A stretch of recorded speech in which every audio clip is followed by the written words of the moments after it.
For the rush. What's going on, guys? It's Greg here, aka NY Prepper. It is Saturday, December 14th, 2024, and I have an emergency alert to share with you guys. Right now it is 18:35 Eastern Time here in the United States, and we have some very concerning news to report to you tonight. So what you're looking at here is some kind of text transmission over the Russian nuclear war frequency, and this could potentially be Ukrainian trollers that are trolling the Russian nuclear war frequency. But this is very, very strange. This is just happening in the last hour.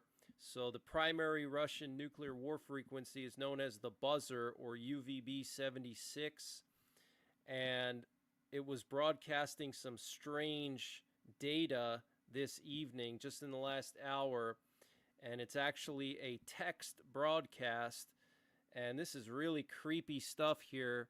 And now also at the same time, we have the US primary nuclear war frequency broadcasting some kind of encrypted data.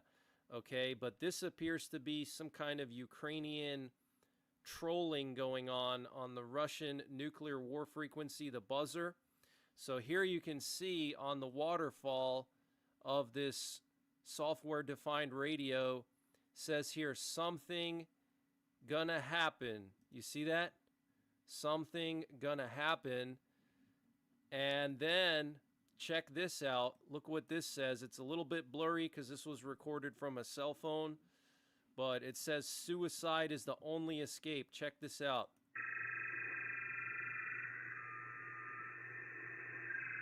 And that weird noise is the signal that was broadcasting on the Russian nuclear war frequency. So my guess is this is Ukrainian trollers, but look what it says. Suicide is the only escape. Check this out. I've never seen anything like this before, and the timing is strange because in the last hour, we had a whole bunch of nuclear attack options broadcasted here in the United States. And then also now we have encrypted data being transmitted on the primary nuclear war frequency here in the US. So I don't know if Ukraine is preparing to take down the Crimean Bridge or launch some kind of massive strike, or if Russia is planning something with their Oreshniks. We know that US intelligence stated that this weekend possibly Russia could launch as many as 20 plus Oreshniks at Ukraine. Those are the ICBMs that Russia has, the RS-26 Rubezh. These are basically ICBMs, okay? And satellite intelligence indicated that Russia was preparing at least 20 launchers, at least 20 Oreshniks that they were going to fire at Ukraine. What if they have nukes on them, guys? But now we have Ukraine, or maybe NATO or the West, trolling the Russian military, okay, broadcasting this data that translates into text. So let me play this for you.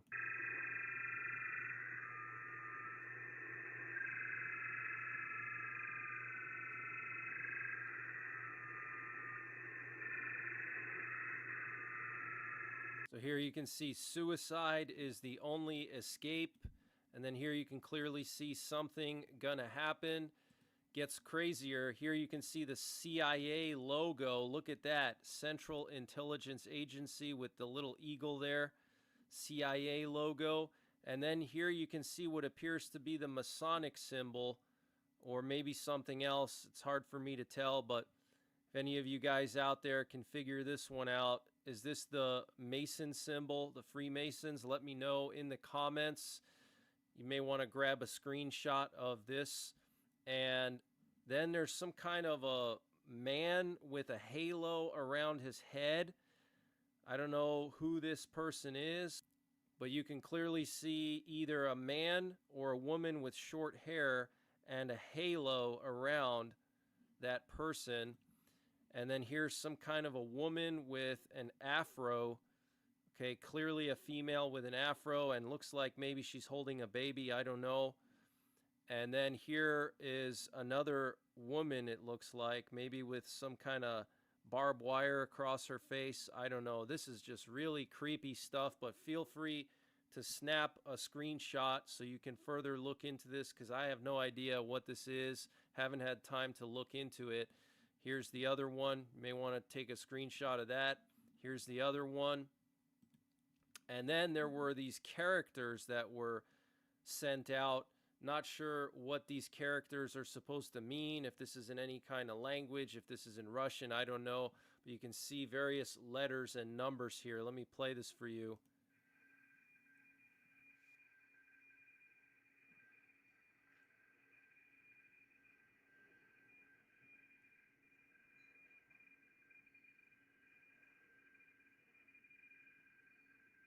And you can actually hear the data going off in the background. That's from my radio.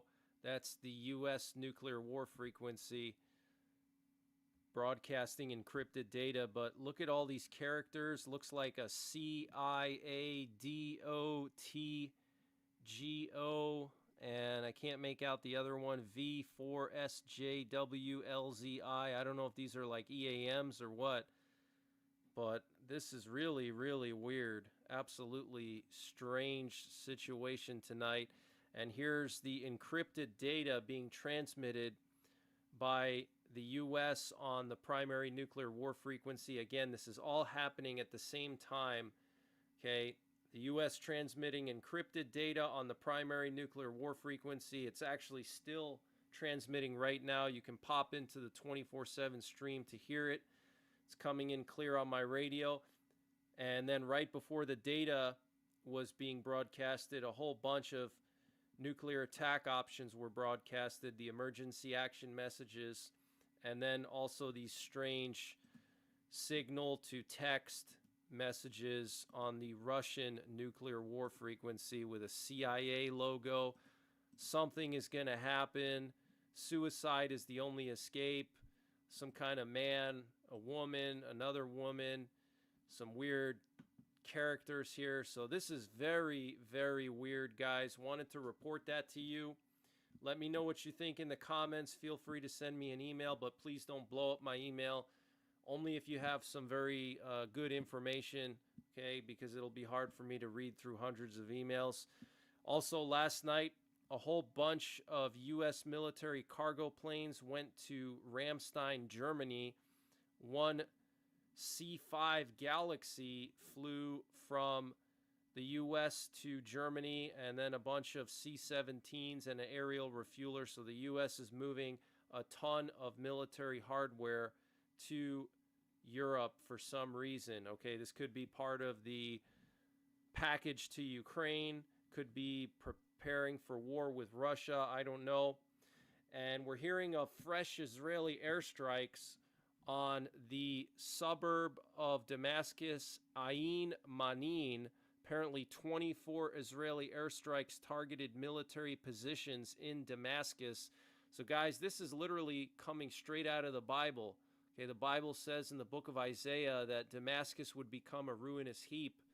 Okay, what do we see going on here? Israel is launching the largest air campaign of its history on Syria right now. Okay, this is not just NY Prepper saying this. This was the Israeli military literally confirming that this is the largest air campaign ever in Israeli history. Okay, more than the Yom Kippur War, more than the Lebanon War in 2007, more than Gaza, more than recently in southern Lebanon. Okay, so this is biblical, guys. Okay, and the Israeli defense minister ordered Israeli troops to hold Mount Hermon through the winter. Okay, Mount Hermon is in the Bible. Okay, that's where the Battle of Armageddon takes place in the end times. All right, and Russia is preparing to evacuate its military bases in Syria. Aircraft has been seen loading equipment at the Khmeimim Air Base, and according to the German Defense Ministry, a Russian Mediterranean convoy has left the port of Tartus. So Tartus is the Russian naval base, and here you can see a Russian heavy transport plane, Russian military heavy transport plane, landing in Syria, coming to pick up Russian equipment left behind in Syria. Okay, so Russia is blowing up their own equipment. They're striking their own equipment so it doesn't fall into the hands of the West. And then they're also sending planes in to pick up everything. So Russia is evacuating their bases from Syria, closing up and leaving. So very bad news for Putin. Okay, Syria was Putin's baby. He had a lot of bases in Syria. He had the Khmeimim Air Base, the Tartus Naval Base. Now that's all going to be gone. Okay, so Putin is definitely furious. And here we have some video footage coming out of Syria showing Russian army trucks fleeing from Syria. Okay, here you can see clearly the Russian flag. You see the Russian flag? As clear as day. Okay, you can see the Cyrillic there. All right, so the Russian army is evacuating from Syria. And at least 2 AN-124 heavy military transport planes were spotted at the Khmeimim Air Base. So that was one of the videos I just showed you. Okay, that was the AN-124. And Iran and Russia were notably excluded from Saturday's talks in Jordan on Syria's future, attended by top diplomats from the U.S., Turkey, the EU, and several Arab nations. And this is very concerning. Firefighters have been ordered to wear hazmat suits in case a drone crashes to Earth as the suspected unmanned aircraft continue to terrorize the night skies. Belleville Mayor Michael Melham said on Friday that his fire department was briefed by state officials on what to do if one of the SUV-sized drones flying over the Garden State suddenly drops. So that's in New Jersey, Belleville, New Jersey. That guidance does say two different things. First of all, if there is a downed drone in our vicinity, we are immediately to call the bomb squad of our county, Melham said on Fox News. And second, our fire department has been instructed to make sure they wear hazmat suits. Wow. Okay, so the mayor of Belleville getting guidance from the federal government and state government, okay, in New Jersey, telling local firefighters to immediately call the bomb squad and to make sure they have hazmat suits, guys. That's not something you do if you're just responding to a drone, a regular drone crashing. Seems to me like these are UFOs, aliens, some kind of an alien invasion, or maybe Project Bluebeam, I don't know. And here we have video footage of drones over New York City, or UFOs. You can see those weird orbs in the sky. Looks like 4 or 5 of them just hovering over New York City. Absolutely insane. And I do have some audio clips I want to share with you. I'm going to do that in a separate video of this UFO encounter in Oregon with some pilots communicating with air traffic controllers of UFOs that they saw and encountered while flying just 2 days ago. Okay, so something is going on. What that is, I have no idea. And then here we have some video footage near Dover Air Force Base. Okay, some kind of an unidentified flying object over there. And multiple drones or UFOs were spotted near the Quonset Air Base in Rhode Island. Now, close to Rhode Island, we have the attack sub base in Groton, Connecticut, which is a primary nuclear war target. There's also some Raytheon facilities in Rhode Island as well, where they develop attack subs and torpedoes and stuff like that. So very interesting. And South Korea's parliament has voted to impeach President Yoon. And President Yoon said that he will resign after his impeachment by the South Korean parliament. And Nancy Pelosi received a hip replacement. So that's the latest breaking news that I have. Very strange situation with these texts being transmitted and images on the Russian nuclear war frequency. Look at that, guys. What the heck is that? Is that a Mason symbol? CIA symbol? All kinds of weird stuff. and then all the nuclear attack options and the encrypted data. So something big is about to go down. Looks like Russia is preparing to strike Ukraine with multiple Oreshniks, possibly nuclear tipped. And it looks like Ukraine has something planned for Russia as well. Okay, so I will be monitoring the situation very closely and updating you guys, so make sure you're subscribed. Also, follow me on Telegram and Twitter. I post all my updates over there. So if you follow me over there, you'll never miss an update. Also, make sure you hit the bell icon down below and set up for all notifications so you get notified when I post these updates.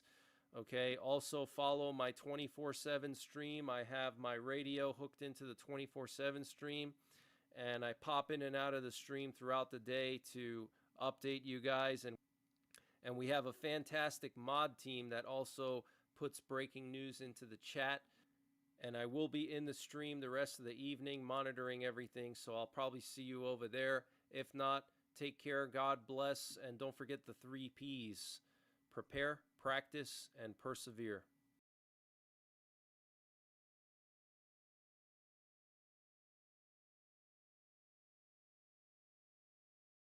What we're looking at here is the Astra Group, a drone unit embedded within Ukraine's special forces who are fighting Russia to the north of Kharkiv. They're using some of the latest battlefield tech, FPV or first-person view drones, to blow up Russian vehicles and trenches. These tiny, cheap kamikaze aircraft have been around for years, filming weddings and racing each other. But now some believe they're revolutionizing modern warfare. But are they really the next big thing? Or are they just filling a gap in Ukraine's arsenal? We're going to delve into how an FPV works, analyze this tape, and speak to an expert to find out. There's no single model of an FPV.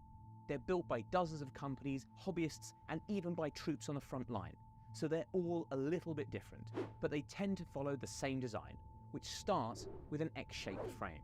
This is typically made from carbon fiber or plastic, which is either repurposed from an existing drone, like a racing drone, or created using a 3D printer.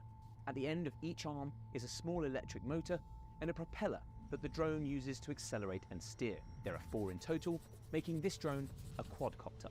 Having 4 motors means the drones are fast. 60 miles an hour top speed is nothing unusual, but some can reach 100 miles an hour or more, and they can make very sharp turns. Strapped to the underneath of the drone, using cable ties or something similar, is the payload. For FPVs, this is usually an anti-tank shell.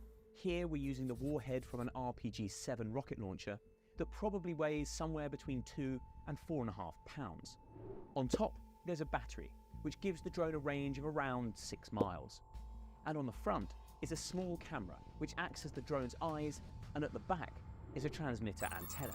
You can actually see all of that if we go back to the tape and freeze frame right here. Here's the X-shaped frame, the 4 propellers, the battery, and the antenna. And underneath is the payload, which in this case seems to be an explosive the FPV team has improvised themselves. Once the drone is in the air, the antenna sends a drone's eye view back to the pilot, who uses a headset to control it as if they were on board. This allows the pilots to make incredibly precise adjustments, striking Russian tanks, armored vehicles, and trenches at their weakest points. This is the true genius of the FPV, turning outdated grenades and anti-tank shells into lethal precision weapons. You can see the pilots wearing their headsets in the footage, here and here. And here, we can see what they're seeing through the drone's camera. This allows them to hit specific weak points on Russian vehicles, blowing them to smithereens. To be effective, the FPV needs to work alongside a surveillance drone, which looks similar but has a better camera. Flying high above the battlefield, their mission is to pinpoint Russian vehicles, troops, or trenches to be attacked. If their commanders decide a target, say a Russian tank, is worth hitting, they will issue orders to a unit to strike it. In the past, that unit might have used expensive anti-tank missiles or artillery shells, but increasingly, the job is being given to cheap FPVs. FPV teams typically deploy between 1 and 3 miles behind the front line, out of immediate danger, but close enough to keep the target within range. They will set up an aerial, which allows them to steer the drone and receive video back from it. Then they will launch. It takes 2 people to navigate, the pilot and a spotter who reads the location of the target from a tablet computer. Once the tank is in sight, the pilot steers the drone into it, aiming for a weak spot like the tracks, the engine, or the ammo. As the drone hits the target, its payload detonates, destroying the drone itself and hopefully the tank along with it. Now, let's watch all of that in action. Here you can see the Astra team deploying into the field after receiving their orders, riding along in the back of a pickup truck with all their equipment. Once they reach the area they're attacking, they set up their aerial, assemble the drone and its explosive payload, and get it into the air. The pilots then pull on their goggles and get to work. Looking at this slightly blurry name patch, we think this guy's name is Zachik, which means bunny in Ukrainian, which would make sense of all the other rabbit patches he's wearing, and this rather fetching pair of camo bunny ears. Here you can see his spotter using a tablet computer to guide him. Once Zachik can see the target himself, he dive bombs the drone straight into it. The surveillance drone spots an explosion and the attack is a success. Cue the celebrations before the team packs up and heads back to base. All of which is very impressive, but are FPV drones really a revolution in modern warfare? And can they be compared to the invention of gunpowder or the nuclear bomb? Let's take a step back from battlefield tactics and talk strategy. Ukraine is locked into a war of attrition with Russia. The winner will be whichever side can exhaust the enemy's resources fastest. Russia has a huge natural advantage. It has more of everything: troops, tanks, planes, ships, you name it. And it can easily get more of whatever it needs because it is a massive country with lots of natural resources. That means Putin can afford to take losses and still win. Ukraine doesn't have that luxury. It needs to maximize Russian losses whilst minimizing its own. In other words, Ukraine needs to be efficient. And there are few weapons on the battlefield today more efficient than FPV drones. Before FPVs, taking out troops, tanks and aircraft was mainly the job of artillery and missiles. We saw this at the beginning of the war, when shelling demolished Russian columns on their way into Kiev, while missiles blasted tanks and shot helicopters out of the sky. But artillery isn't all that accurate. A standard 155mm NATO shell has what's called a circular area probable of 650 feet. That means a little over half the time the shell lands 325 feet either side of the thing it was fired at. The rest of the time, it lands outside of this circle.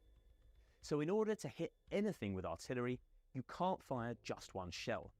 You need at least dozens, possibly hundreds, to blanket an area to guarantee a kill. Artillery therefore chews through ammo, and even though shells are relatively cheap and easy to make, Ukraine is constantly running out. Missiles are much more accurate. Using sensors and motors to guide themselves to their targets, you can be fairly sure of a hit even when firing just one or two. But they're very expensive and difficult to manufacture. A single US Javelin costs around $200,000, and even America, with its vast military-industrial complex, only makes just over 2,000 of them per year. FPVs solve the shortcomings of both. They're cheap and easy to make. Almost anyone can knock one up in a shed using a few $100s of components that are readily available online. In fact, a lot of Ukrainians do this, raising funds for them through online donations before sending the homemade weapons to the front. They're also pinpoint accurate, able to fly through tank hatches or strike precise weak points in the armour, often with spectacular results. They're also very hard to stop. Lots of high-tech anti-air defences could take them down, but the drones are so easy to make there's no point. Eventually, those air defences will run out of ammo, and then the drones can fly straight through. That means almost everything on the battlefield is vulnerable to them. Ukraine has used them to hit troops, tanks, trenches, artillery guns, even other drones and helicopters. That's why some people think they're revolutionary. They make precision weapons that used to be available to a select few available to almost anyone. We've seen similar technology used successfully in Gaza by Hamas against the IDF, and in the Red Sea by the Houthis against an array of Western navies. But FPVs are not perfect. They struggle to deploy in bad weather, And because they rely on the pilot's vision for targeting, they are vulnerable to things like smoke, fog, and decoys. They are extremely vulnerable to being shot down because they have no protection beyond their speed. One of the weakest points of FPV drones is they rely on a signal to steer. These signals can be blocked by electronic jammers, which cause them to fall from the sky or veer off target. AI might help solve that issue. Ukraine is now experimenting with drones that can select their own targets, meaning they don't need a pilot. No pilot means nobody to communicate with, hence no signal and nothing to jam. There's no doubt these drones have proved a game changer in Ukraine. Their strengths, cheap and deadly, play perfectly into the brutal game of numbers the two sides are playing. In the wide open plains of eastern Ukraine, where tanks are very obvious and obstacles are few, the drones can easily find their way to their targets. But in dense environments that are very difficult to navigate, could a skilled pilot even make it through? And even if they did, they would only be aiming at infantry, which is a far less valuable target. We wanted to know more, so we spoke to a man who is producing drones for the Ukrainian army. This is Volodymyr Ladygin of the Direct Inclusion Foundation. First, I asked him what life has been like since Putin's first invasion in 2014. I hardly remember the time before the war, because the war had started 10 years ago. I was born in Donetsk. It's my native city. I lived there for more than 30 years. And when the war had started, I had to move from there because I don't want to support this revolution, like they call, like this Russian war, this invasion. I don't want to be a part of it, so I had to move. A lot of people that I knew, that were my relatives, have stayed, and now they're working with this administration because you have no choice. You must work with them, or you will be killed. You will be taken into basement and like tortured to death. So I've stopped like the whole part of my life. I've stopped communicating with a lot of people, unfortunately. So that was like the breaking point. And for this, all for this, like 8 years till the full-scale invasion that Russia, I knew that it would happen because it is the essence of Russia to make like these sudden attacks, to capture territory, to capture people, to use people. So literally they want to use population of Ukraine as a result for mobilization and for moving to Poland, to Moldova, and to Kaliningrad, because their plan is to reunite all the territory that was like under USSR occupation. So let's call it like this: occupation countries that were occupied by USSR. All this period, like for 8 years, I was preparing a team, I was preparing myself. So now we are living not like usually persons. I have a special panic bag, so with my documents, with some food, with some money, with some medicines, and it is part of life. Even my children know that there is like a panic bag. We need to grab some water, food, and like in few minutes we have to go. I always keep like a tank of my car full with gasoline. It's like life made me like this. Then came Russia's full-scale invasion in 2022. We were ready, we were active, and we started to do so. By the force, we have created our foundation, and we started to help both civilians who suffered from this war and to the military, of course, because a lot of my friends in the first day, they just took these weapons, these Kalashnikovs, 4 magazines of bullets, and they jumped on the military like vehicles and went to war. I wanted to help them because they had no helmets, they had no armor plates, they had nothing. So, and we started to gather everything that we couldn't get, because it was a lack of everything. You know, it was literally like disaster for our country. We started that we have enough helmets, we have enough armor plates, but we need weaponry. And in the situation with a great lack of artillery shells, Ukrainian army made a desperate attempt to use FPV technology, FPV drones, instead of artillery, just replaced it somehow. And in this situation, this usage of FPV technology was so successful that now we have, I don't know, like how many new devices using this technology. So Volodymyr started helping the military get hold of drones. We buy just ready product. For example, we buy a lot of Mavics. It's like DJI, Mavic 3T, especially drones with thermal vision camera. Also, we're producing from the simplest 7-inch drones. So we just literally print the frame and the ordinary 3D printer and put some modules that we buy in China. China is the best supplier for us, unfortunately. It was like very funny situation when we tried to buy these modules for the first time, these engines, some processors. Chinese sellers, they thought we were Russian, so they started to tell us how to avoid sanctions. It was very funny. We told guys we don't need it, we just need this weapon. We have understood that they like selling these drones both to us and to Russians. They're just trading to both sides, you know. It was crazy. So our production is not very big. Our foundation is we are acting independently. We have our own budget. We product, I don't know, maybe 100 drones per year. But if we are talking about the very initiative that we have in Ukraine, we have, for example, Rosaries. This is the most successful project, and they have produced more than 100,000 FPVs. These FPVs were given to the army. It's a really great amount, and all of these were made by volunteering movement. It's not like state sponsorship. It's one of the ways how we Ukrainians see this war to be so unjust towards us. So we literally convert all our hatred into FPVs.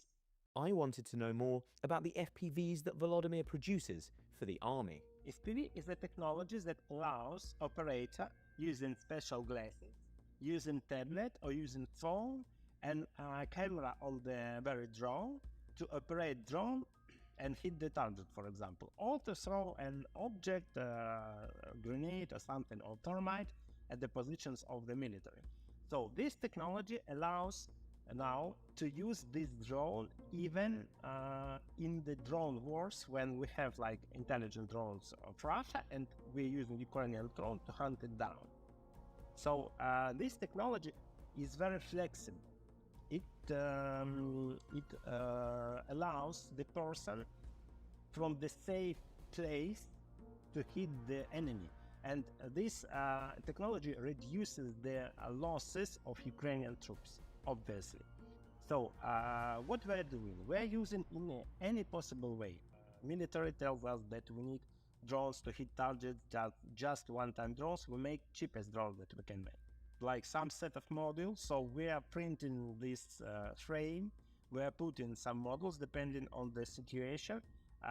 Then we need to put special program equipment. So we have very good IT specialists that helped us. We're not innovative in this. We just took this all this program equipment that we needed from our friends. Then we need to calibrate it, and this drone is ready to use. We just need to send it to the military. They put these explosives, and that's it. The drone works. So we just need to put several engines. We need to put battery. We need to put this motherboard. So-called. We need to put antenna. We need to put camera, and that's it. The drone is ready. It's not a very big deal. Everybody can do it, even at home. It's not a very complicated technology. The cheapest we can produce, that costs about 300 pounds, 400 pounds, depending on the situation. And this drone have all the possibility to destroy a military tank, for example, that costs millions.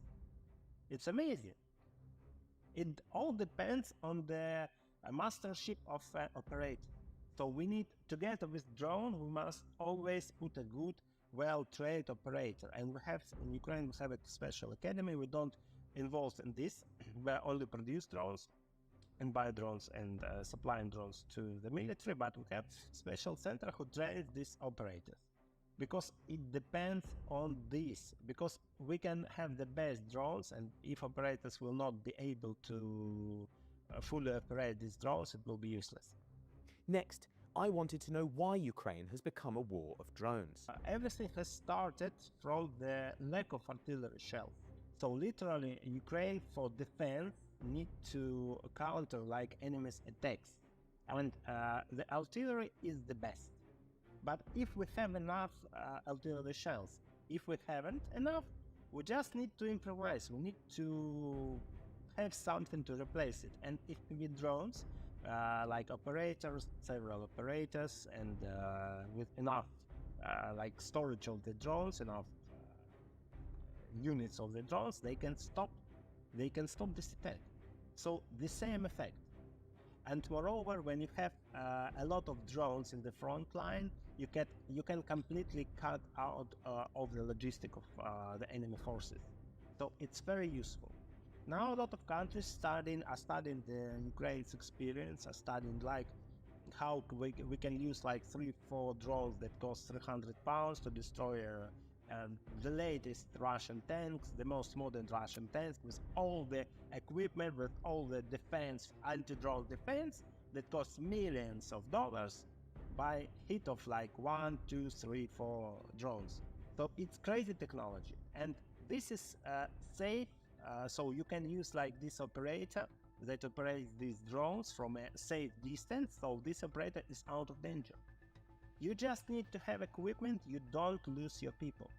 It's very very similar to the Western way of war. Russian way of war, we know, like this meat attacks when they like lose thousands of soldiers for nothing. But the Western way means that you need to be care of your army, and FPV technology allows you to achieve that. And now the big question. Does Volodymyr think drones are here to stay, or are they only a stopgap? As we have a lot of experience of using these drones, we will use it. Anyway, if we will have enough artillery shells, it will be much easier to fight back, you know. But we will still use the drones, because it's amazing technology. This technology allows our soldiers to be safe and to repel Russian attacks from a safe distance. And Russians know that. The most thing they're afraid in the front line are not like bullets or artillery shells. They're afraid of FPV drones. Because we have a lot of good, great guys who are operators of these drones. They can literally make miracles. They can hunt down.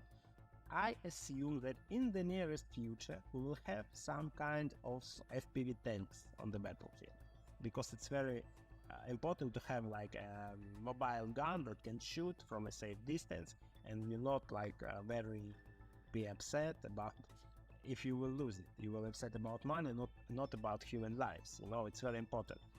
And also this technology, FPVs, it's evolving completely. So now we have these self-guidance systems on FPV drones that allows to hit targets even if the connection with the operator is lost. So all the next wars that we have will contain some kind of experience of Ukraine. Every war, because FPVs showed so much effectiveness. So much Russian tanks and Russian troops were destroyed with this FPV. So for Russian soldier, much greater chance to die from FPV than from anything else in the front line. That's where this tape stops, but we'll be back soon to play you through another episode of War on Tape. Hey everyone, thanks for watching. If you want more videos like this in your feed, don't forget to hit like and subscribe to our YouTube channel.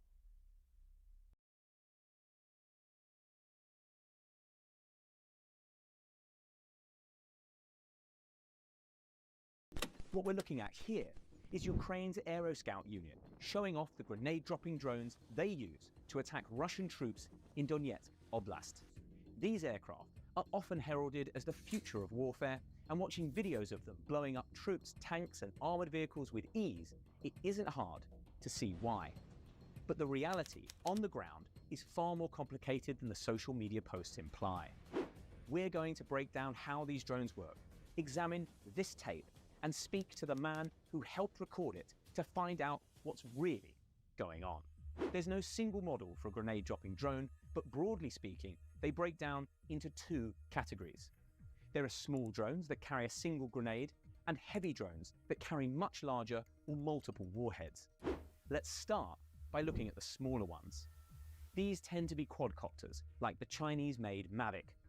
They have 4 fold-out arms with a propeller at the end of each, hence the name, which makes them very agile and fast, with top speeds of 40 miles an hour.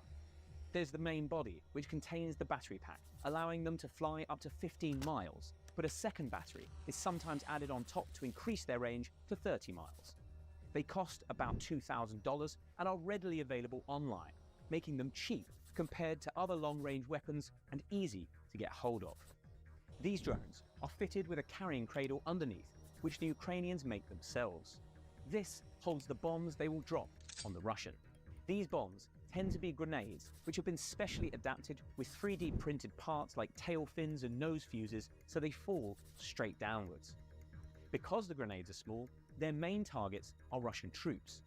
But if the pilot gets lucky, then they can burn an armored vehicle or a tank by dropping them through an open roof hatch and setting light to the fuel or ammo inside. If we look at the tape, we can see what that looks like in reality. Here's the Aero Scouts inside a cottage they've repurposed as a headquarters on the southern Donetsk front, near the town of Maryanka, before it was captured by Russia. They're showing off a Chinese-made Mavic 3, a commercial drone usually used for filming things like weddings, which they've repurposed for these missions. Here's the 3D printed carrying cradle they attach to the underside to carry the bombs. And here is one of the bombs, a grenade typically used in a rifle-mounted launcher that they've adapted with a 3D printed tail fin. This is a Mark I American hand grenade that has also been adapted with an X-shaped piece of plastic, which replaces the pin. It snaps when it hits the ground and activates the grenade. This is how it fits into the carrying cradle, and how the cradle drops it. And this is another rifle grenade, fitted into a slightly different housing, also 3D printed. Here we can see the Aero Scouts setting up for a mission, but we're going to pause right there and take a look at how these drones are used first. The Aero Scouts are a dedicated drone unit. This means they're not deployed on the front line, but a few miles behind it. When a Ukrainian unit on the front line comes under attack, they'll request fire support. This usually involves artillery, but also grenade-dropping drones. The Aero Scouts get a call to help and head to a particular sector with their drones. They'll drive to a forward position, a pre-prepared trench or dugout, where they'll set up their drone and get it into the air. Then, using live video feeds from surveillance drones hovering over the battlefield and electronic maps, they'll start hunting down and taking out their targets. Because the bombs they're dropping are small, they're mostly used against infantry. The grenades will cause casualties, but the presence of drones is also helpful in forcing Russian formations to disperse. This makes attacking much harder, because a successful assault is all about concentrating power in one place. With drones in the air, this becomes very dangerous to do. If the drone pilot gets lucky, they may find an abandoned vehicle on the battlefield, with its top hatches left open. In the hands of a skilled pilot, a grenade dropped through the hatch could set light to the fuel or ammo inside a tank or armored vehicle and destroy it completely. Once the mission is complete, the drone returns to its handler, where it can be fitted with another explosive and head out into the field again.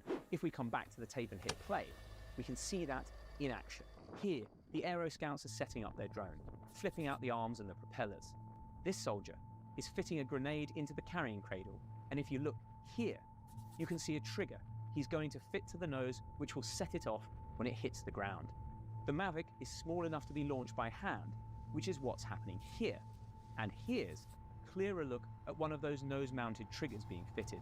This grenade comes with a special message for the enemy. Our present for Russia.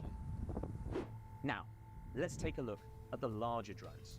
This is a Vampire, a purpose-built Ukrainian drone which is many times the size of the Mavic we just saw. It's a hexacopter because it has 6 arms and propellers.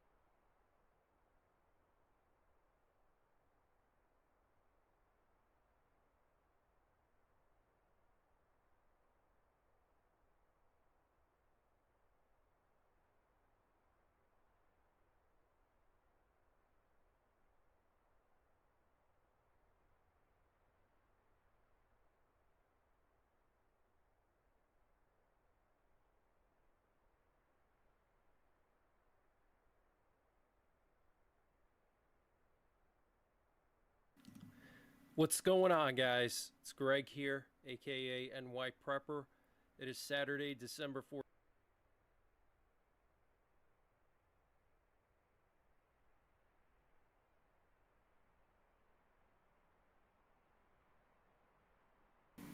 What's going on, guys? It's Greg here, aka NY Prepper. It is Tuesday, December 17th, 2024, and I have some breaking news to share with you guys. Right now it is 13:36 Eastern Time here in the United States, and we have some major breaking news coming in from Russia. So the commander of the Russian military's nuclear, biological, and chemical warfare unit, Lieutenant General Igor Kirilov, as well as one of his assistants, were assassinated last night in a bombing outside of an apartment in the Ryazansky district of Moscow. Russian authorities have now confirmed the death. And what's interesting is the Ukrainian Security Service, the SBU, announced the opening of a criminal case against Kirilov just 2 days ago. According to the SBU, he ordered the use of chemical weapons in more than 4.8 thousand cases since the beginning of the war. So it looks like Ukraine assassinated the commander of Russia's nuclear, biological, and chemical warfare unit. Lieutenant General Igor Kirilov and his deputy were eliminated last night. And right now, we have U.S. nuclear forces on high alert for another day. Here we have two B-52 nuclear bombers airborne over Louisiana. We have a nuclear war command and control plane setting up a looping pattern in the Gulf of Mexico, about to communicate with our nuclear-armed submarines. And then we have a nuke sniffer plane that just took off from STRATCOM in Omaha, Nebraska. It's about to head out into Iowa and detect radiation in the atmosphere. So something is brewing, guys. We know that Russia has closed down the airspace over their Kapustin Yar missile test range through the rest of this week, every night from 11 p.m. to 3 a.m. Eastern Time. So it's very possible that Russia is going to launch some kind of a strategic attack on Ukraine with more ICBMs, potentially nuclear tipped. And that's why we have these nuke sniffers airborne every single day for the last week or so, okay, to make sure that they have some way of checking if these detonations in Ukraine are nuclear or not. All right. Now, in addition to this, we have some concerning news coming from China. Satellite imagery spotted a Chinese submarine with its nuclear ballistic missile hatches open while pierside at a naval base with underground facilities facing the South China Sea. According to the latest satellite image updated by Google Earth Pro on December 7th, a submarine was seen docking at one of the Longpo naval base docks on the island of Hainan in southern China with at least 4 of its missile hatches open. The submarine, as one of 6 Chinese Type 94 nuclear-armed and nuclear-powered ballistic missile submarines. Each of these submarines is capable of carrying up to 12 ICBMs for nuclear strikes. Okay, so here you can see, if you look very closely here, you can see these 4 hatches that are open while this thing is docked. So that is very, very concerning.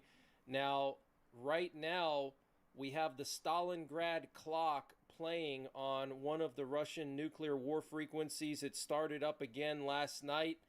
And before I continue with the breaking news, I wanted to mention the sponsor for this update, which is EMP Shield.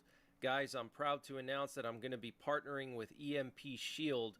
They have just given me a special discount code just for my subscribers. If you go to empshield.com and use the code NYPrepper when you check out, you'll get 15% off your entire order good for anything on their website. They're also doing a Cyber Monday sale. Guys, the threat of an EMP has never been higher, and you need to protect your vehicle and critical electronics.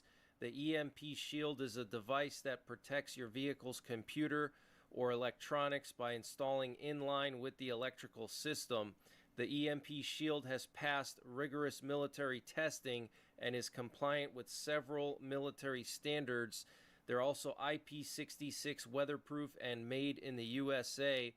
They can be used to protect your ham radio base stations, your RV, your camper, your solar generator, and various other things in addition to your vehicle. So go to empshield.com, use the discount code NYPrepper to get 15% off, and the link and the discount code are in the description below this video.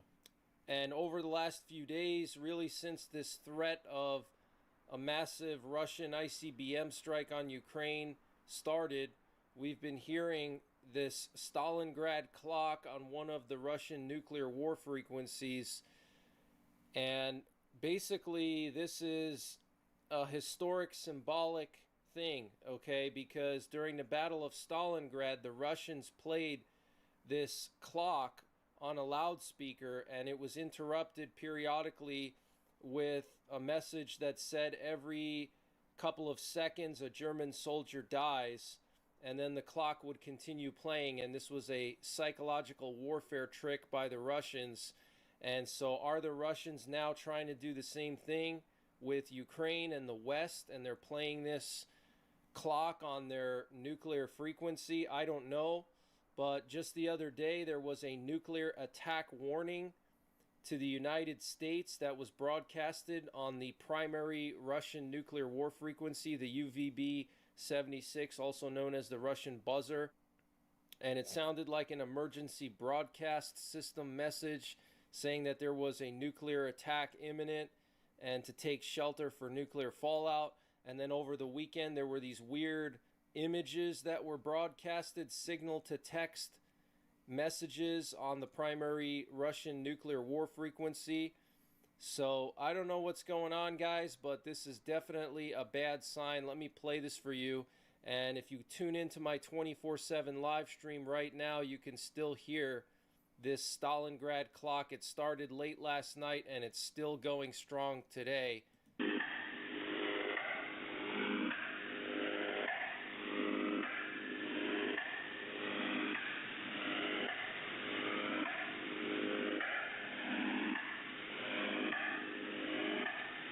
So very creepy stuff. And then there was also techno music playing on the Russian buzzer, the primary Russian nuclear war frequency last night. Listen to this. This is crazy. I've never heard this before.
Really weird stuff, guys. I've never heard that song before, but very strange.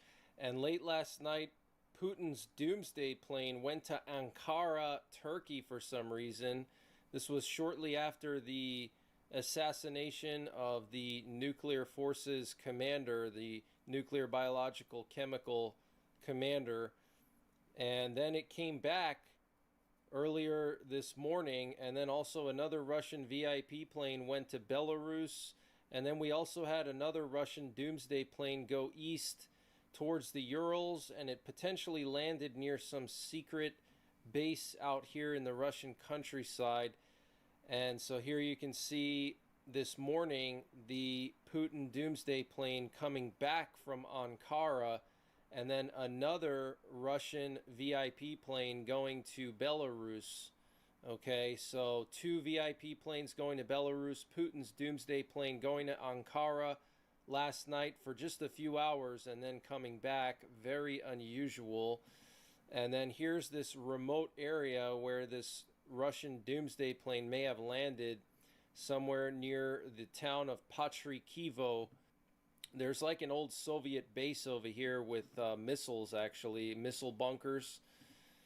And the US and Japan recently conducted exercises with B-52s. These are the nuclear bombers. So here you can see Japanese F-15s conducting escort missions with US B-52s. And what's interesting is that F-15s are also nuclear capable themselves, in addition to the B-52. Okay, so Japan and the US conducting nuclear strike exercises together. And the Turkish military removed the border fence near the city of Kobani ahead of an expected invasion into northern Syria. Kobani is a Kurdish stronghold, so Turkey is going to invade northern Syria and try to occupy northern Syria so the Kurds don't take control. And apparently mobile internet will be switched off in Crimea. According to the Regional Ministry of Information, temporary restrictions are being introduced starting today to ensure the safety of residents. Okay, so that's also pretty sketchy that Russia would suddenly decide to turn off mobile internet in Crimea. My guess is it has something to do with strikes, potentially Oreshnik strikes. They don't want people in Crimea filming anything and then posting it to social media. Okay, that's what it sounds like to me. But that's the latest breaking news that I have. I will be back later with another update. Check out my 24/7 live stream. It's up right now. You can listen to all these nuclear codes and strange nuclear signals. And I do go in and out of that 24/7 stream throughout the day and throughout the night. So until the next time, take care, God bless, and don't forget the 3 Ps. Prepare, practice, and persevere.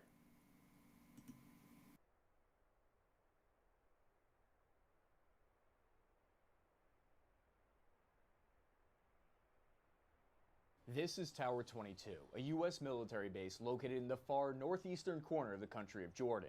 In the early morning hours on January 28, 2024, an enemy drone attack killed 3 American soldiers and injured approximately 40 others. This unprecedented attack on Jordan soil marks the first U.S. troops that were KIA by the Iranian-backed proxies since the enemy first started launching their strikes in October 2023. Fears then increased that the US and Iran would be unable to stop escalating before a point of no return was reached. But why is the US military in Jordan in the first place? What went wrong with this attack that it was able to be pulled off successfully? Was the US military's retaliation effective at stopping the enemy? This episode has everything you need to know about the unfolding crisis in the Middle East. The United States and Jordan actually have a pretty tight bilateral relationship for over 70 years now. Their warm and fuzzy allows for 3,000 total US troops to be stationed here. From Jordan's perspective, the benefit is that the US has provided them with more than $20 billion in assistance since 1951. That money has been used to fully renovate 25 hospitals, and most recently they got 12 Black Hawk helicopters, which are very useful in counter-terror missions. Now, if we put on our strategic thinking caps, these troops are important partly because of a single base called the Al-Tanf base, largely made up of 200 high-speed special operators. It isn't even located inside Jordan, but instead just across the fence over in Syria. Al-Tanf garrison is pretty much the only thing standing in the way of Iran having a clear straight shot supply route to funnel weapons through Iraq, through Syria, and then into Hezbollah in Lebanon. It's located right on the Baghdad-Damascus highway, and according to the Brookings Institute, it denies Iran one of the 3 potential land bridge routes between Iran and the Mediterranean.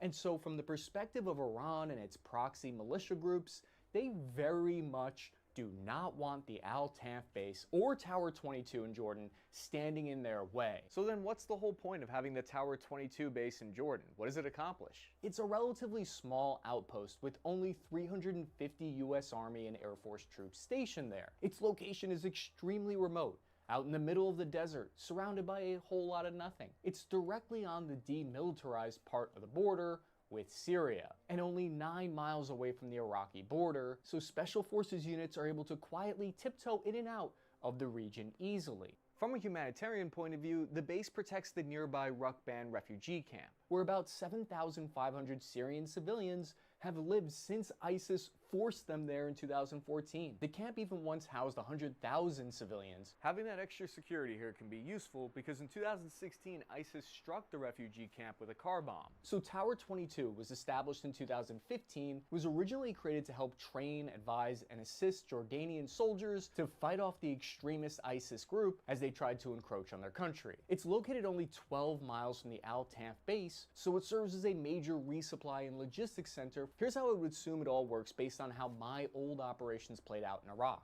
US supplies, ammo, personnel, they can't be flown straight into Syria. Last time I checked, Syria's Damascus International Airport isn't exactly accepting direct flights from the US Air Force. So instead, these supplies are flown into Jordan's Salti Air Base. Then it's loaded onto transport across Highway 40 to Tower 22, where food can be safely stored in freezers, and then finally, probably on a monthly schedule, ammo and food is then resupplied to Al-Tanf base in Syria. But the base isn't just for logistics. Tower 22 has a secret side quest mission with the purpose of flying drones for surveillance in the entire region. This intelligence is then used by Jordan and US military officials to plan strikes against the enemy militia. This more accurate satellite image of Tower 22 shows there are about 9 helicopter takeoff and landing pads and what looks like 1 aircraft hangar where the drones are likely stored, and that leads out to a runway where the drones can take off from. It's not just special ops, high-speed, low-drag mofos here. In reality, the vast majority of the soldiers stationed at Tower 22 are support personnel, engineering units, and drone operators. Okay, so that explains why they were there. How the heck was the enemy able to get a drone past the defensive systems? Prior to this attack, rocket, mortar, drone attacks on US forces in Iraq and Syria had become a daily occurrence with over 160 strikes since October 7th. But up until that point, they'd failed to even seriously injure a single soldier. When the enemy continues to fail and fail, it can have a tendency to create a feeling of complacency among leadership when it comes to addressing threats.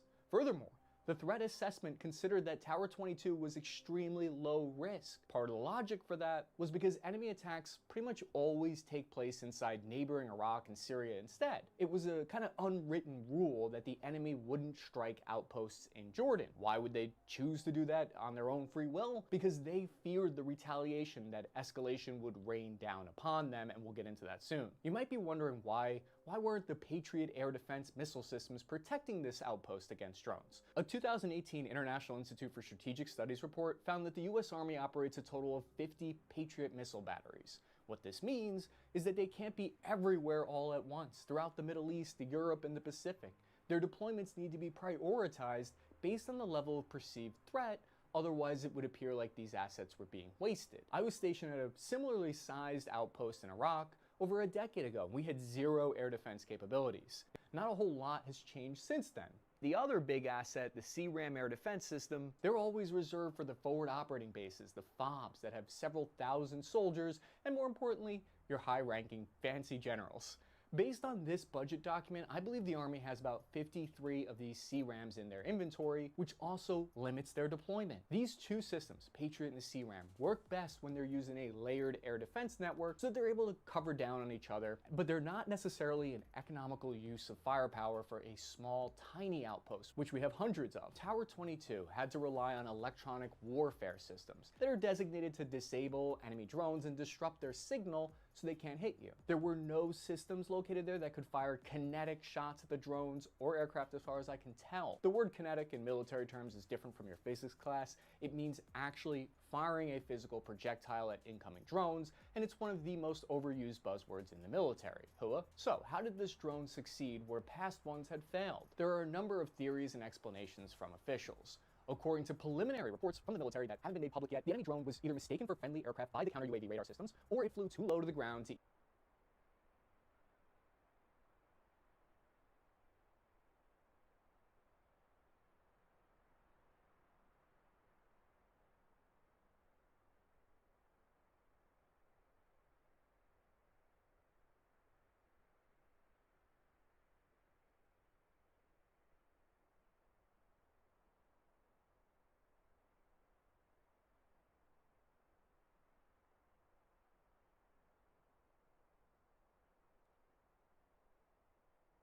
the sophisticated new arsenal heightens global tensions, okay? What's going on, guys? It's Greg here, aka NY Prepper. It is Wednesday, December 18th, 2024, and I have another emergency alert to share with you guys. Right now it is 23:34 Eastern Time here in the United States, and we have some major breaking news coming in from the Middle East, from Eastern Europe, and from here in the United States. But before I get into the breaking news, I just want to wish Donald Hout a happy birthday. Today was Donald Hout's birthday. Some of you guys may know who he is. He's a regular viewer of this channel for the past couple of years. So Donald, I hope you had a great birthday, and I wish you all the best. I wish you many more birthdays to come, and thank you for all the support. So we have some major breaking news coming in from California and from Louisiana. Apparently, Governor Gavin Newsom of California declared a state of emergency over the H5N1 bird flu. And also today it was reported that the first severe case of the H5N1 bird flu in the United States was confirmed in Louisiana. Apparently, a human patient is in critical condition. The CDC confirmed the first severe U.S. case of H5N1 bird flu in Louisiana involving a patient over the age of 65 with underlying health conditions and is now hospitalized in critical condition after contact with infected backyard birds. Okay, so apparently this guy had contact with some infected chickens either in his backyard or somebody else's backyard. Also, we're hearing that Wisconsin has reported their first human case of the H5N1 bird flu in Barron County, and this came right after an infected flock of poultry in Barron County was reported. Also, we're hearing that 2 cats in Los Angeles died from a suspected H5N1 bird flu infection after eating raw meat, and a 3rd cat is sick. So looks like the H5N1 bird flu is spreading, and if it does spread, this could be much worse than C19. This could be equivalent to the Spanish flu. Want to just turn your attention towards Russia now for a little bit. So there was another strange signal broadcasted on one of the Russian nuclear war frequencies, and this was in the evening today. And so this sounds like some kind of a klaxon alarm, basically some kind of a missile alarm, and it was broadcasting on one of the Russian nuclear war frequencies for probably about 2 hours, I would say, maybe longer.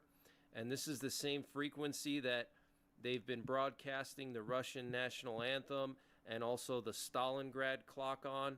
So something big is about to go down. I'm very concerned that Russia is going to launch potentially a tactical nuclear strike on Ukraine and potentially simultaneously attack Lithuania and try to close the Suwalki Gap.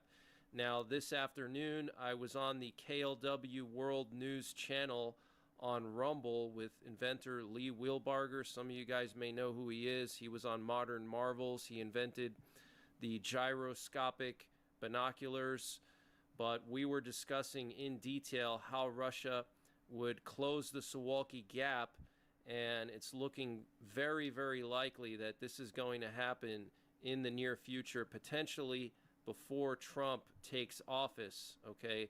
Because Putin knows that Trump is not messing around, but he knows that Biden is more of a pushover, so we'll have to wait and see. But let me just play this for you. It sounds like a missile alarm. This is really creepy stuff.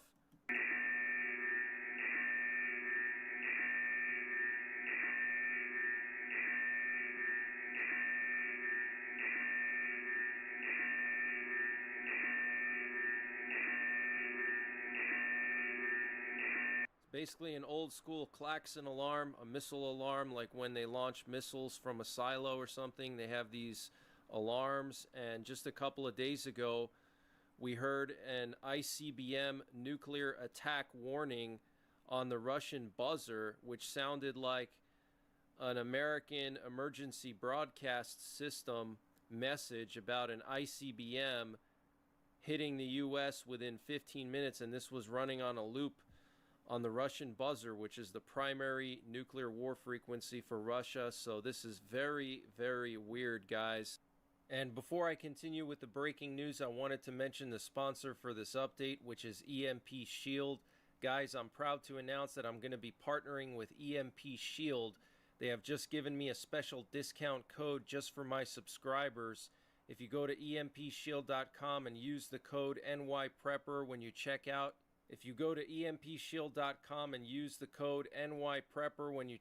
you'll get 15% off your entire order.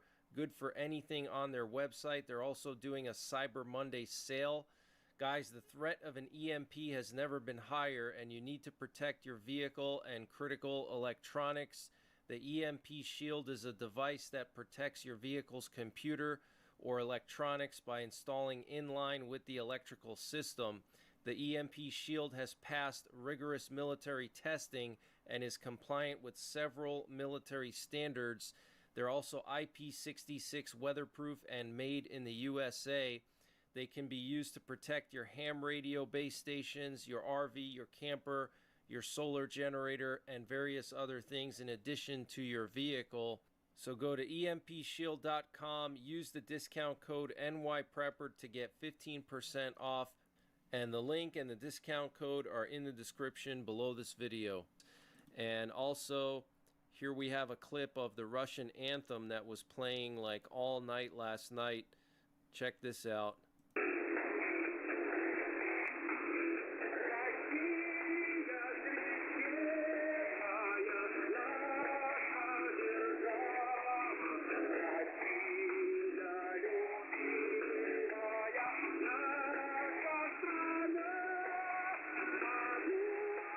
And also here we have the Stalingrad clock that's been playing on the same frequency.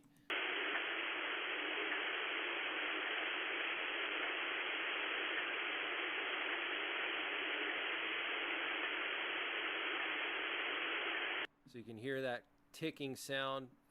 And Sweden scrambled 2 fighter jets to intercept a pair of Russian bombers flying over the Baltic Sea on Tuesday, according to Försvarsmakten, the Swedish armed forces. The NATO nation scrambled 2 Gripen fighter jets to identify 2 Tu-22 backfire bombers, which were then escorted by 2 Sukhoi 27 fighter jets. So 2 bombers escorted by 2 fighter jets in the Baltic, okay, and Sweden had to scramble their Gripen fighter jets. Sweden's response to the sightings of 2 Russian bomber jets is significant because it is one of 7 instances in which NATO fighter jets were scrambled to intercept Russian aircraft, violating airspace regulations last week. Wow, 7 instances in the past couple of days. I mean, if that's not a sign that we're heading towards war with Russia, I don't know what is. And remember, just a couple of weeks ago, Sweden handed out millions of World War III survival manuals to their citizens, and also various Baltic countries and Poland have been handing out survival manuals. Poland is building the largest defense line in Europe since World War II right now. Poland just recently completed a survey of their capital, Warsaw, where they were looking at where bomb shelters are located, possible bomb shelters, buildings that could function as bomb shelters, or metro stations, or old bomb shelters from the communist days. Okay, so Poland is in the process of doing what Ukraine did years ago, which is create a network of bomb shelters in their capital and then post the locations on an app for Polish citizens so they can check where their nearest bomb shelter is. Also, Russia started mass producing shipping container fallout shelters. I mean, come on, guys. The writing is on the wall. And the Houthis launched another long-range ballistic missile attack on Israel this evening. This time they targeted Tel Aviv. Sirens across central Israel were blaring as the missile was coming in, and luckily, thank God, it was intercepted by the Arrow 3 missile defense system. There were loud explosions reported in central Israel, and there was extensive damage from fragments of the missile after it was intercepted. Now, shortly after this attack, Israel launched massive airstrikes on Yemen. Apparently, the central power plant and several power stations and oil depots within the cities of Sana'a and Hodeidah in western Yemen were targeted. Also, various camps belonging to the Houthis were hit as well. We're hearing that the capital of Yemen, Sana'a, is entirely without power now, and Yemeni media is reporting of casualties and significant damage at the Ras Al Isa oil refinery. Okay, so here we have video footage of Israel intercepting this ballistic missile flying into Tel Aviv. Guys, this is biblical. Okay, we are living in biblical times, end times right now. Okay, look at this. Okay, ballistic missiles being launched into Israel on a regular basis. And because it happens so often, we've become numb to it. But this is not normal, guys. This is coming straight out of the Bible. All these attacks on Israel from different directions, it's biblical.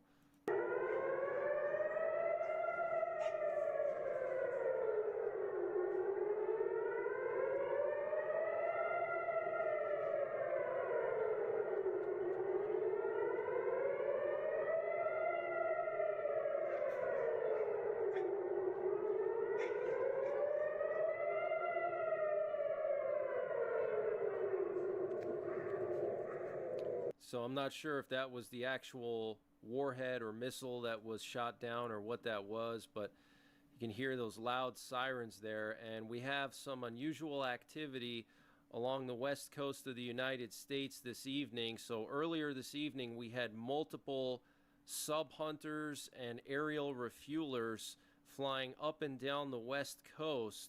So there might be some kind of enemy sub out here, Chinese subs or Russian subs, and it could be related to these drones, which, by the way, are Chinese spy drones. Okay, the Chinese are spying on our military bases, and our government is doing zero about it. Okay, they're not shooting them down, they're not trying to disrupt their activity. There's all kinds of counter drone technologies that we have that can interfere with their flight, and all kinds of things that can bring them down relatively safely without any kind of missiles needing to be shot, you know, without alarming the general public. But for whatever reason, our government and our military is not doing anything about this. Okay, earlier we had news come out that these drones flew over Camp Pendleton multiple times last week. We know that they flew over Wright-Patterson Air Force Base and forced Wright-Patterson Air Force Base to close their airspace temporarily while security forces investigated the situation. Absolutely insane. We also had a bunch of sub-hunters flying along the Gulf Coast here earlier this afternoon. Multiple P-8 Poseidons took off from Jacksonville Naval Air Station. 4 of them took off at the same time and flew along the Gulf Coast here and then turned around and came back. Very, very weird. And then here we have a sub-hunter off the coast of LA. This was earlier this evening, and actually right now at this hour we have another sub-hunter off the coast of California, and also this aerial refueler that was flying up and down the coast of California. Guys, this is very rare. I follow flights on a daily basis. Probably for the last 4 years I've been following flights on a daily basis almost, and I've never seen anything like this. This is very unusual. And the Pentagon is saying that China now has 600 operational nuclear warheads, along with big leaps in diversity and precision of their nuclear arsenal. Once seen as outdated, China's arsenal now includes a nuclear triad and ballistic missile subs on deterrence patrols. The Pentagon warns the sophisticated new arsenal heightens global tensions, okay? This is what I was warning you guys about. I really hope that Trump rearms our Minuteman missiles and our Ohio-class subs, because under the Obama administration, we removed 2/3 of our nuclear warheads on our Minuteman missiles. We went from 1,200 warheads down to 400 warheads on the Minutemans, and then we removed 4 Trident missiles from every one of the 14 Ohio-class subs that carry Trident missiles. Normally they carry 24 each, and we're down to 20 each, which doesn't sound like much, but each one of those Trident missiles can carry 11 warheads. Okay, so you're talking about 60 missiles times 11 warheads each. You're talking about 600 warheads removed from our nuclear-armed subs and 800 warheads removed from our Minutemans. Plus, we denuclearized the B-1 Lancer, and we denuclearized a few B-52s as well. So you're talking about a drop of 1,500 warheads deployed because of Obama, okay? That is very serious, and if we get serious about it and we have the willpower, we can rearm our Ohio-class subs, our B-1 bombers, and our Minutemans in under a year. And the problem is, if we don't do this, then Russia and China could attack us simultaneously, because we don't have enough warheads to attack both China and Russia to respond. We have just enough warheads to respond back to Russia, but if China gets involved, and they're building their arsenal very quickly, okay, if they both team up against us, we're not going to be able to fight against them, okay, in a nuclear war.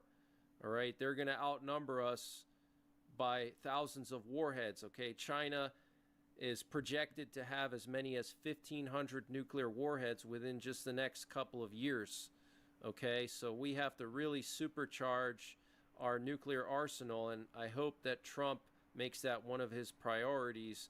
And if you guys out there watching could send maybe the Trump campaign, or I don't know who to send an email to, but write an email to him and ask him, hey, Trump, please rearm our Minuteman missiles. Please rearm our Ohio-class subs so we can defend our homeland against China and Russia together.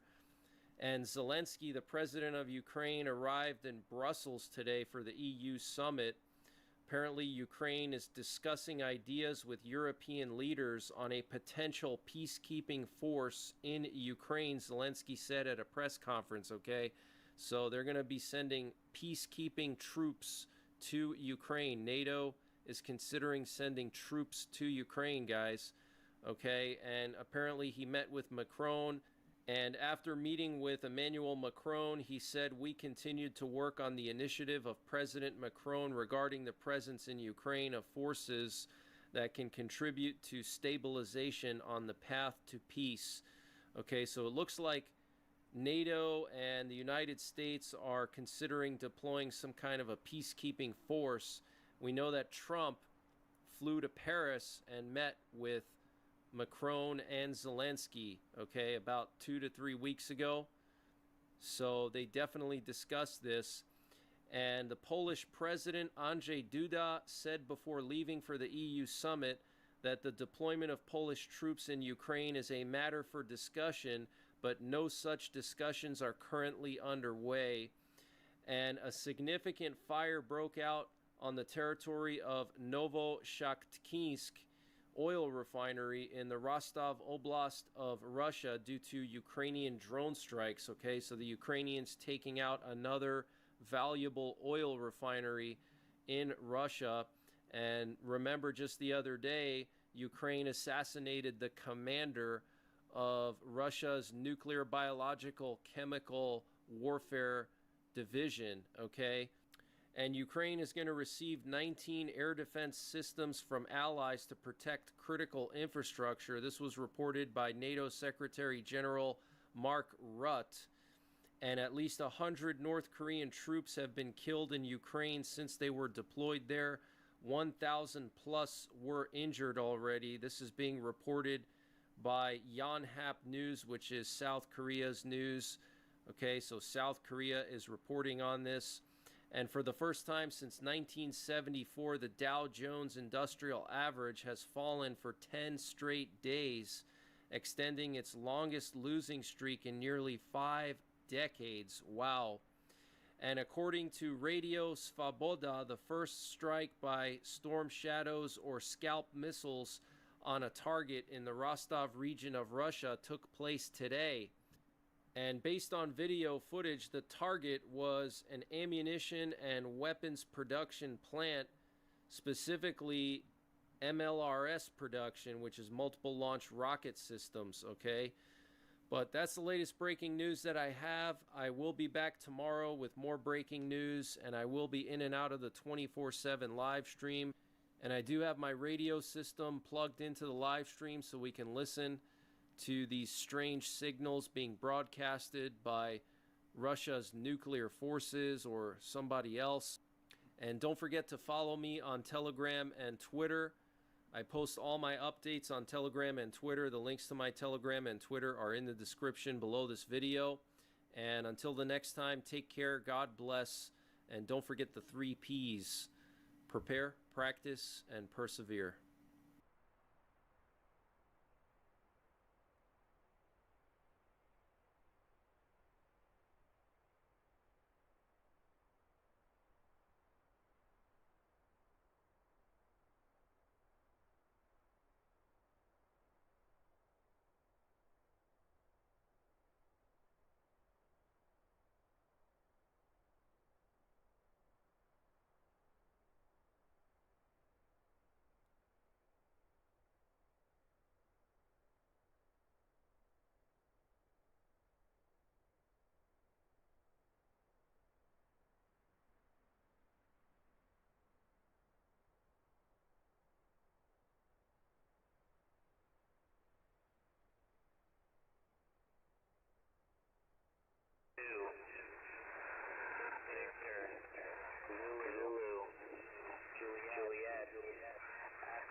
Charlie,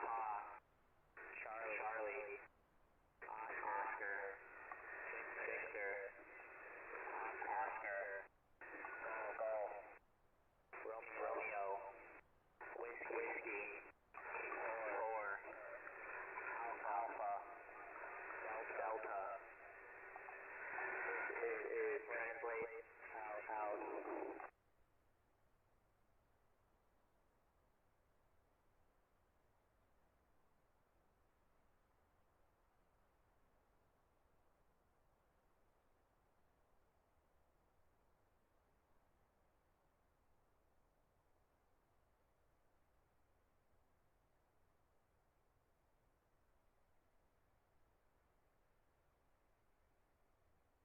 Folks, I can't get this stuff to set up. I don't know what I'm doing wrong.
I think I've got it figured out.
This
I don't know about it. I'm gonna have to sit here and just play with it and figure out the controls. It's a lot different than 2020. So I'll shut it down here in a few, and we'll go through the news, and then I'll open it back up, and I'll get familiar with everything.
I figured out how to work the drone, so I'll get the thing hooked up and we'll start going around to some places here in a few.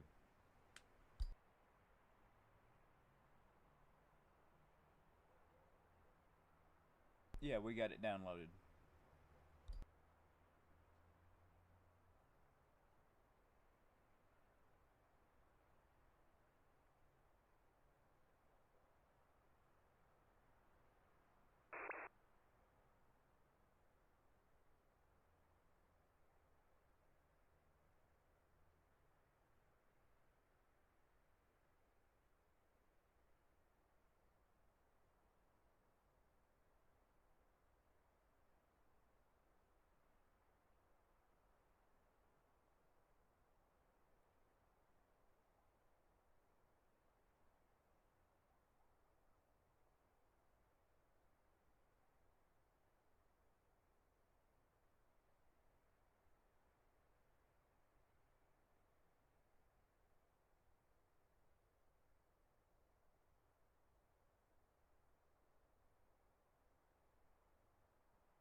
Still working on getting all this set up. So I'll be in and out. I'm going to say an ETA of about an hour, hour and a half.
I'm gonna let this load in, and then I'll be right back. I'm gonna run out to the store. Have a second.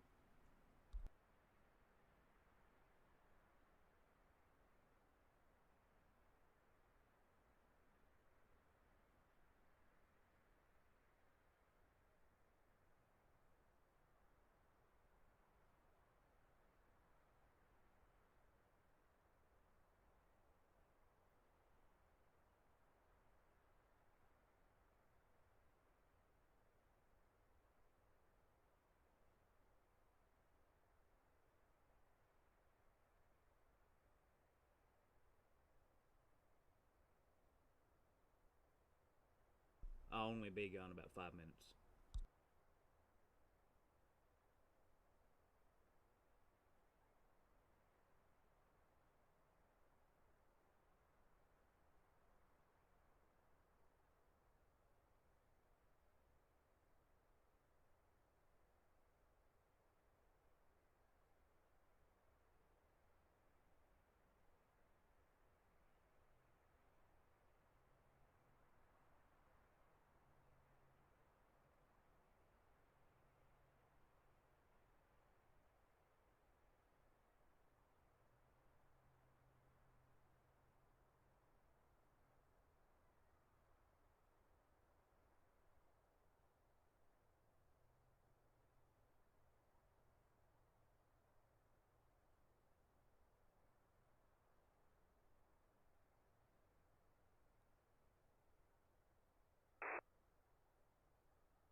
I don't think there's going to be any sound.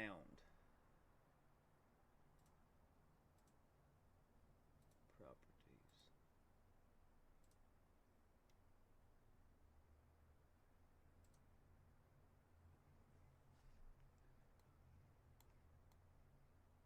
Because I've got this running for a capture card.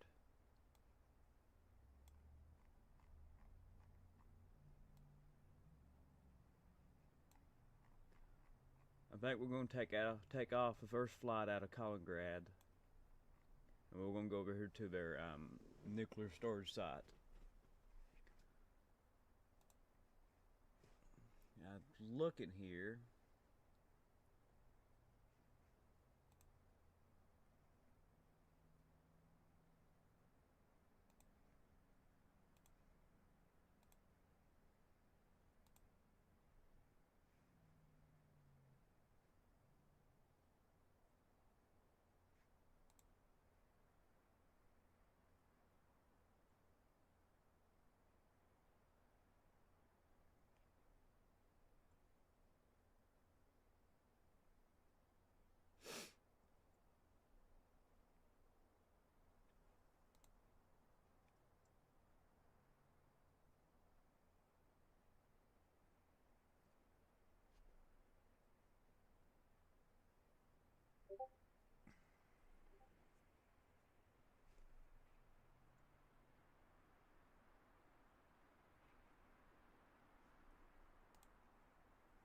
I'm wanting to get live traffic.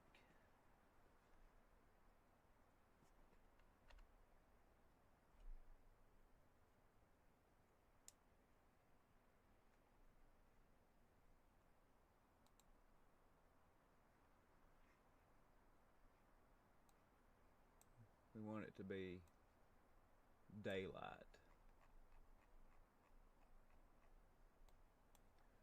Okay, now I'm going to mark our destination, which would be this site here. Now wait a minute, it's not that site.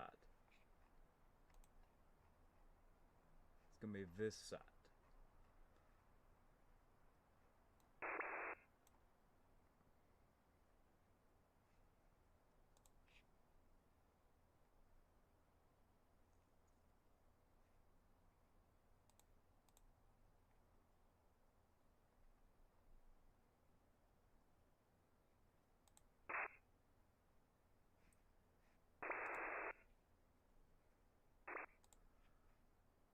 This will be our destination.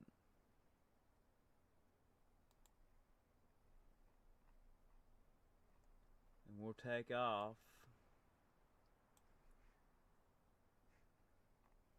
out of the arms depot over here.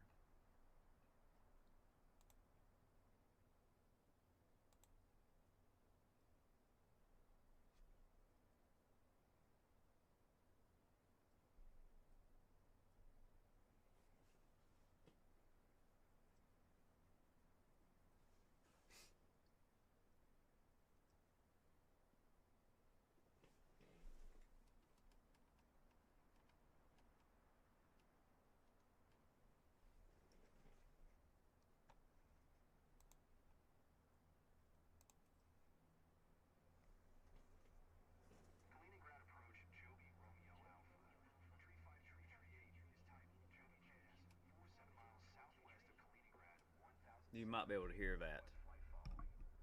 I've got the audio on.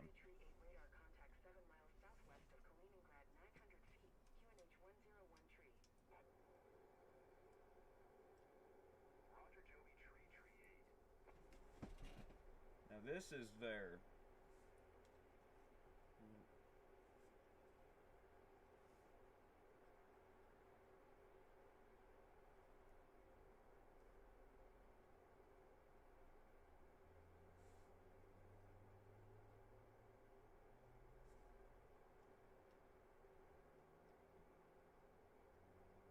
we'll go down here and look around.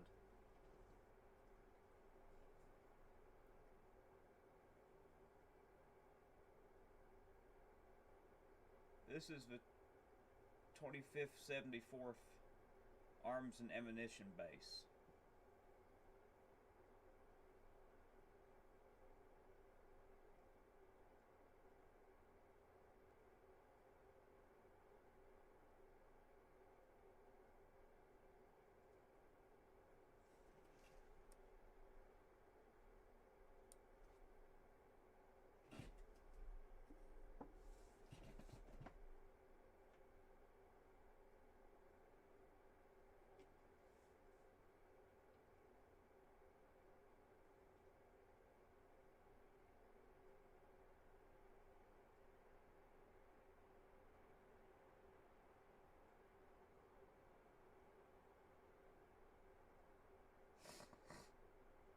No, this is over in Kaliningrad.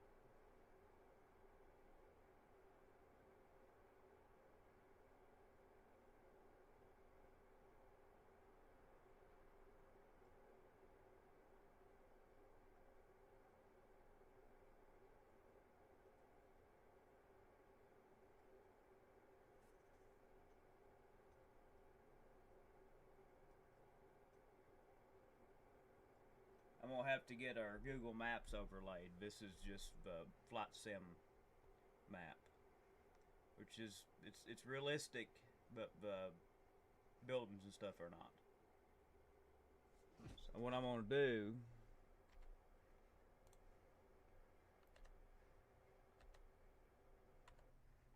I'll come over here.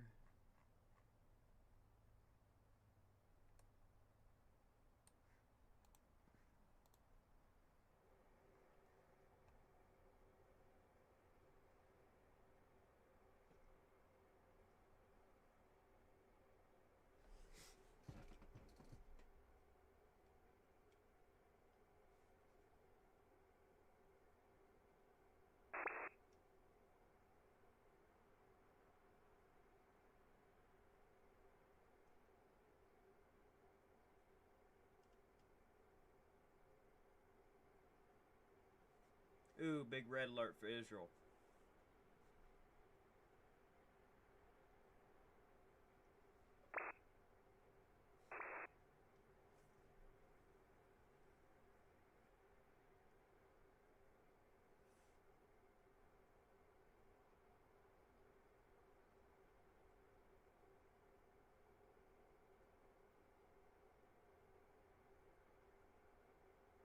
There's some.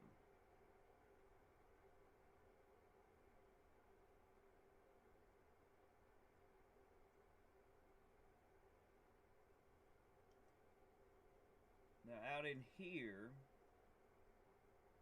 is their ammunition stockpiles.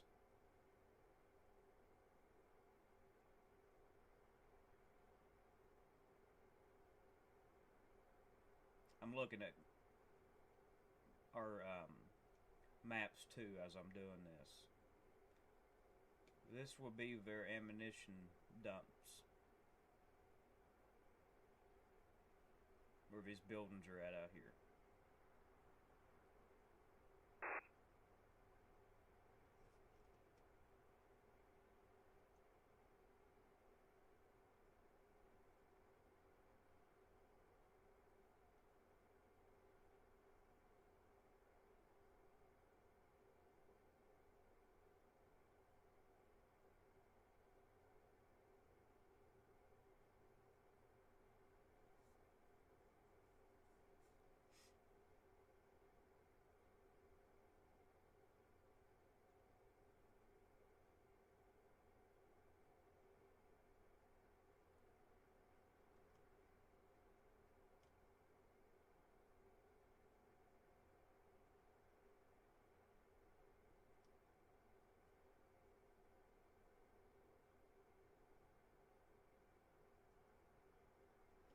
I gotta do one thing in a second. Where's that little screwdriver at? I gotta take this screw out.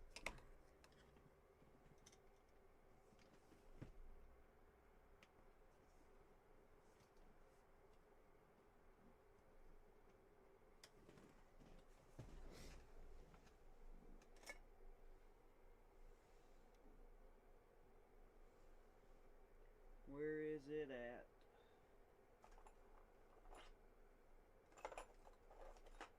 Be able to use this.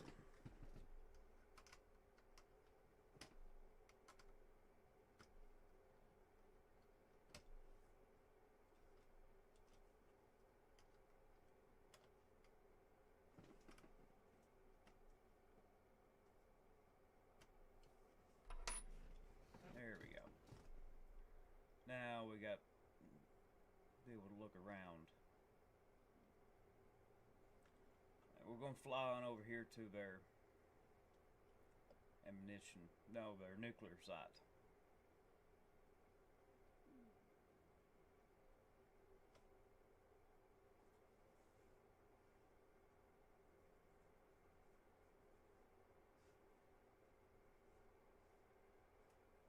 Then we'll pan off here and we'll go fly up a Swanky Gap.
Yemen's at it again, I see.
That's not what I was looking for. Where's my waypoint at?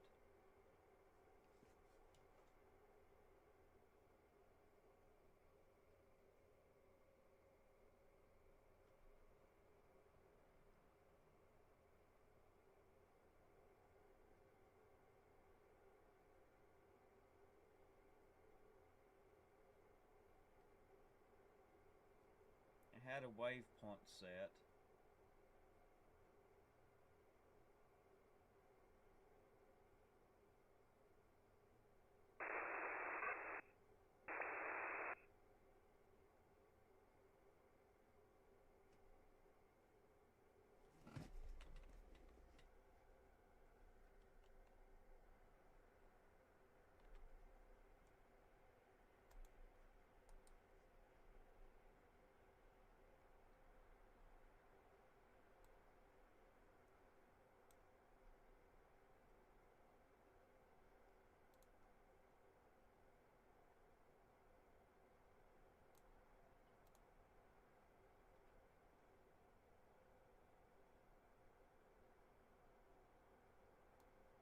Now, didn't I?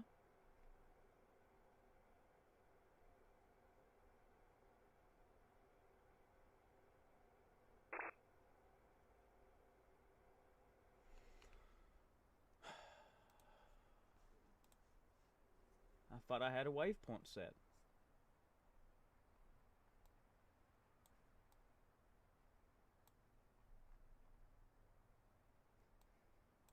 And we'll take off from here again. Set as arrival. Set as departure.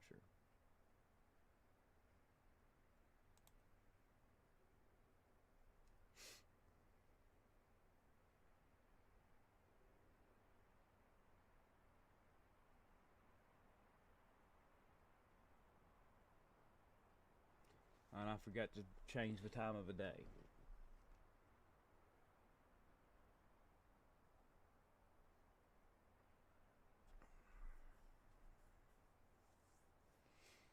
It's going to take me a little while to get used to this.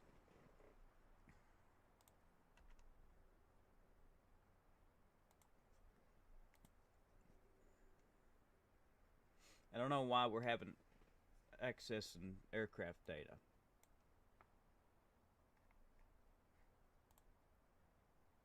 Set as arrival. Set as departure.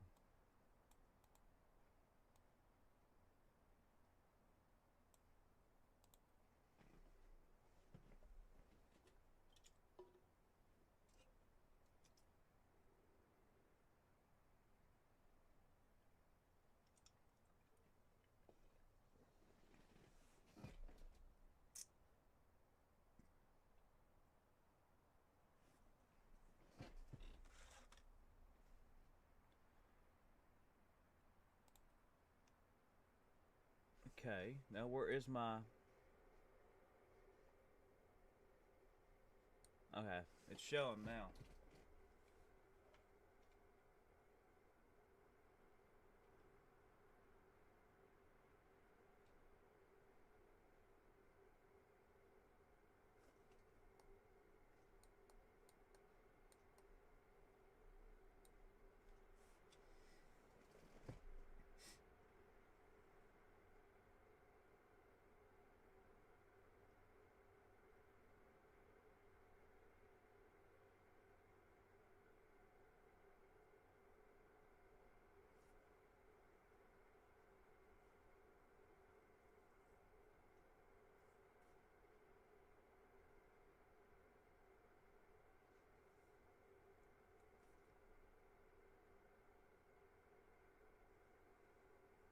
Now this is their nuclear storage site in Kaliningrad.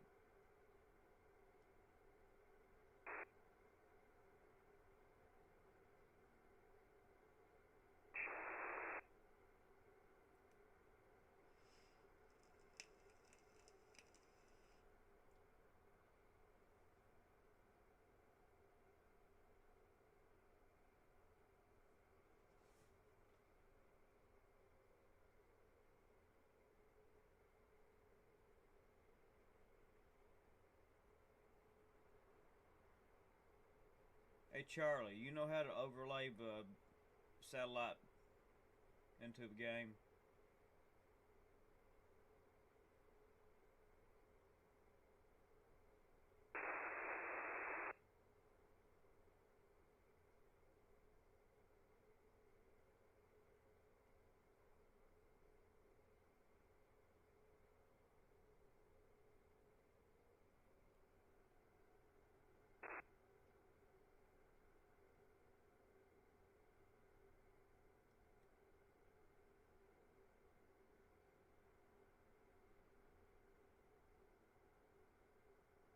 This is Microsoft Flight Sim 24. Oh, okay, you don't have Microsoft. Now this is their nuclear storage facility. I'll have to talk to Lee, he knows how to do all that. We'll go over here and fly the perimeter of it. As soon as I can get down there. This drone is a little bit slow.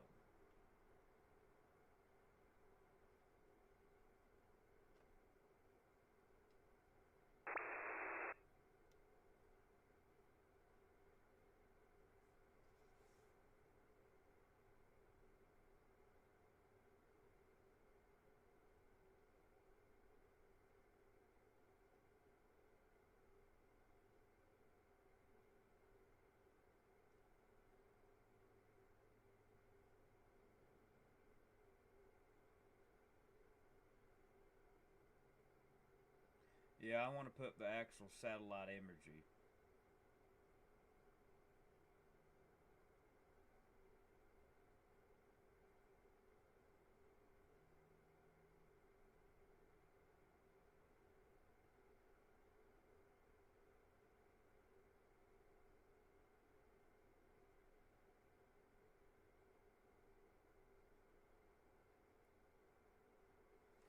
They take out a lot of this stuff in game.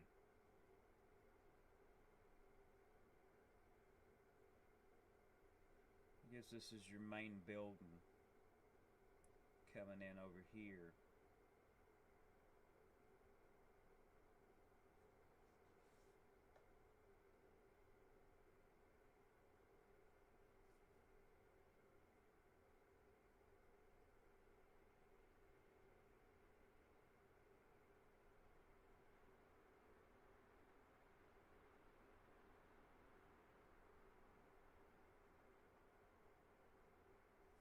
Now over here that they've took out, that's just trees.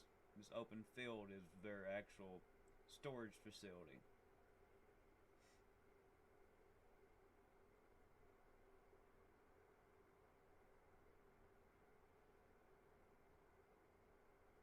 Right here's where the bunkers are.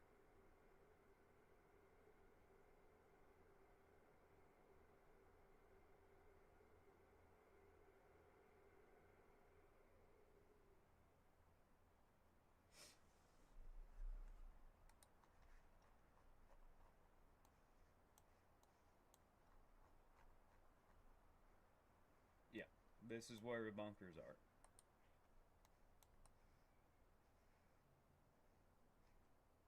We're sitting on top of one of them.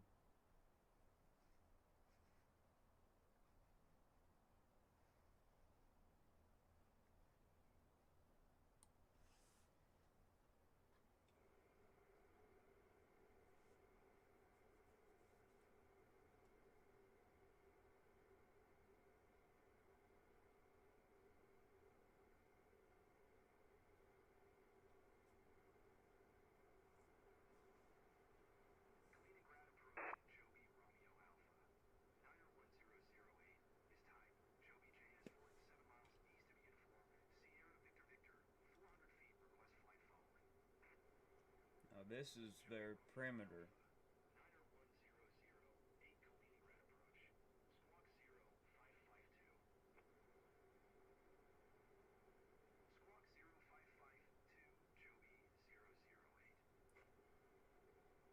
Alright, let's go ahead and fly the gap.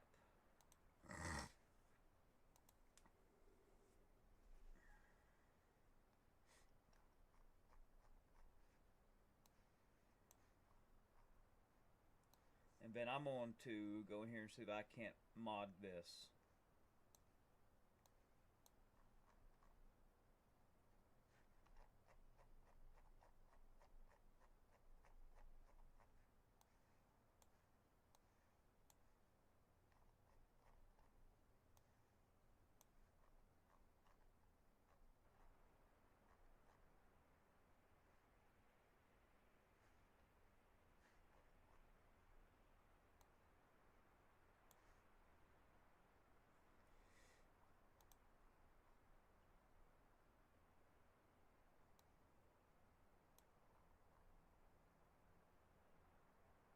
I'm going to change maps over here. Give me just a minute.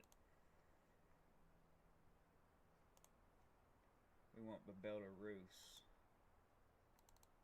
maps. Mainsail radio, this is region 5015 radio train.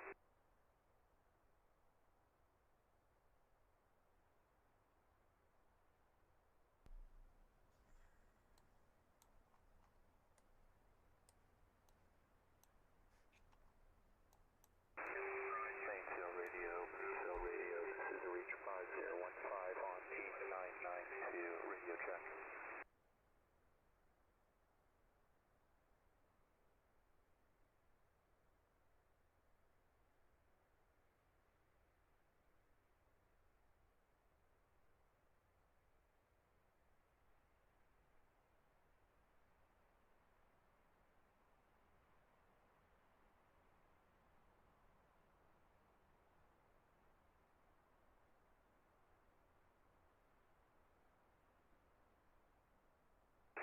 Last caller, this is mainsail. Say again your last, over.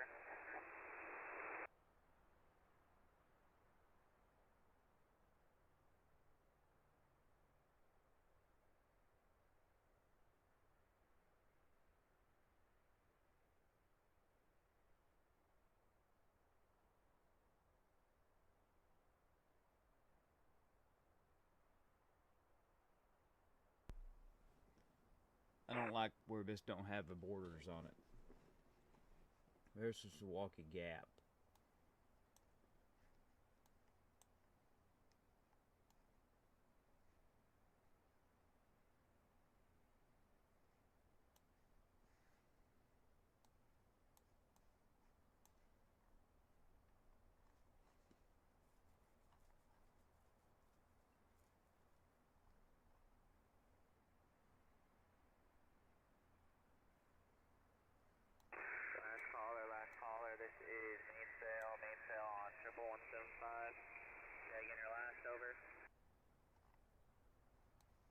Okay, here's the test site. So what we want to do is we want to take off from there. This is the border post. We're going to set a departure. We're going to set that as an arrival. We'll go up here to Lithuania border, where all these trucks are lined up. We're going to take off from our big military field. Set as departure.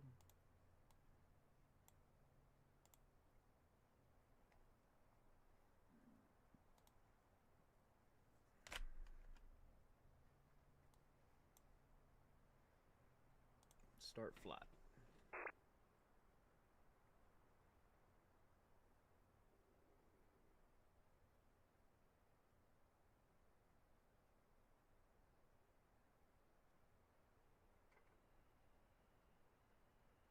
I've done it again, folks. We'll have to go back and redo that.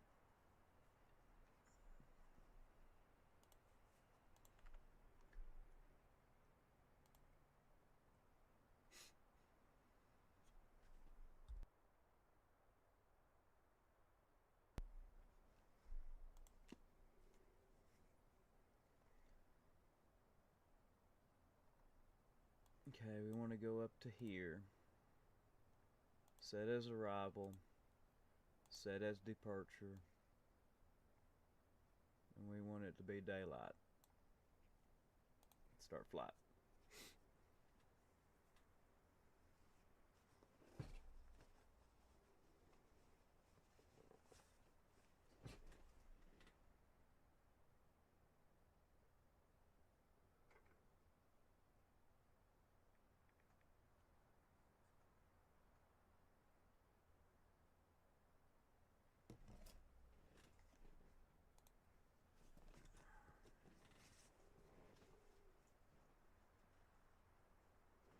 This is their big training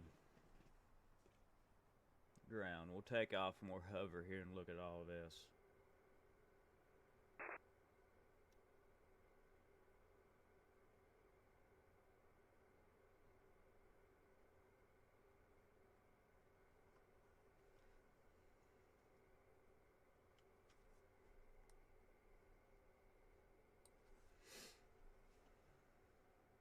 Yeah, I don't like the maps that's in the game at all.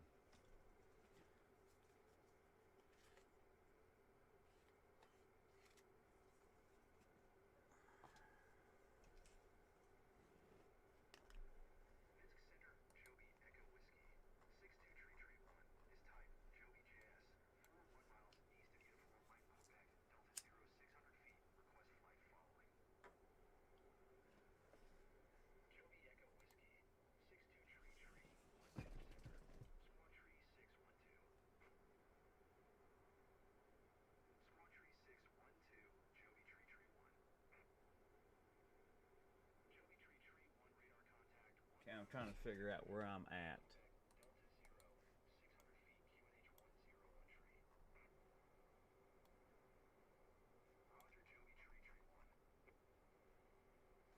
I think we've just took off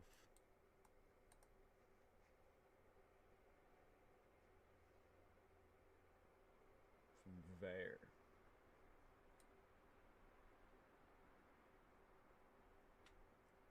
So their tank training area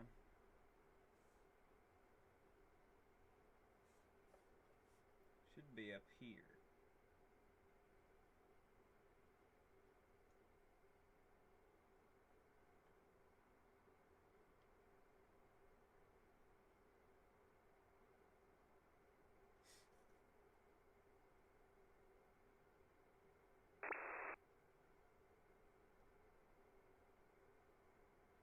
Enhancement mod. Gotta check that out.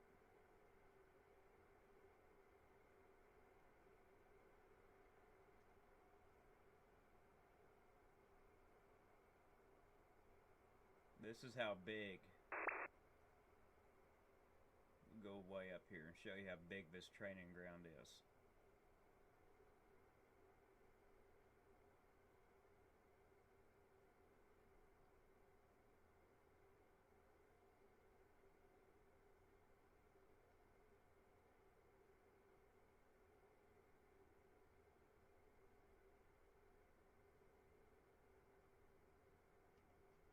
We're at 14,000 feet. About everything you can see around you is this training ground.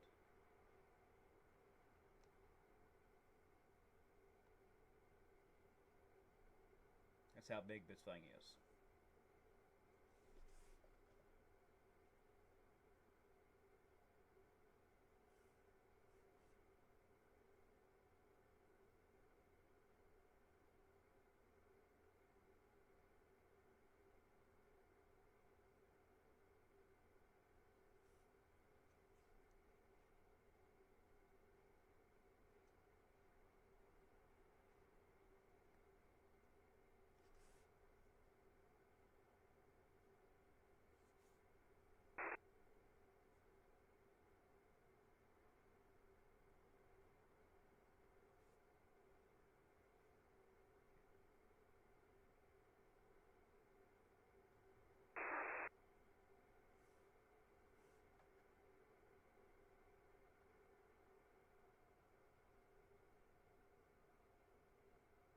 We'll go over here to the Poland border guard post.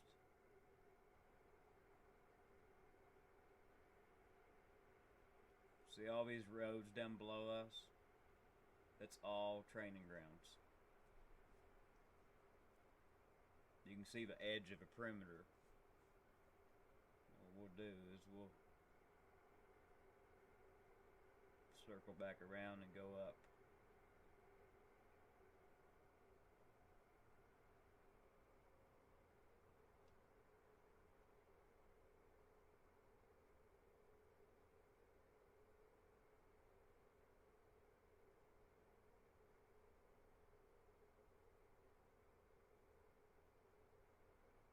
And fly this perimeter.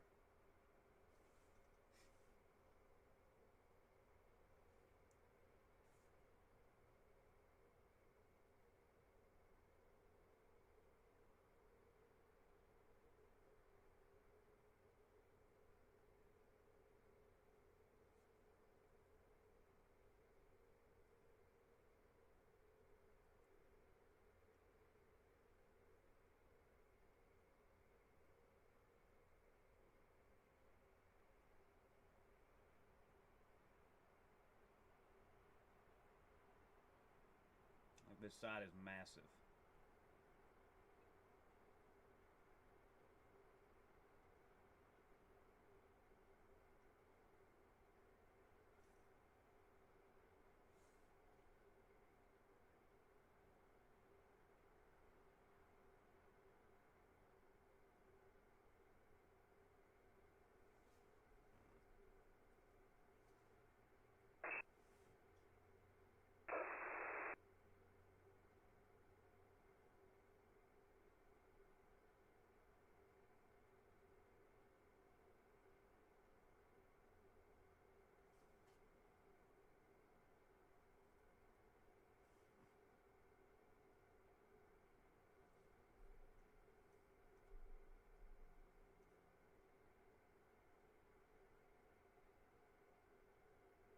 Even if they are several years old, Charlie, it'd be better than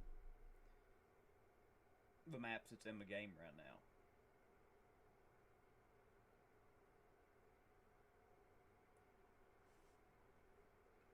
Now, it looks like this is your tank training areas. So these designated lines in the ground.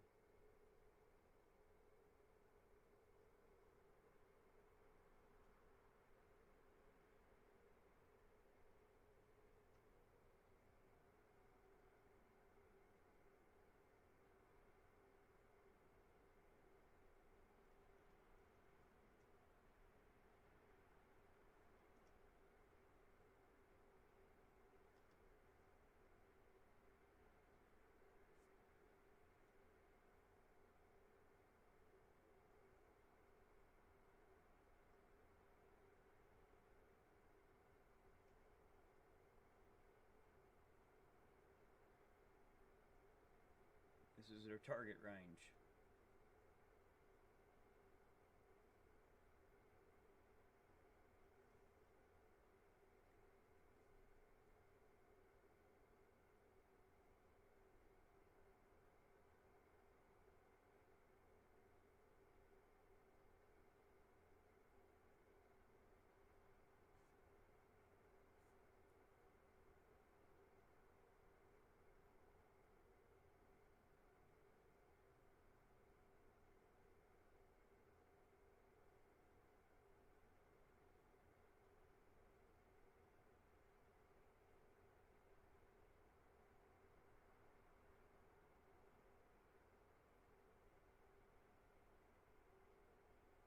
Alright, let's go on up here to this guard post.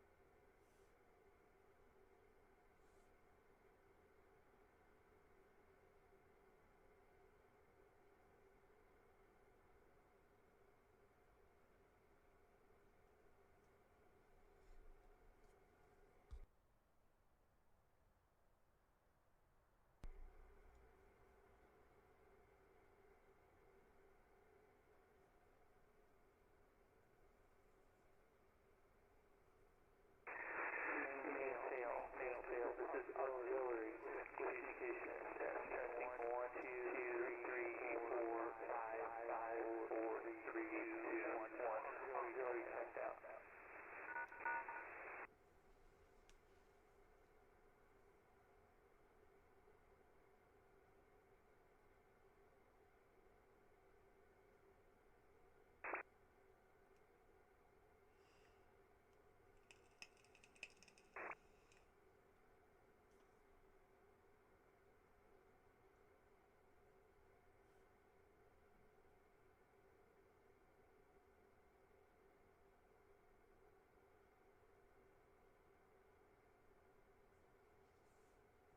Oh, check this out.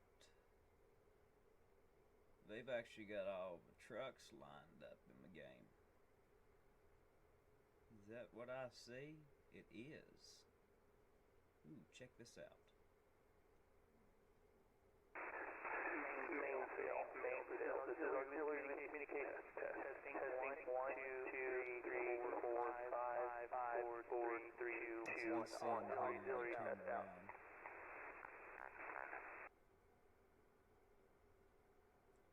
Now this is the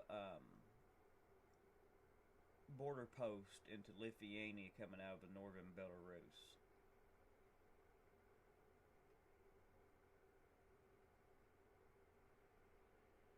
Go in here and check out all these trucks. This is where the miles and miles long truck buildup is.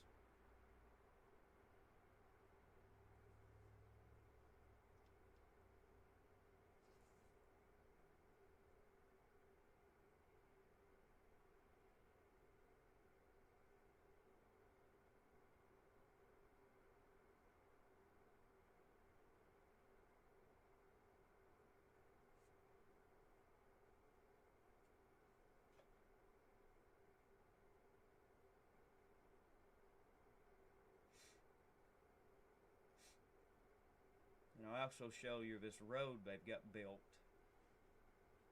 that connects the training grounds to this border check part. Now, if we're on the Belarus side, that's Lithuania.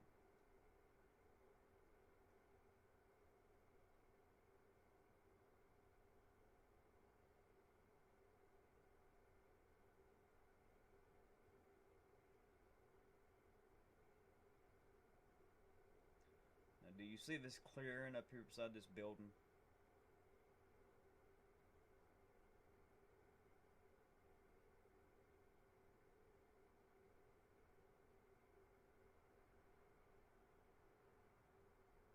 See that? That connects into that training ground. Now this is your truck build up. They're stacked 3 wide.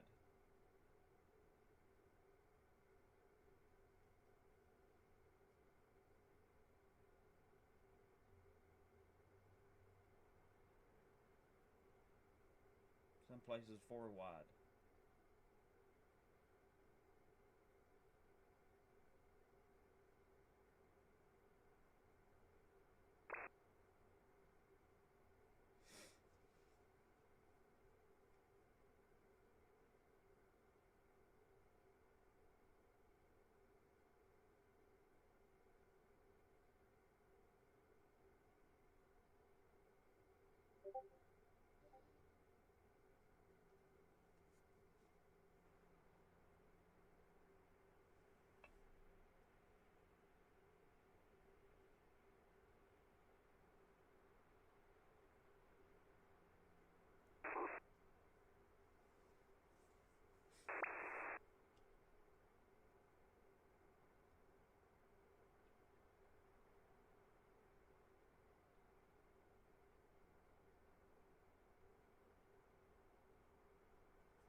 And this goes on for miles.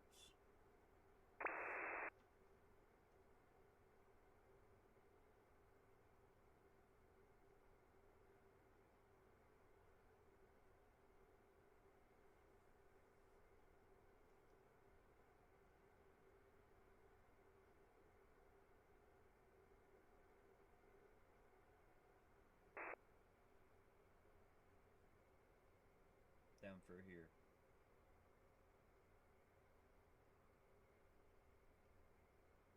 Right there's towards the end of it. And if we pull up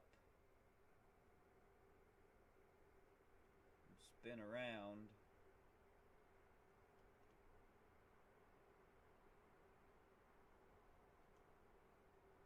that's how far this goes. Now all these roads back here, all this dirt, that connects in. Let's fly back up here and we'll come down that. That connects into this training ground.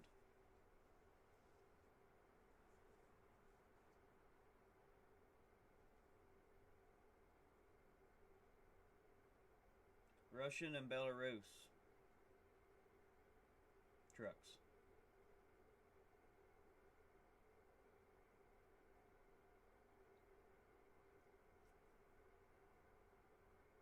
We're on the Belarus side.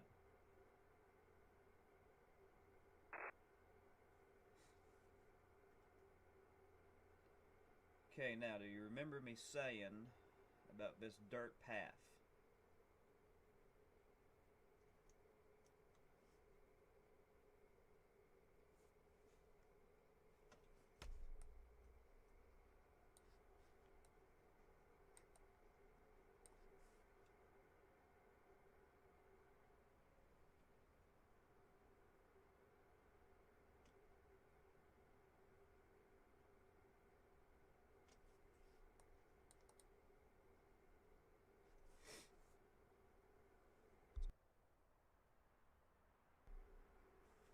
Dirt path up here.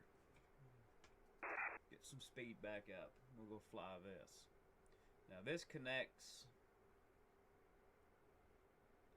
to this training ground right up to this border checkpoint that goes up into Lithuania.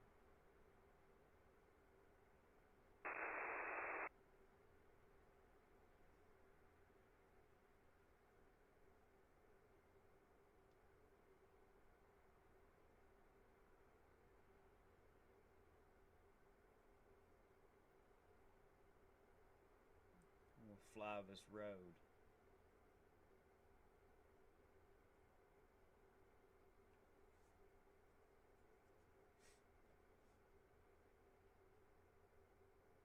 So they can move through the wooded area down through here and not be seen.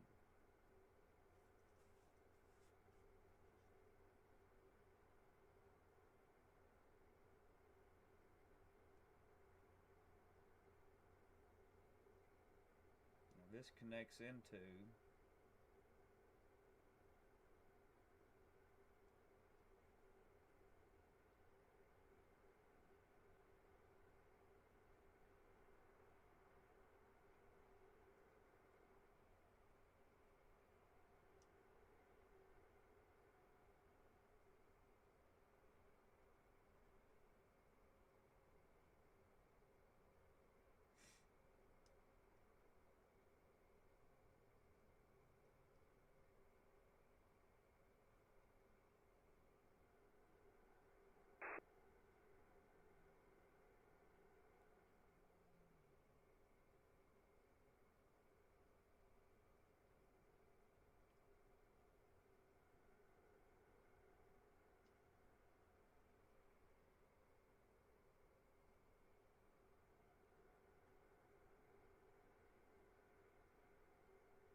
yes, nano.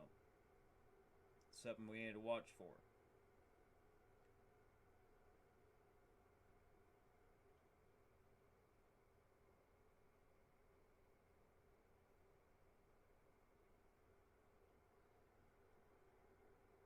And like I said, this connects right back into this big training ground.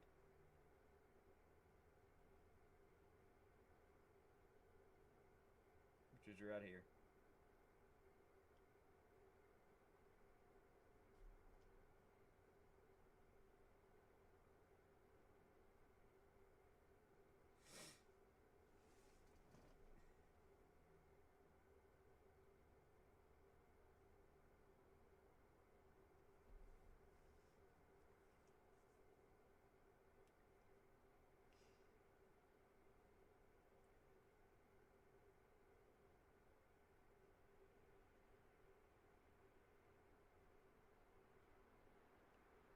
There might be a slight problem about nano. This stuff may have been moved, and we don't know about it yet. Hence all the trucks.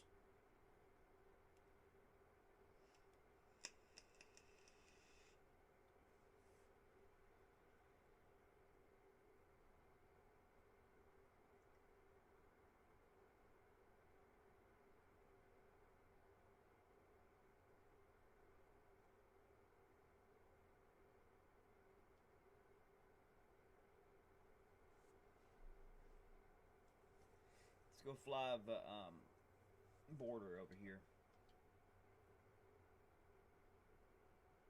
You see that outline, that road that runs from outline? That's the outline of this training ground. That's how big this thing is.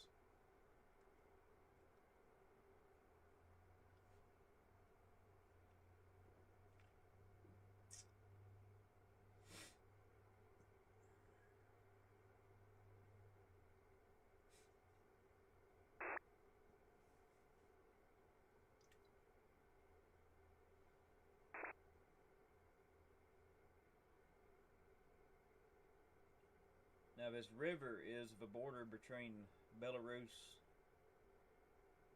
and Poland. We'll go over to this river checkpoint.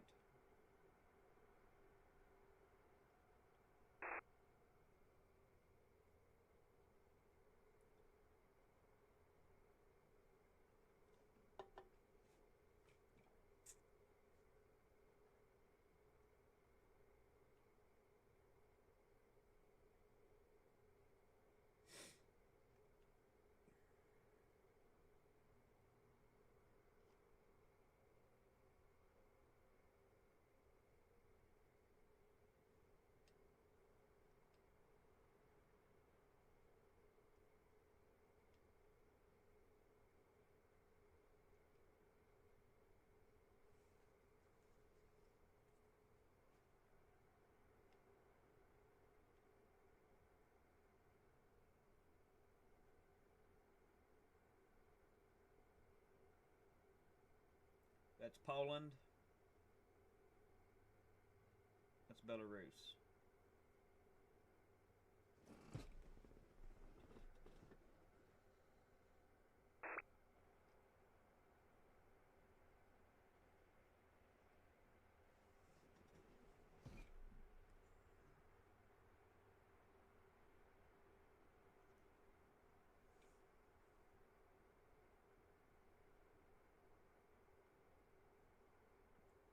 I'm gonna land here and I gotta go put some wood in the fire.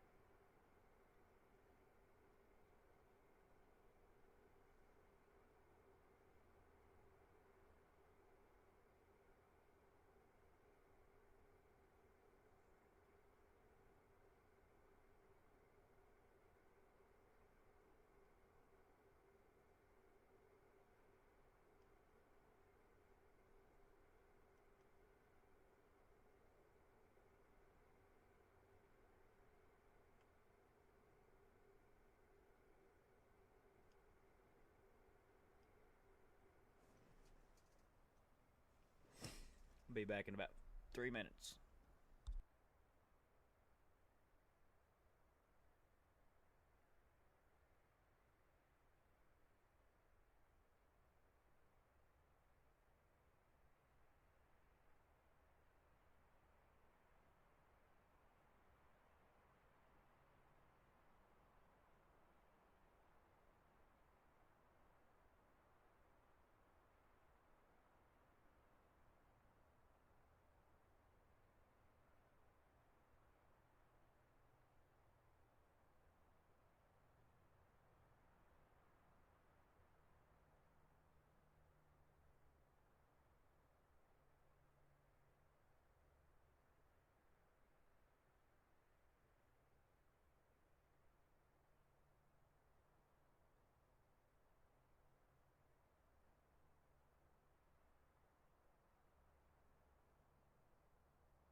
Alright, let's go fly this border.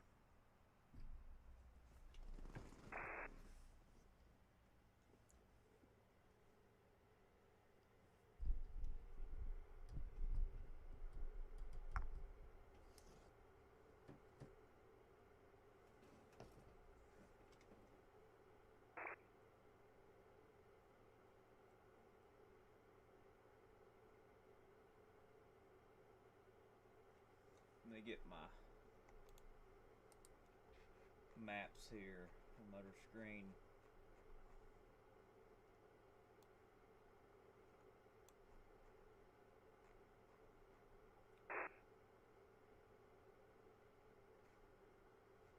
Figure out where we're at.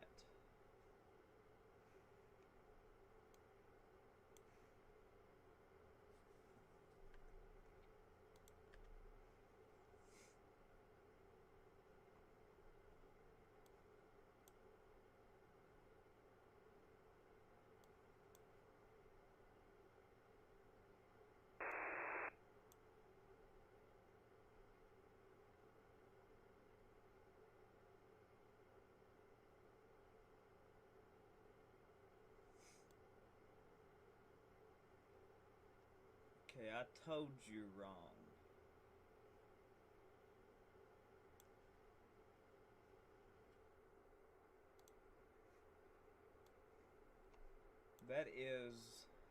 This is the Lithuania side over here.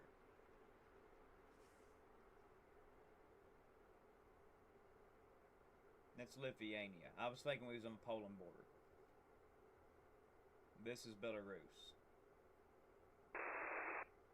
Now this is Lithuania.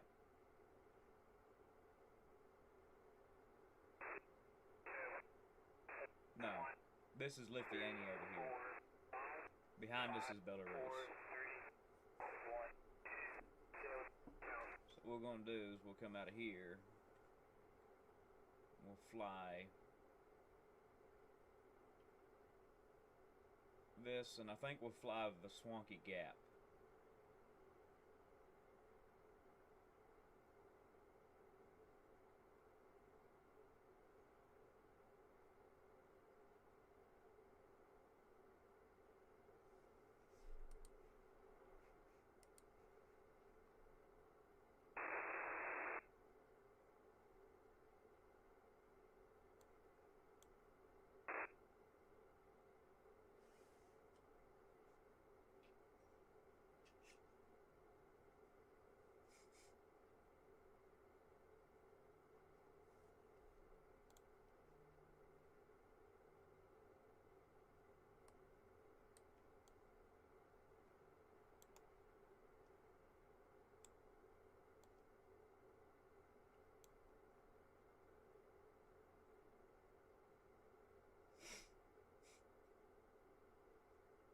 Know what we're doing? We'll start a new flight.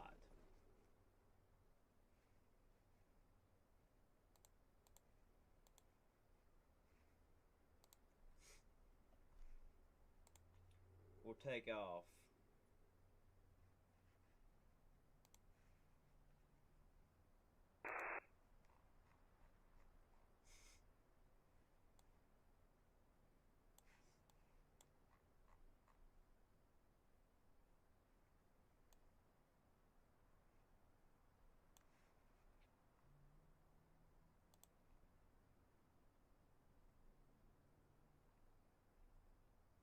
Where am I? I don't like that there's not borders.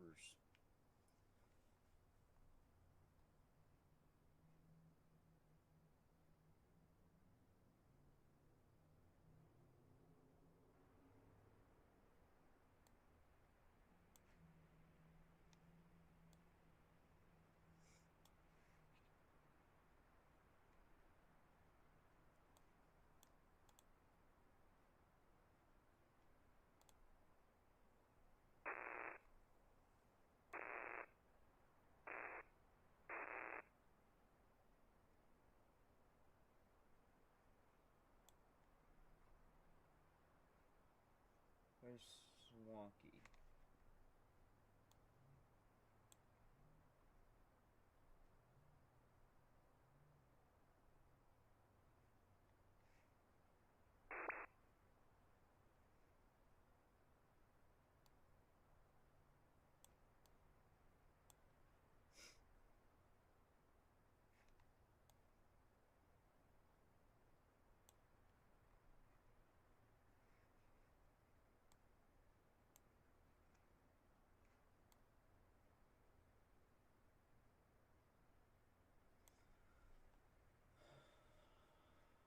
I wish you could turn them on.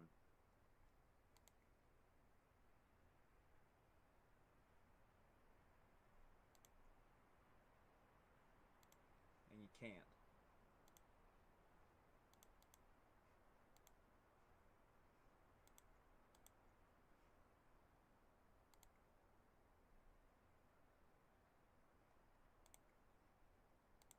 There's no settings.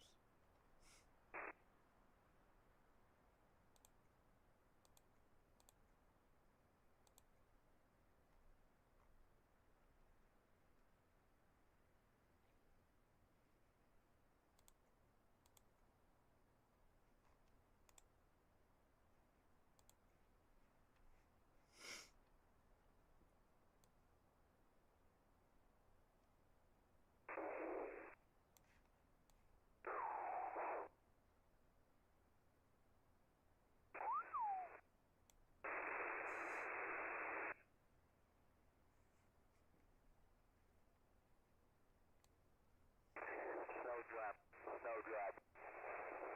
This is Ball Q on 11175. How copy my station, over.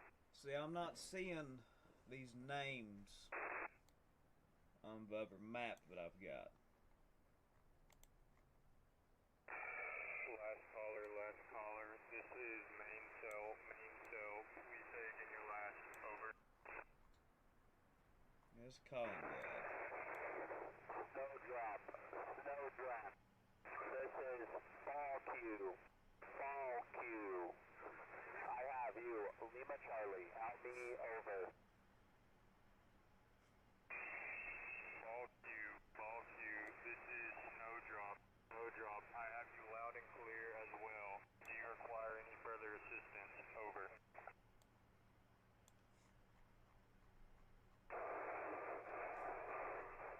Snowdrop, this is Ball Q. My station is requesting to exit the net at this time. Over. Ball Q, this is Snowdrop. My one mic. Over.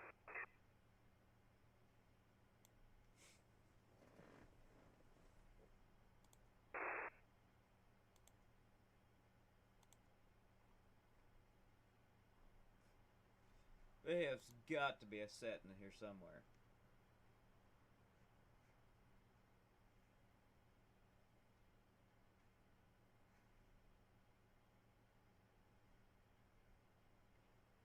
That I can turn. Ball Q, this is Snowdrop. I request you authenticate. Bravo, Tango, Zulu. I say again, Bravo, Tango, Zulu. Over. Copy, please stand by for authentication.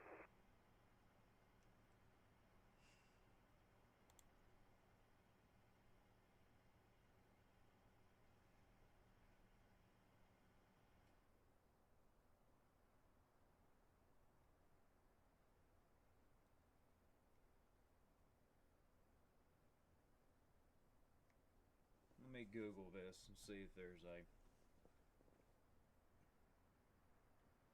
Snowdrop, this is Ball Q. I authenticate. Bravo, Tango, Zulu, with Echo. I say again, Echo. If correct, I request you authenticate. Tango, Alpha, Papa. I say again, Tango, Alpha, Papa. Over.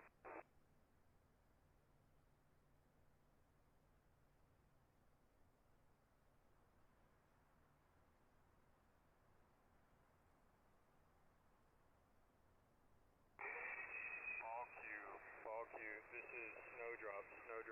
I authenticate Tango, Alpha, Papa, with Delta. Say again, Delta. Incorrect, I have exiting the net at 0056 Zulu. Copy all. My station requires no further assistance at this time. Thank you for your help. This is Ball Q, out.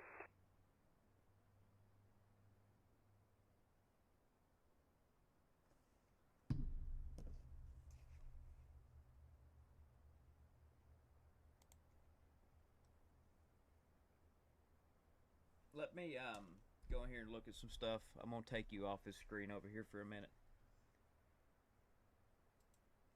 and I'll bring the flight sim back in just a few.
Now, there's got to be a way to do this.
I guess there's not.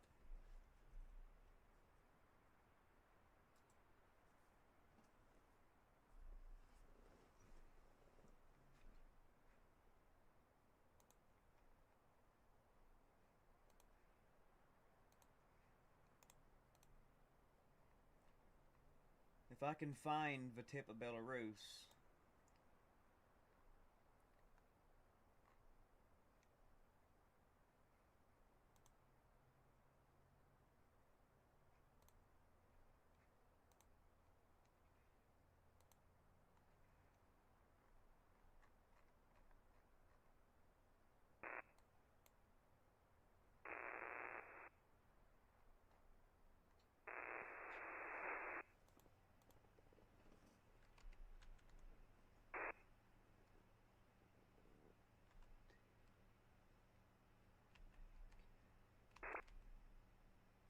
see, I'm not being able to pull up.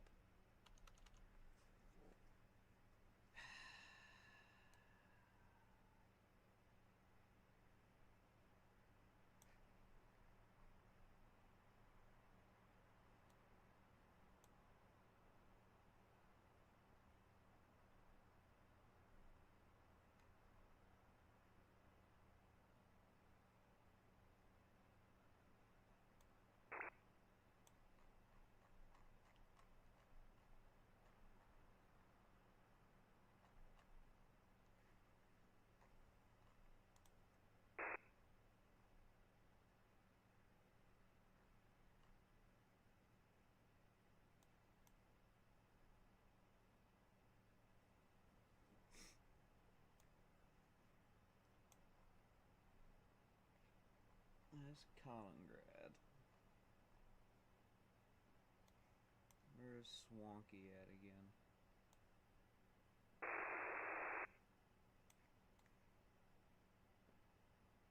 Oh my goodness.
Okay, between phone calls, I figured it out. There's the gap. We're going to depart from here. This is the tip of Belarus. And that's the tip of Kaliningrad.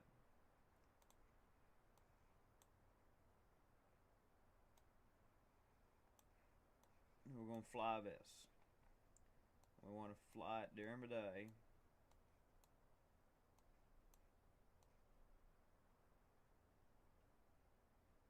So let's start about 8 o'clock in the morning. Start flight. We finally figured it out.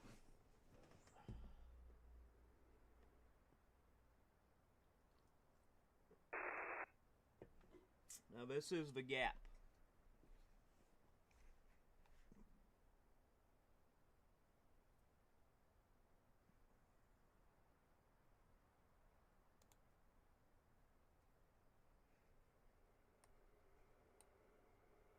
Let it all load in.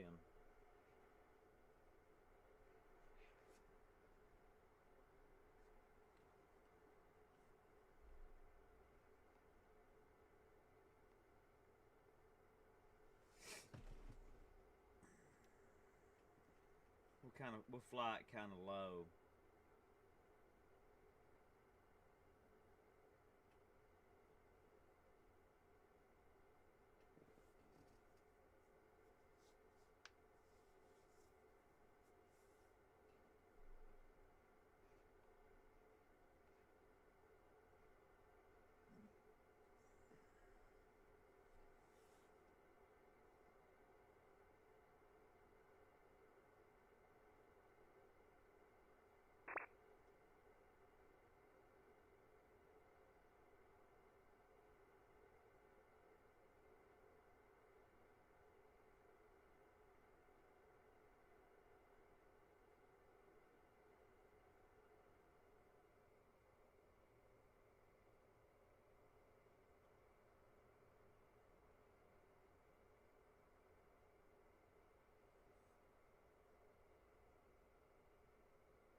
Liberty, that's actually Microsoft Flight Sim 24. We're flying the Swanky Gap.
And I'm going to have to figure out how to get air traffic turned on in here. Then we can go up. And these flights that go up at night, we can go up and fly them.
Set it or speed up a little bit more so this don't take forever.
Now this is the gap that's between Belarus and Kaliningrad.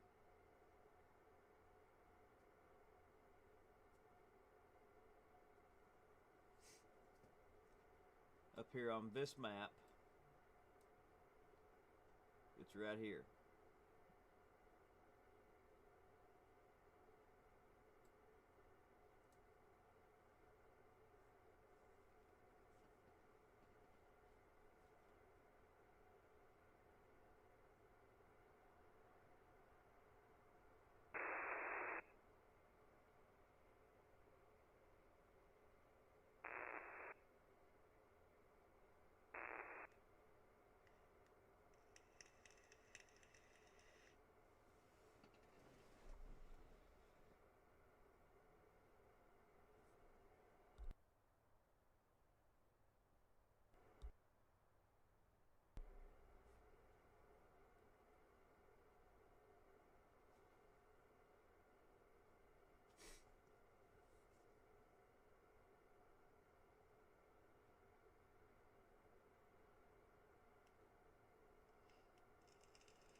Now this right here, dead ahead, is Kaliningrad.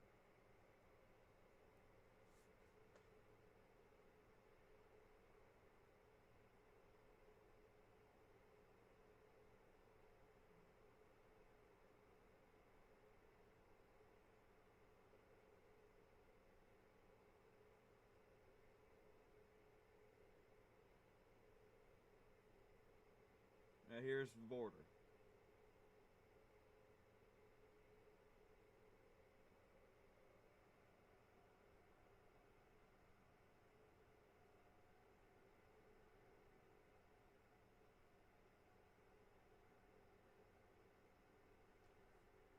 This road looking thing around through here, that's the border. So what we just flew is all they have to take to connect these and cut it off.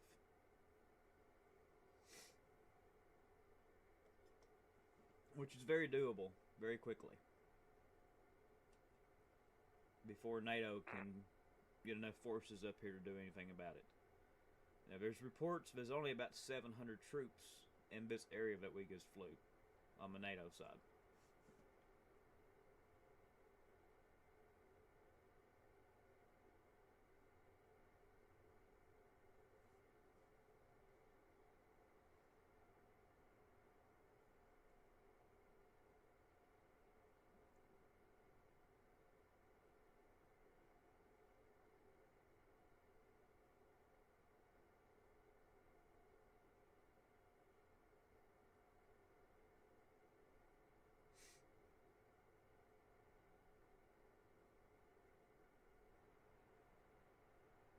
Gain some altitude here and look around.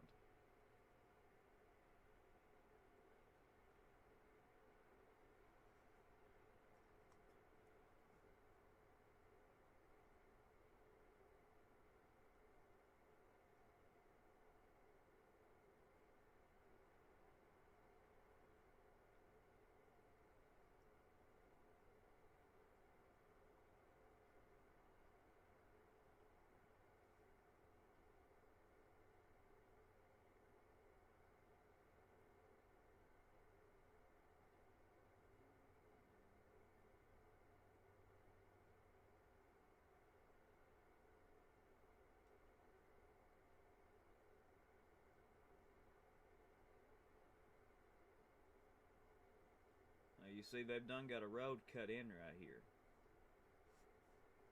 This middle road, they've done got it lead up to the border.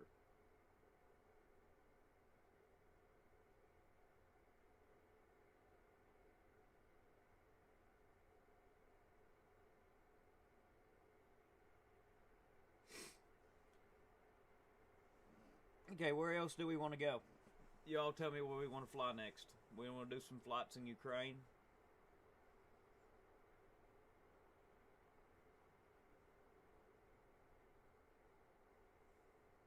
Go look at the Crimea Bridge.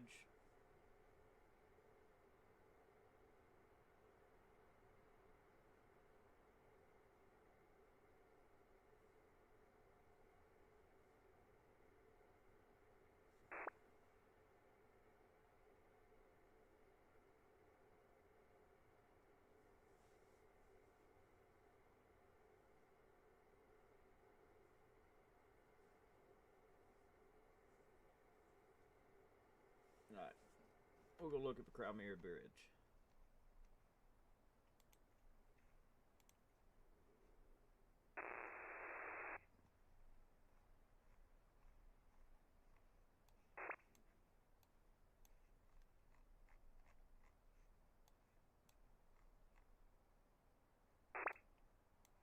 So we want to take off here.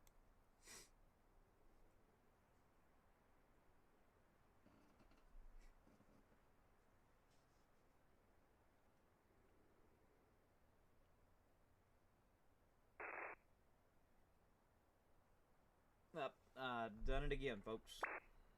We gotta go back out and change it today.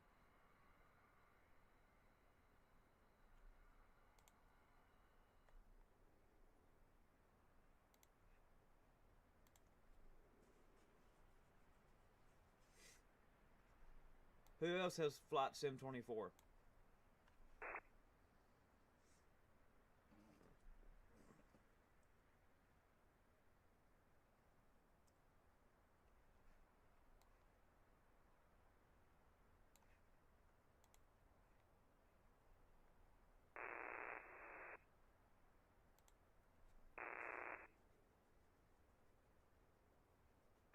Hey Charlie, you should do that and stream it.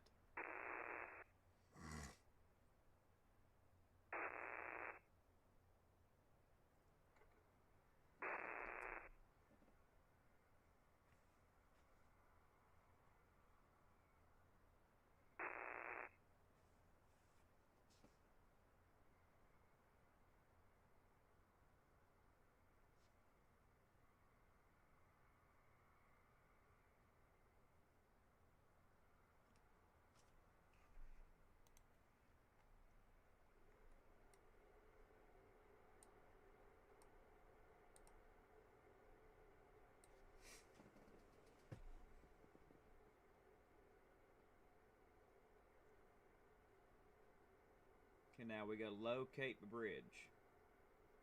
I think it's up here.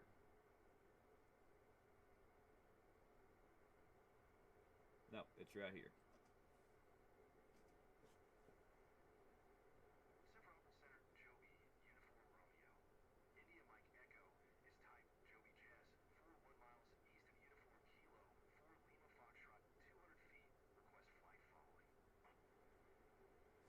Okay, this is the Kurt Strait Bridge.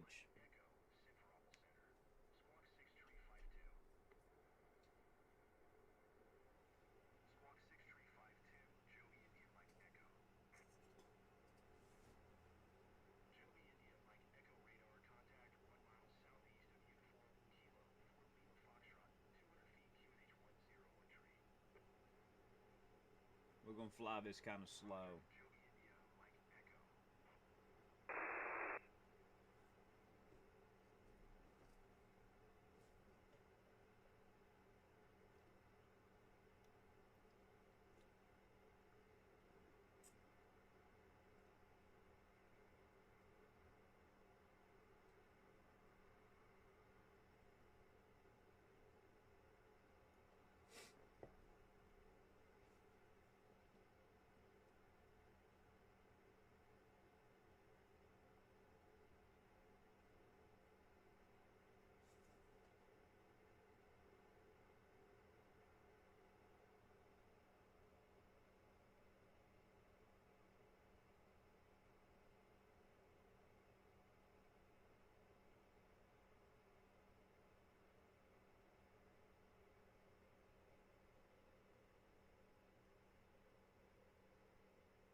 It is. It's a very long bridge.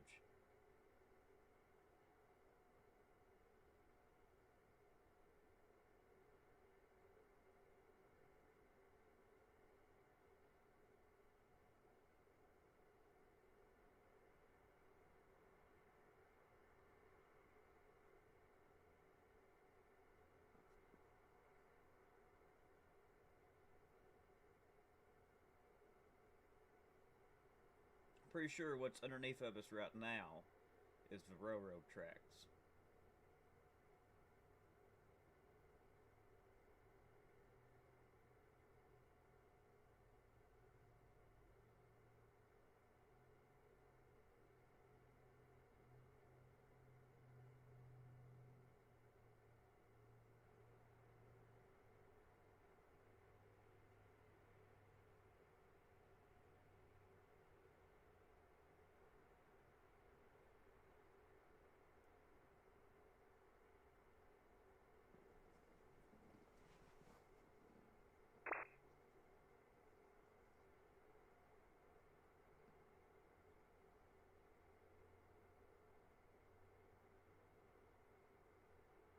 They're eventually going to, Curious.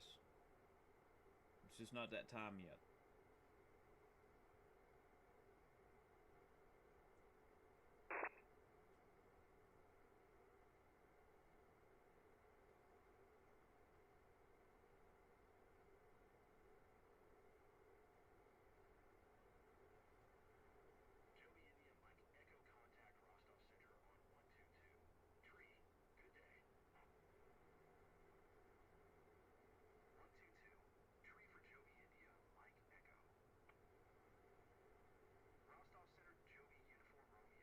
Now up here is the section that they already took out once, and Russia built it back.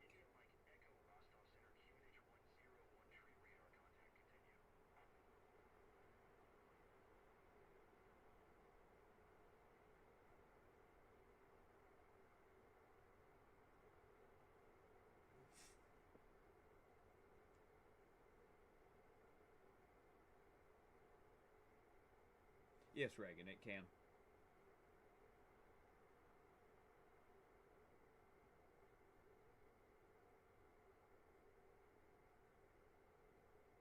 One of these sections right here is what Ukraine took out that first time. It's either this span or it's the next span up here.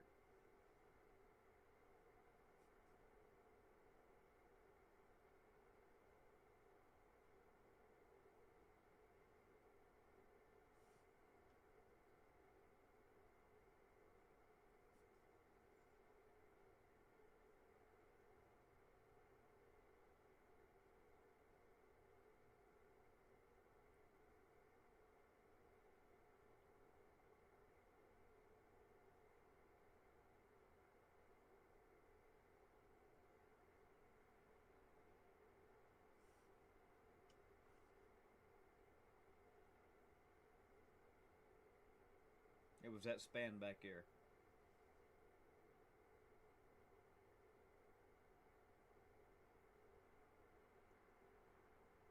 Okay, Charlie, I'll figure that out. It don't matter how big the data is.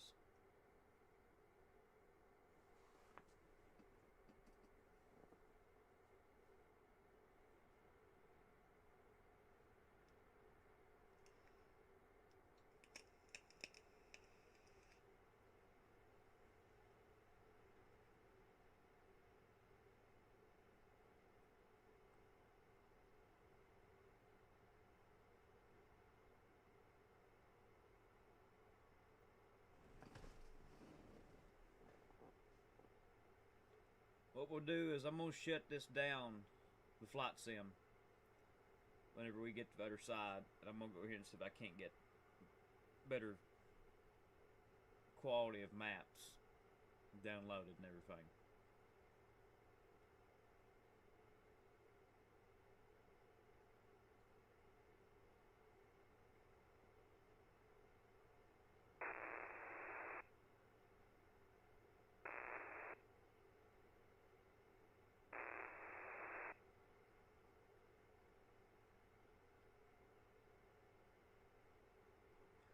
Well, we flew about 60 knots the entire time, if that tells you how long it is.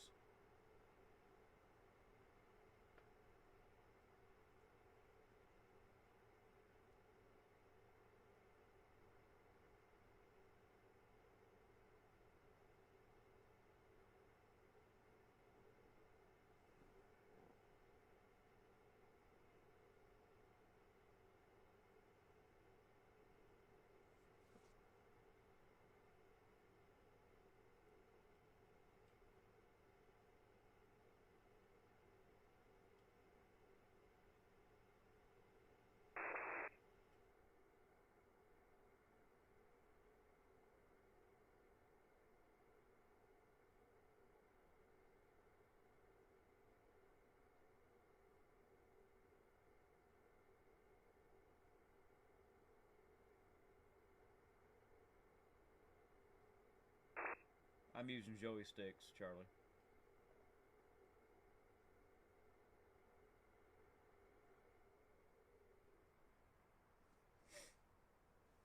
Alright, I'm gonna work on this in the background. I'll be back in chat in a few. Let's see if we've got any planes going up. Nope, it's all quiet. Anything in Middle East? Not really. Be back in a few.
breaking.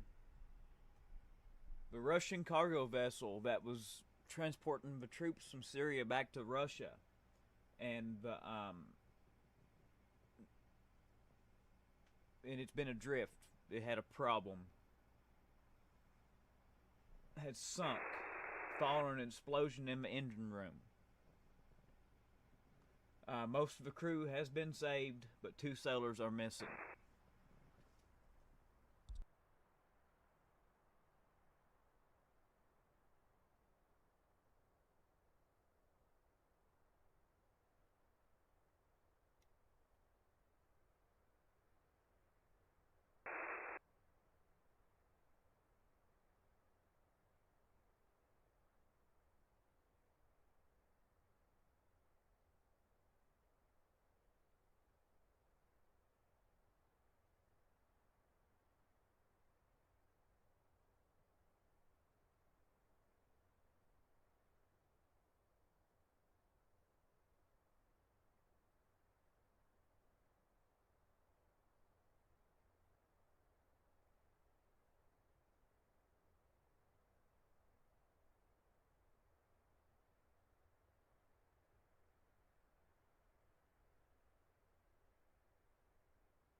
I'm working all this in the background.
Both SDRs here is running. I got one in northern Kentucky and one in Rosebud, Oregon.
Okay, I can't get the mod maps to work.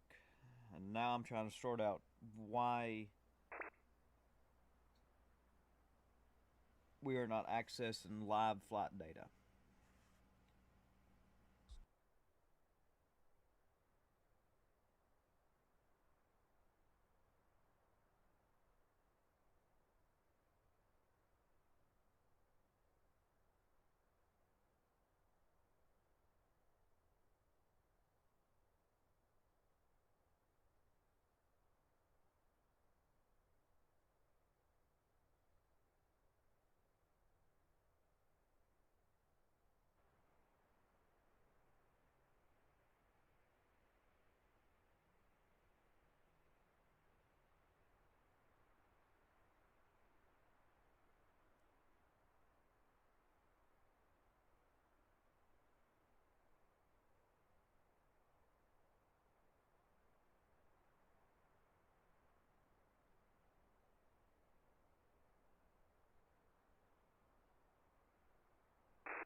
So, civilian air traffic shows up in 24, but military traffic does not. So, I'm looking at a way to fix that.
Really, again, Pam? I'll have to look this up.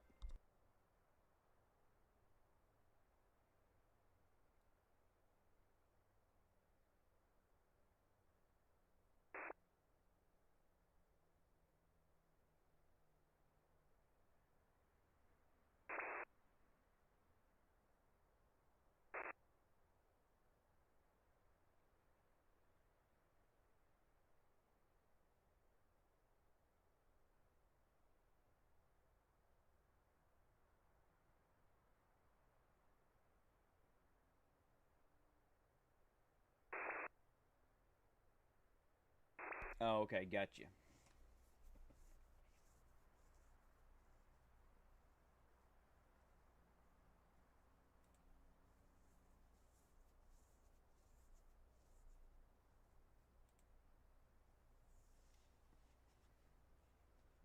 Gotcha, gotcha.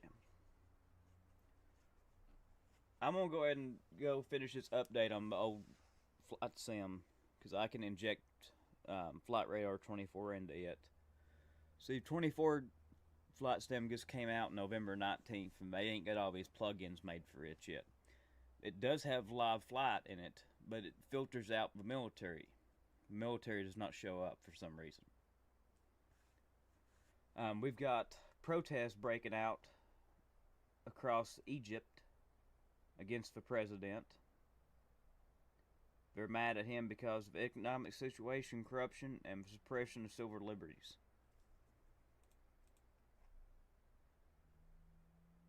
Got more flights of aid going into Poland for Ukraine. I mean, you got that Russian ship that has sunk.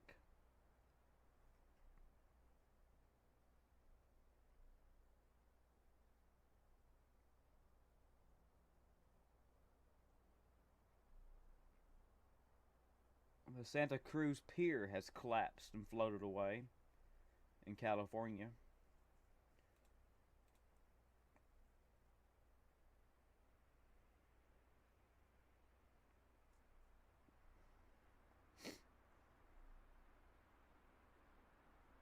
We've had a cargo ship capsize in Istanbul, Turkey.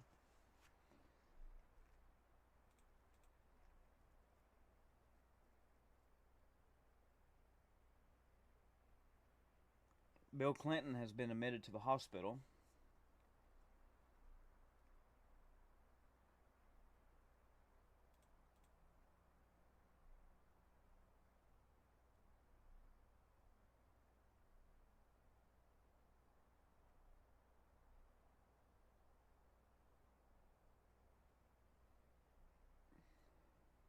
Ukraine is developing a air vehicle that can reach Moscow.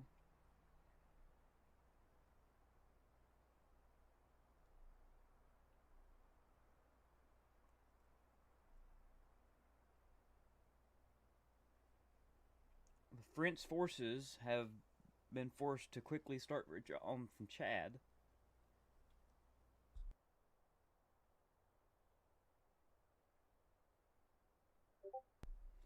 Yep, I say it did, PNW.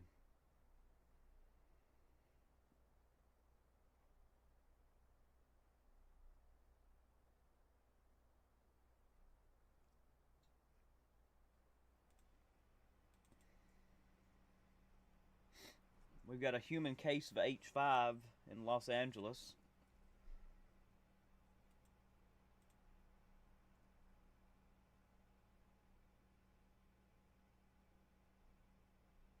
This cargo ship that has capsized in Turkey is wild.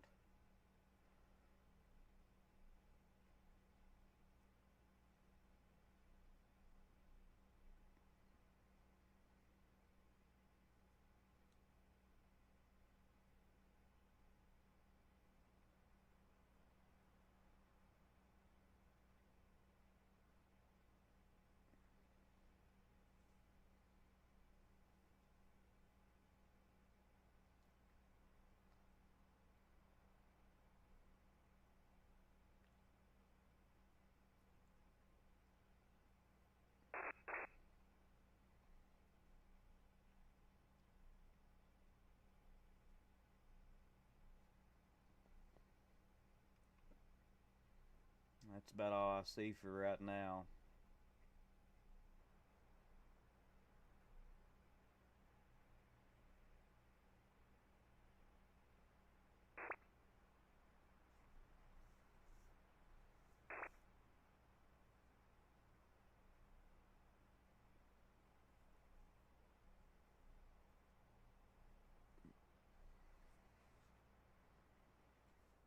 Check back in a few.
Y'all talking about that, and with this, what they're calling H5, you know the rest of it, going around.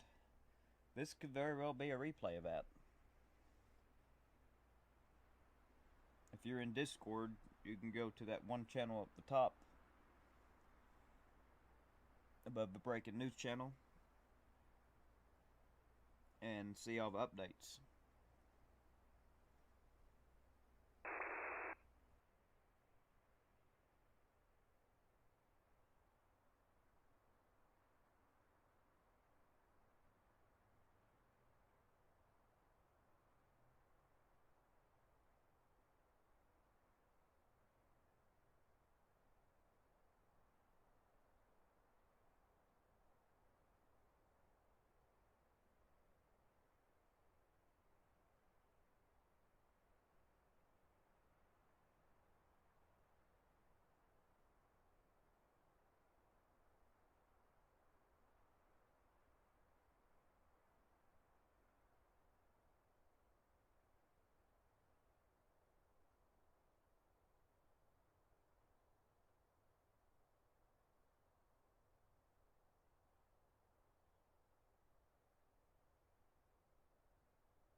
Just posted like 4 updates in that one channel I was talking about in Discord. Yeah, I'm gonna have a look.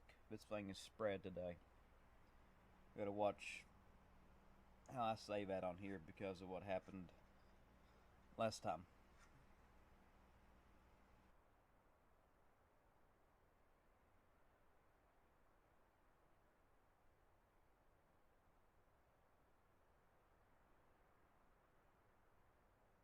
And the reason why Bill Clinton has been hospitalized, he has a fever.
got reports coming in, but Trump is having second thoughts about Mike Johnson as Speaker of the House.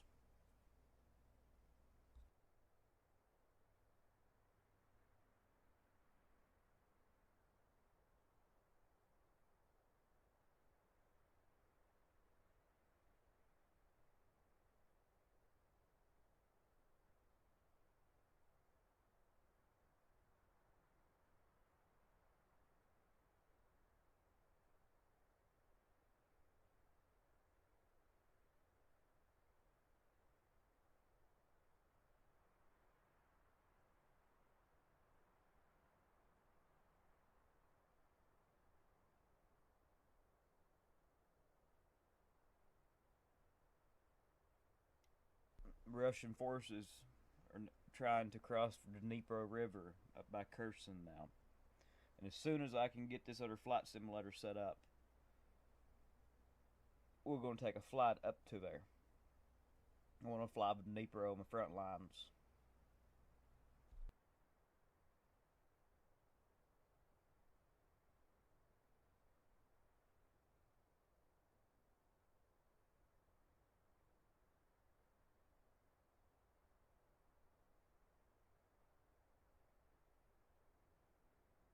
No, I don't like him either.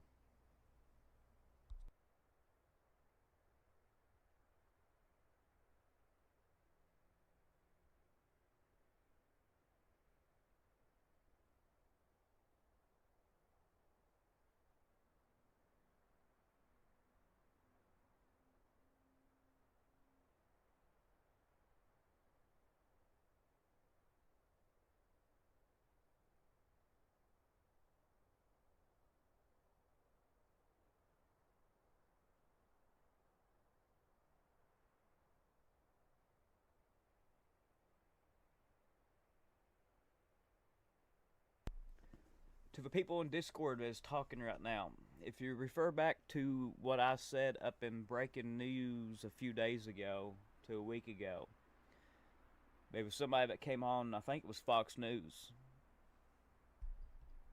Sorry. And said they had a bunch of big stuff coming down the pipeline, if you know what I mean, after the 20th.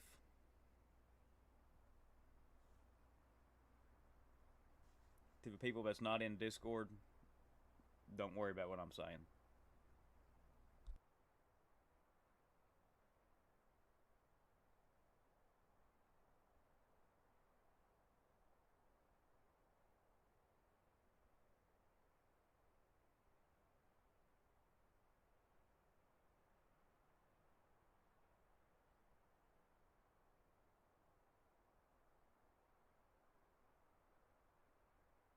I'll actually find the link and post it.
I was looking for that post, but I can't find it. It's somewhere in break-in channel towards the first of a month.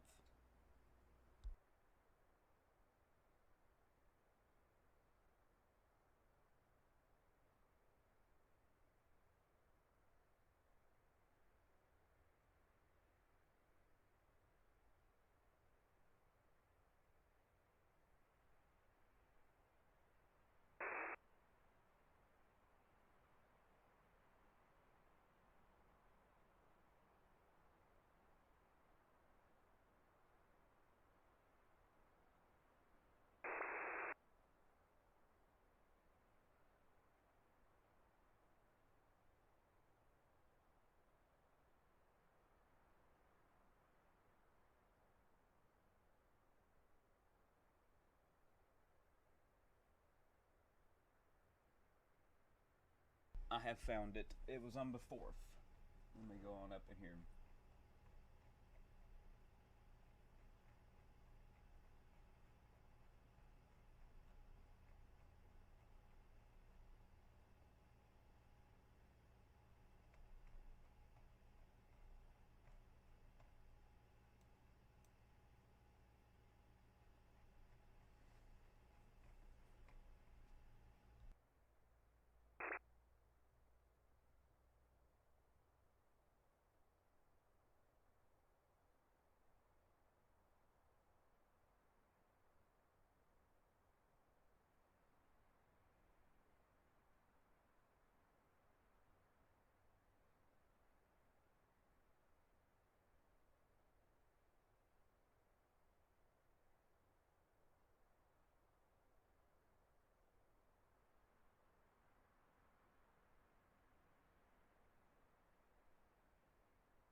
I recommend you go over to that channel that we was just talking in, the top one, and watch that. I just posted it.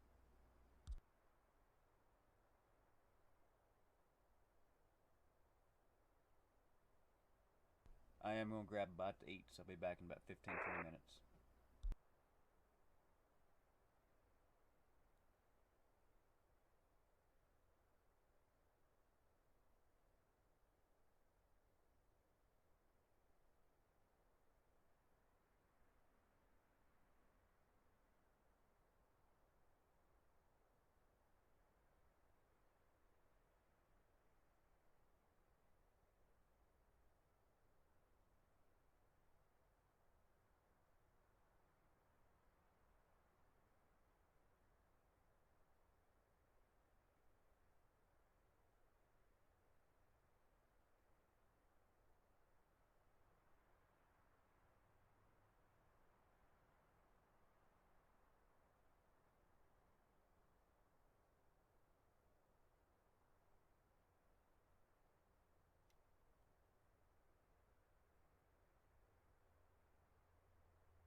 we as a species are on borrowed time. There's something really bad going to happen really, really soon. World War III is already happening. This is a house of cards, and it is in the process of collapsing right now. You're going to see an economic crash the likes of which we've never seen.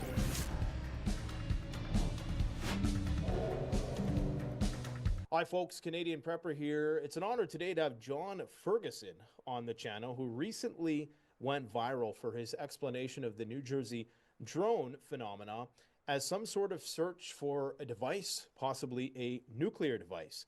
He has 25 years in aerospace, telecommunications, and robotics. He's the founder of Saxon Aerospace LLC. I'll post his Twitter handle in the description section below.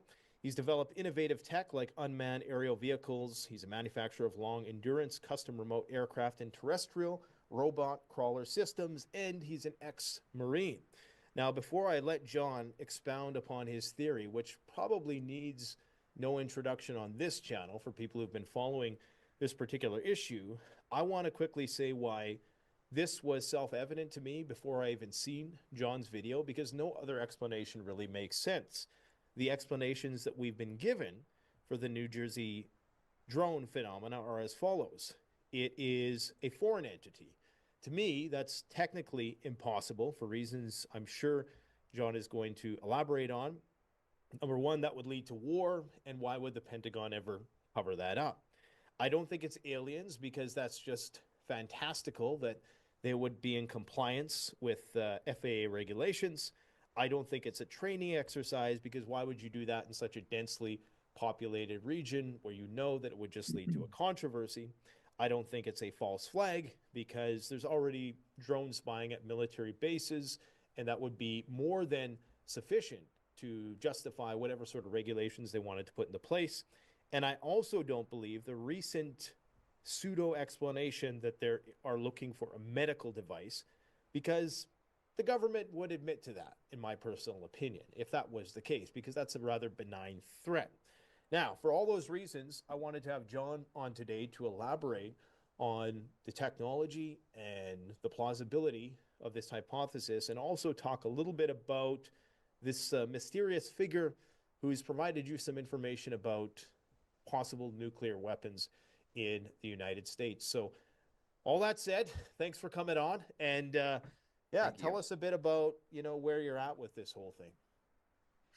Well, this thing has completely snowballed like I would have never even imagined. I'd never had ever done a TikTok video ever. That was my very first one.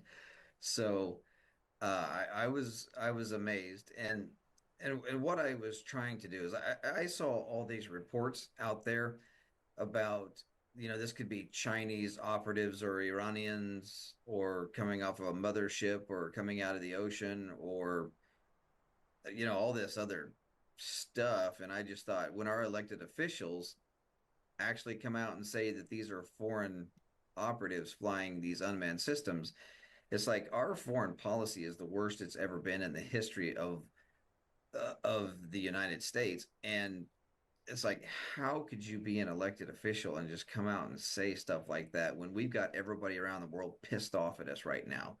The last thing we need to do is try to go toe to toe with Russia, China, and Iran.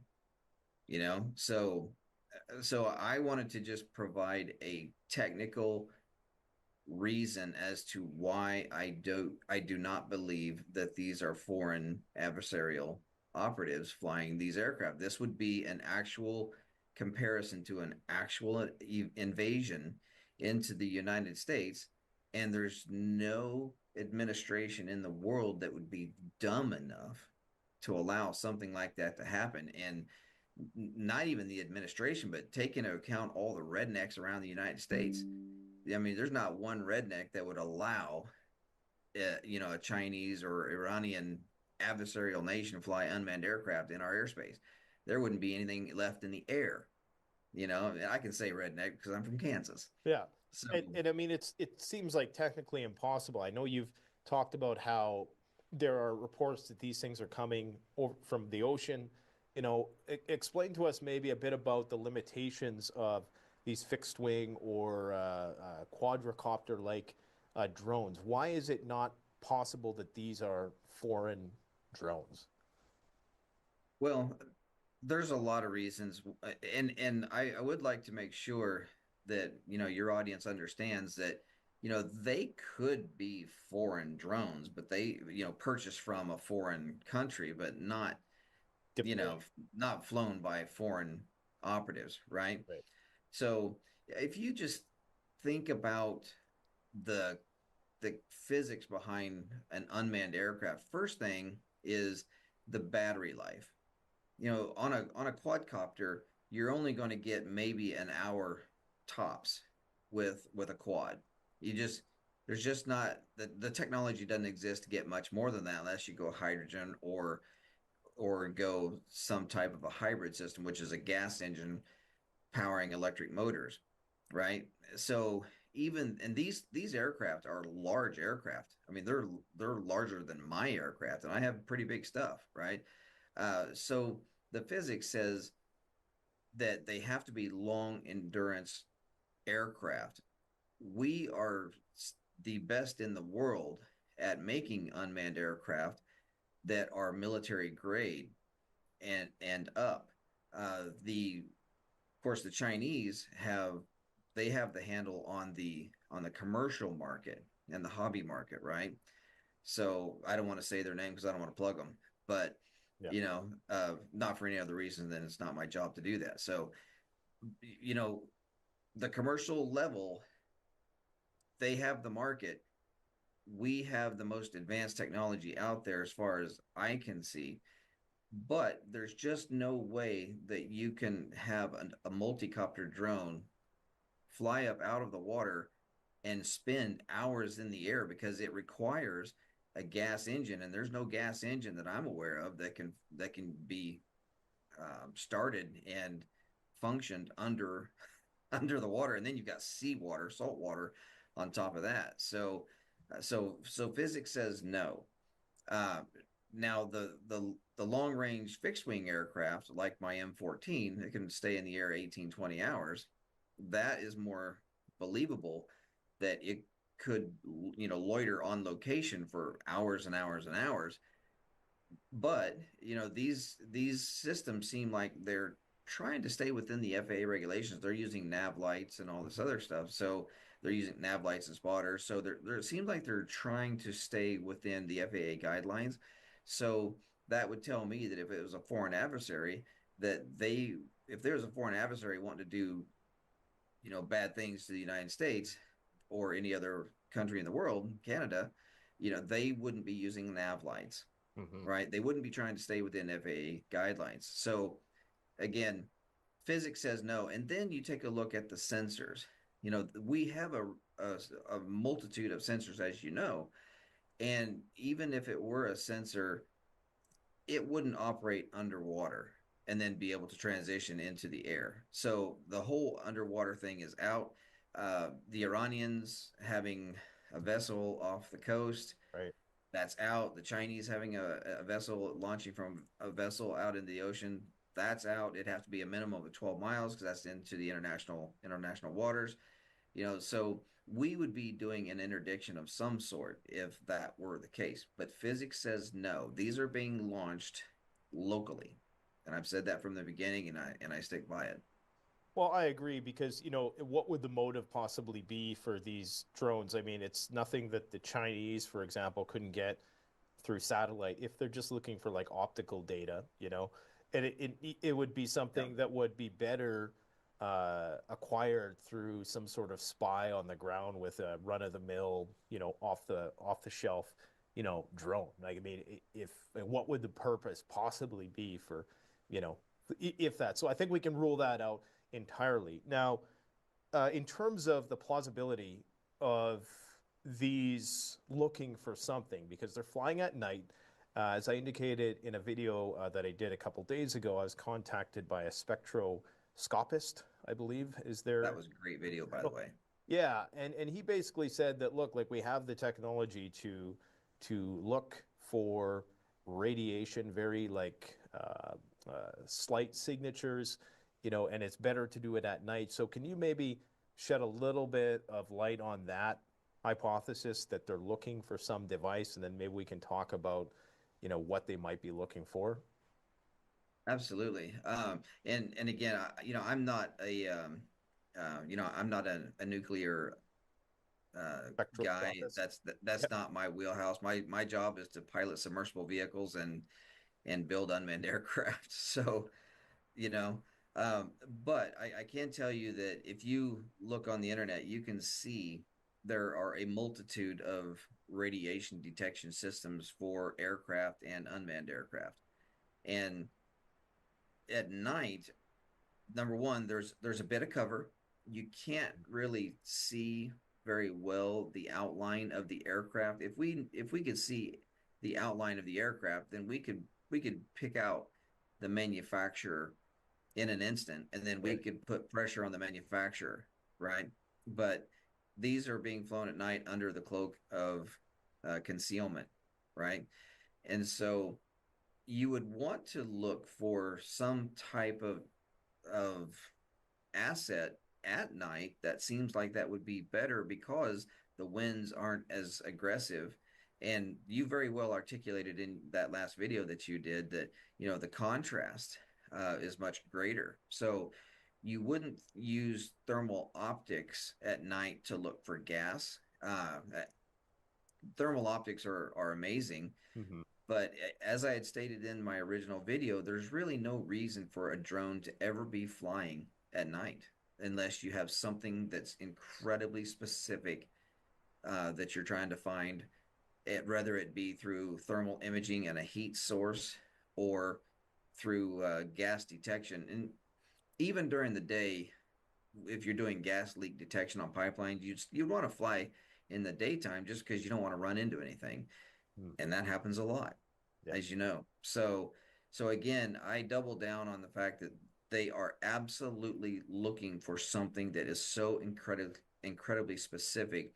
They're willing to scare the shit out of the public because if they don't find what they're looking for, then that could be far more cataclysmic than just run around pissing off the public. Yeah, and I think also, if they were to come out and say, "Hey, we're looking for a nuke," I mean, that would likely incite a lot of panic, I presume, like, especially in such a densely populated region. And I'm sure they know that. And Yes, honestly, I can sympathize with that. I can agreed. understand the predicament they're in because, you don't want people clogging up all the major interstate, corridors, and because that's probably what would happen. I mean, mind you, people are so fickle and easily distracted nowadays. I'm sure they could just, I don't know, put out a new TV show or something to distract people with. But I think there would be a lot of people who would be panicking. And so I guess the question then, if the Pentagon's denying it, if I'm not sure what FEMA has said about it, but do you know, like, has any level of government, like from your point of view, who, like, what sort of covert operation would this be? Like, who would be directing this sort of thing? Well, I believe that the Department of Transportation or the Department of Defense would be spearheading this. Uh, this has to be a large government operation because if you think about these aircraft, just think of the cost of these large aircraft. These are several $100,000 aircraft that are flying in the air, Mm-hmm. right? So, I mean, what commercial company could go out and launch hundreds or thousands of these drones every night for a month and afford it unless they're being paid Mm-hmm. considerable amounts of money? And then think of the the probability of all of the employees or the pilots to be flying these systems and not talking about it. There's got to be a severe cost there, right? So this has to be something, this has to be a government ran operation because it's worth pissing off the public. You know, it's worth pissing off the public to try to find whatever it is on the ground. And I firmly believe, I've said this before, that this administration, or pretty much any administration, I would imagine, would never tell the public what, in fact, they are doing. They're going to come up with a lie, and the American public are going to swallow it. And then we're going to forget about this in 2 weeks. Yeah. Because in just a couple of weeks we have the inauguration, and that's a big deal. And or we've got a war with Russia. We've got World War III that's just been kicked off. So the American public are going to forget about the drones, or they're not going to forget, but they're just going to think about bigger stuff, because that's how the government works. Look over here when we're doing something over there. Yeah, I agree with you. I mean, it's already starting to kind of fizzle out a little bit, no pun intended. It is. In the media. It is. So, that could be resurrected at some point with more sightings. But I think they're banking on people forgetting about this. Now, I guess the question would be, will they have found what they're looking for? Will we ever know? Is this just going to be something declassified, 20 years from now? I think that the threat is obviously probably still there, because there are still sightings being reported, but it's kind of hard to sift between what is like a self-fulfilling confirmation bias with people just seeing drones. Now you have to discern like copycats, people putting their own drones up in the air just to kind of, create a stir with people. So it's a difficult thing, but for me, that's all we can really infer, is that this has to be that they're looking for something and they're trying to gaslight the public. And, we're probably never, unfortunately, going to know the answers. I mean, you never know. But for me, one of the dead giveaways was when Trump said that they know what it is and they have information. They're not giving it to the public. I mean, this is the president, right? He has said, like, explicitly to a room full of reporters, we know what it is, and I'm not traveling to that region for that reason. So to me, it's like, wait a minute, why isn't that receiving more attention? And even with respect to your video, Joe Rogan had another guest on. I can't remember what his name was. Pilot dude. Yeah, but then he came on and he kind of just dismissed the theory, because he said that, well, the technology isn't there to do it, even though we know that the technology is there to do it, for like to detect radiation at night using the types of systems that we have observed. And it just seemed very suspicious that all of a sudden it was like, well, this is probably, not a big deal. And nobody is focusing on that obvious statement by Trump. I mean, what are your thoughts on that? Well, so I agree with President Trump, and we have to understand his position. He can't say much about it right now because he's not back in the chair. Yep. And somebody somewhere would be pissed off at him for commenting on it more, and then it would just be more stuff that he has to deal with after he swears in, right? So I feel for him in the fact that there's just not a lot he can say about it, But as for the pilot guy on Joe Rogan, military pilot, very credible individual, right? And I always have this thing where we all just kind of need to stay in our lane, right? I build the aircraft, and he's a manned aviation pilot, so you got to respect that. But I'll build the aircraft and I'll build the sensors as per my client's directive, right? Because that's what we get paid to do. And I can tell you that we have radiation detection sensors for our drones, and they're out there flying every single day, So, so we'll leave that at that. But if you hear the podcast, he starts off dismissing somewhat what I said, which is fine. That's his opinion. But later on in the podcast, he says they're aliens. So exactly that to me just takes a little bit of air out of that balloon. But but I would never disrespect what the gentleman said. He has his opinion. I've seen people out there on these videos. I try to watch some of the videos that have been made about my video, and 99% of them have been wonderful. And I thank the public so much for such wonderful um, messages I've received. There's a couple of them. There's one guy that called me dumb, and I was like, well, I mean, I've got a couple of patents pending out there, and I build unmanned aircraft for uh, governments around the world, and I pilot submersible vehicles. I've done that for successfully for years, and done counter operations down in Mexico. So I don't necessarily think I'm dumb, but you know that comes with the territory, and that's okay. Their I respect the people that don't believe what I say. I respect their voice. Everyone has a voice, but you know people can be a little bit nicer. But I can take the heat. Welcome to But the still, internet. yeah. Yeah. But um, these people that say that I'm dumb or whatever, it's not them that have foreign entities or people coming up to them and asking them for their help. These people came up to me and asked me for my help because I have a huge network around the world, and that's not me bragging, but I have a huge network around the world. I have political affiliations where I try to work with governments around the world. I've spoken with government officials here in the United States.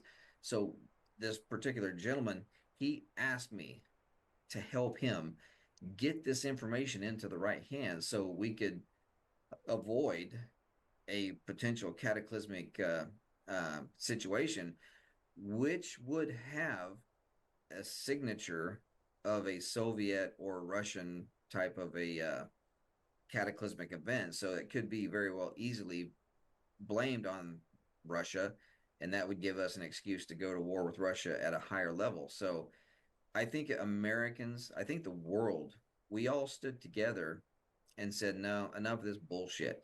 You've been lying to us.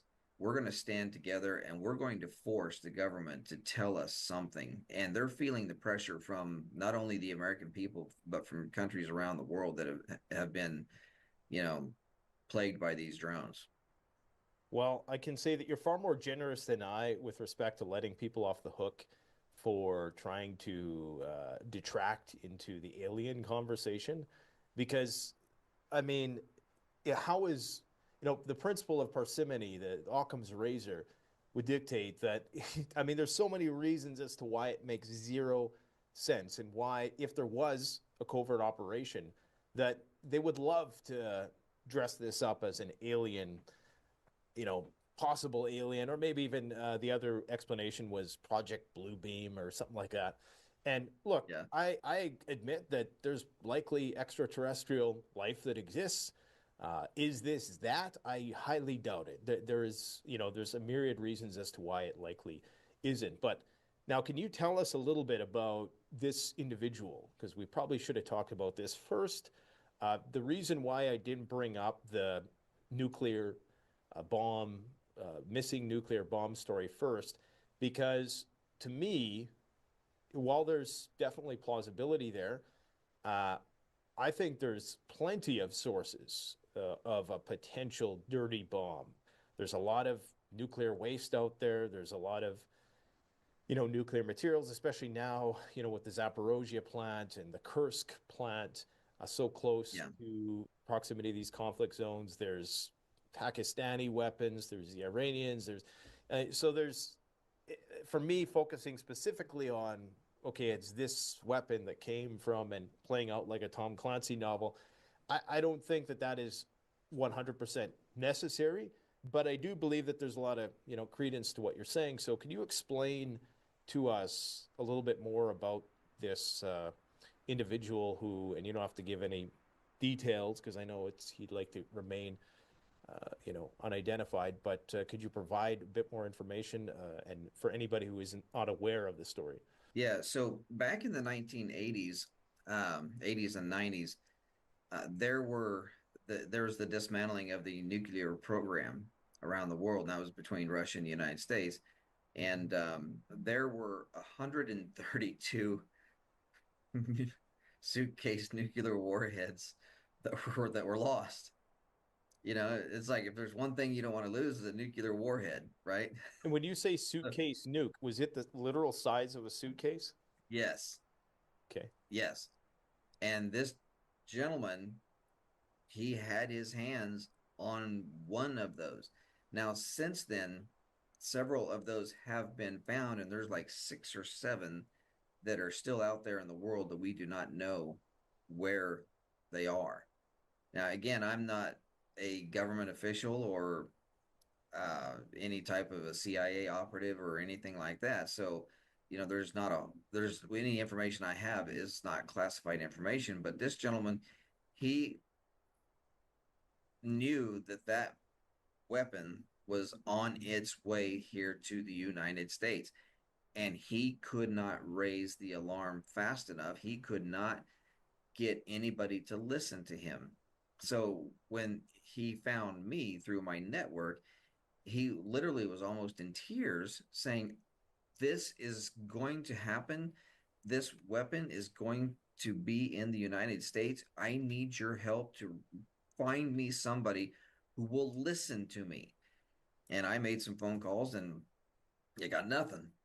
So I just thought that was just so weird. But if you think about, I mean, I'm a small company. I'm just a dude that builds unmanned aircraft and have been blessed enough to be able to sell to, you know, some governments around the world. You know, I'm nobody in this fight, but I am a patriotic American, and I'll be a patriot for any country because I don't want any cataclysmic event to hit any country, right? So once this big thing went viral, once Joe Rogan had retweeted this thing just blew out of the water, and I think we're probably around 300-400 million views on this across all the platforms now. We finally have somebody's attention. And this gentleman had spent some time recently, very recently, communicating with people who need to know. But still, it's a lackluster response, which is concerning. So, you know, again, anybody that doesn't take what I'm saying and believe that that probability exists, you know, you can't help that person, right? But it's a very serious issue. We have to take it very serious. We have to we have to do what we can to find these damn things, right? So do you obviously think this individual is very credible? I know you can't talk about their Oh, very much so, because I can tell you that this gentleman meets with world leaders, and you don't get to meet with world leaders unless you're credible. And I can't say his name, um, just simply because he's had some hits on his life, and he prefers that that stops.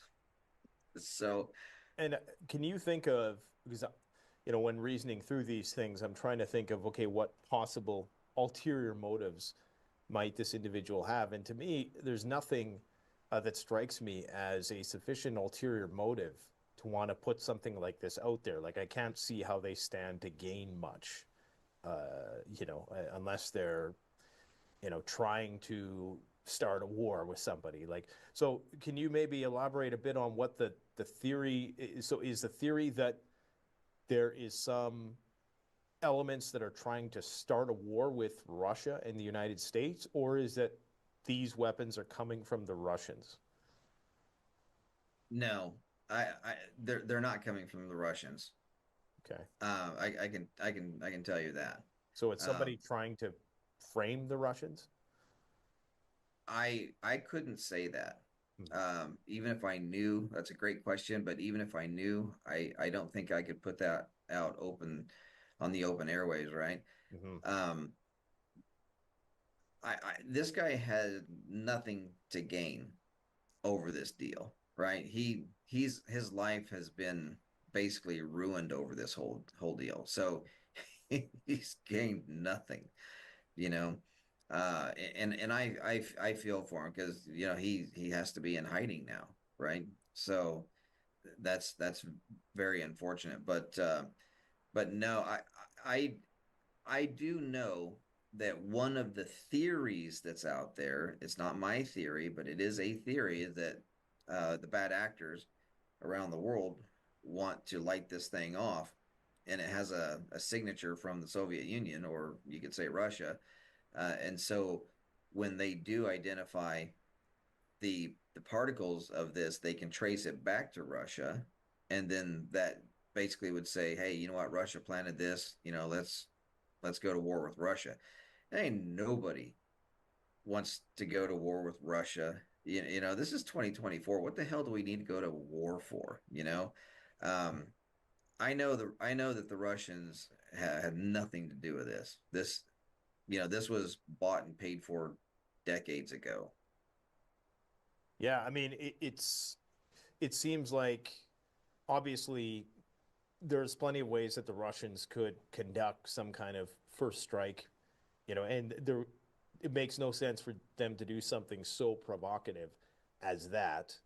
Of course, this definitely maps onto the plot line of the Sum of All Fears movie, where the motive, although in that one they're using, I think, a uranium from Israeli bomb, which was put together by Ukrainians in order to incite a war against Russia, which perhaps is maybe not too far from the truth here. So this individual that you're referring to, person X, are they willing to? Obviously, they're trying to keep their identity secret, but are they willing to come on platforms and talk about this? Like, is there a willingness there to do that at all? No, because just there's no voice distortion software out there that we're aware of that couldn't be reversed. Uh, and and right now, at this point, it's being dealt with at a federal level. And even though it's somewhat of a lackluster response, and kind of like, what the hell do we do now? Kind of a type response. Uh, I am not. I don't know if it's classified at this point, but I know that I do not have permission to expand much more on this. And keep in mind also that I don't have a top secret clearance or anything like that. So I'm just a guy who's trying to. I'm a guy who's, and this may sound arrogant, and I hope to God it does not, but I'm just a guy who's trying to save People. several 100,000 people's lives by trying to mobilize to the point where we can find this thing. And one of the previous statements that you had made about, these things, coming out from the Ukraine back in the 80s and the 90s is, um, the triggering mechanism on these things have to be serviced. Right. From what I understand. And if these triggering mechanisms are not serviced, then they become nothing more than dirty bomb grade, if you will, right? So it's not like it's going to be a high impact or a full nuclear yield, right? It's going to be more of along the lines of a dirty bomb, but still, that is a huge cataclysmic event to light off a nuclear warhead inside the United States. A really quick story: when I piloted submersible vehicles, we're putting wind farms in off the coast of Germany, and they're putting these wind farms down, and these bombs that were left over from World War II were getting in the way, and so they had employed us to go down. We'd fly down and plant a shape charge next to one of the bombs left over from World War II. And we would fly back to the vessel, recover the vehicle, and then light off one of these bombs. And it was an amazing. It was like an incredible explosion. Yeah. It's like the coolest job I've ever done in my life. I mean, it's so much fun. But the moral of that story is that even after over 70 years, those damn things pack a hell of a punch. Well, I mean, what kind of a punch is a dirty bomb going to, what kind of an impact is that going to have on a dense population such as the East Coast or now they're flying all over the world in major cities. To me, it's just so incredibly serious that we have to investigate this. We have to run it out. And if it doesn't go off, the public will never know if we did a good job or not. Yeah. You know? Yeah, I'm sure there's a Batman quote in there somewhere, but any radiological event, be it a dirty bomb or an actual explosion, is going to lead to panic. And so that is something that, has to be factored into the cataclysmic effects. And then there's also the geopolitical ramifications of who are they going to blame this on? What war is that going to be used to justify? So what do you think is next with all this? I know you're still meeting with people, politicians, very influential people in the space. How do you see this story progressing in the next few weeks? I see this going one of two ways, and I'm sorry to be, the obvious one, in this response, but it's going to go one of two ways. Either something bad is going to happen or something's not going to happen. Like I say, they're going to continue looking for these things, and these unmanned aircraft that are flying around, they're going to just kind of fade out and go away, or they're just going to all stop. And when they stop flying these things at night, we will know either they found it, or we will never know if they found something or not, because they'll never tell the American people or people anywhere around the world. They'll never tell them what the results are, right? And so if they can't find it and it does go off, then now we're in a huge, as you had stated, a huge, geopolitical mess that I just don't see how we can work through that, because nowhere in history have we ever let off a bomb that large since World War II and cause that much damage and be able to recover from on a geopolitical scale. Yeah, and there would be a lot of complications were something to happen at this point. The government would not look too good, especially in light of all of this information that has come out as to why they didn't warn the population. And it would be interesting to see exactly what they had to say. If the drone sightings continue, it would be surprising, considering they've now put all these drone detection technologies in place. I don't know if that's all for show or what. Is there any other, the explanation that this is a false flag to bring in, new regulations? To me, like I said at the beginning of the video, I think that if they wanted to do that, they could just say it was Chinese domestically, flown drones or something like that. Is there any other possible explanation that you can think of that doesn't include them looking for something? I can't think of any. You can't say that this is training or something along those lines, because this isn't training. This is to put these unmanned systems in the air for as long as they have, and flying in the magnitude that they have. That is an ungodly amount of money that's being spent. I mean, doesn't common sense say that if they're spending this much money and the cost of human hysteria, it's worth something big? I mean, isn't there something big on the ground that they're looking for if they're willing to spend all of these hundreds of millions of dollars on flying these things and the cost of human hysteria? And again, I'm not a fan of this administration for bringing over 40 million, illegals from around the world into this country. I'm not a fan of that by any means. But I really do feel for them, because they're in a very tough spot. They've got to come out and tell the people something, and it's got to make sense.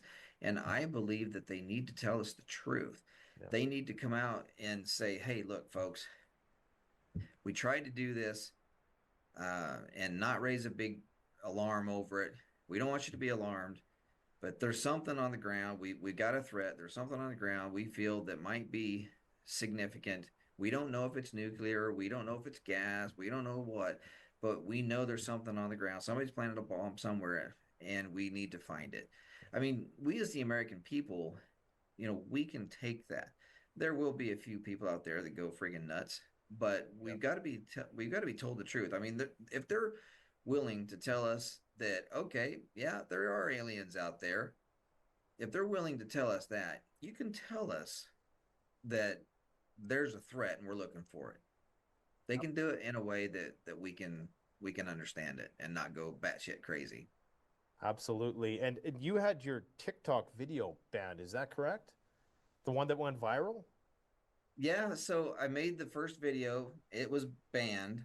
And why was And it then banned? Why? Yeah.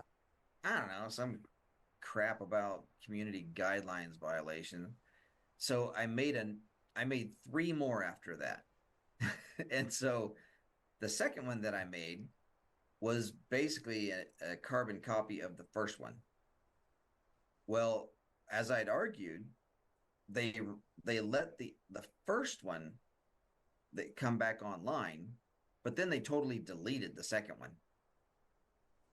And then the third one and the fourth one were a technical explanation as to why I don't think the drones are operated by foreign operatives and coming out of the ocean, all this other stuff.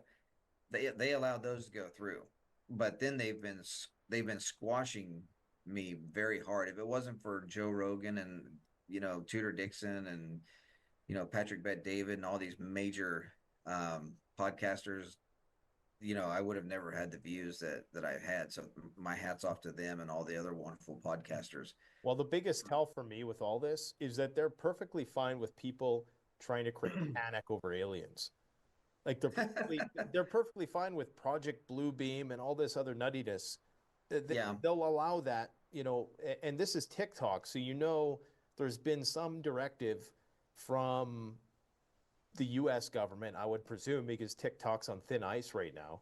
So, but that's a huge tell right there that they're willing to have people scared out of their minds that there's going to be an alien invasion. Yet, when somebody puts forth an actual, plausible hypothesis about this, they're gaslit and they're banned.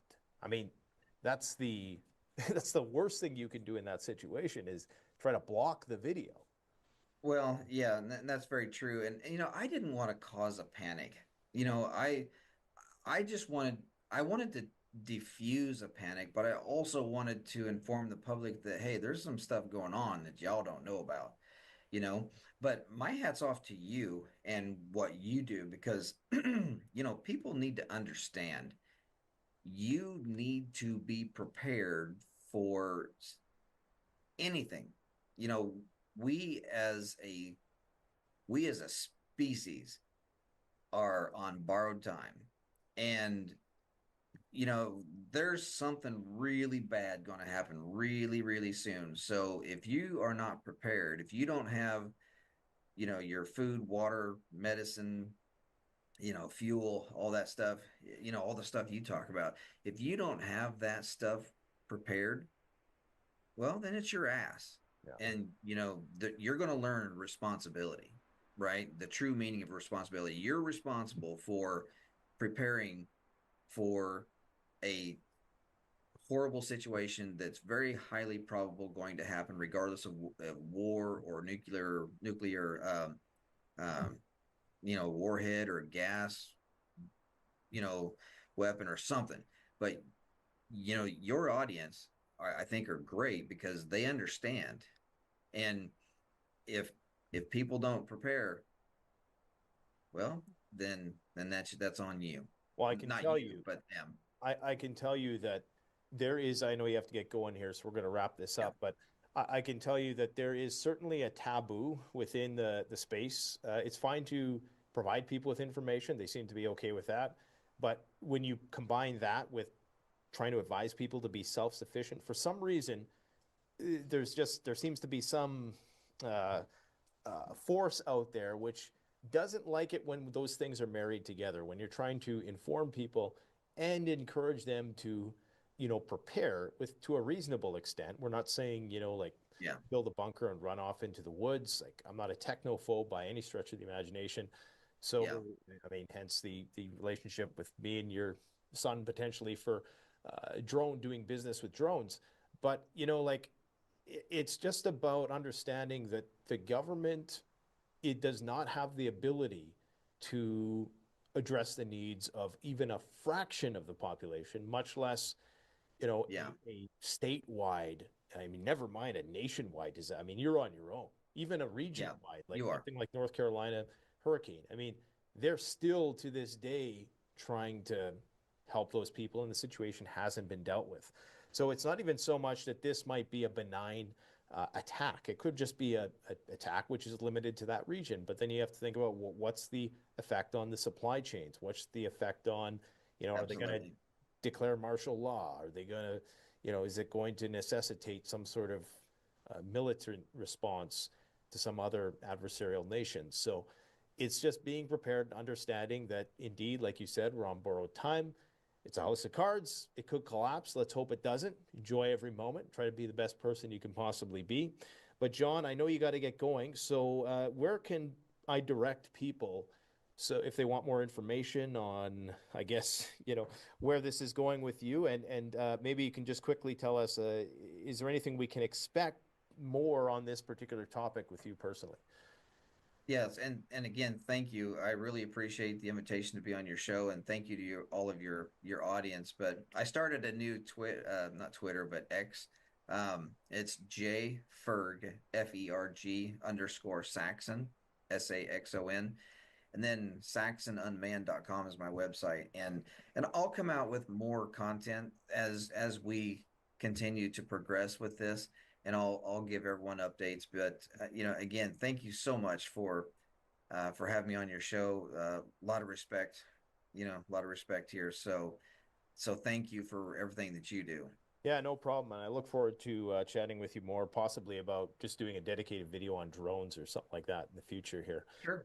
Barring there's no major events that derail all our plans. But I want to wish you a Merry Christmas, and I hope you get some R&R here. I know people are blowing up your phone, so I guess enjoy it, and also I guess see where it takes you.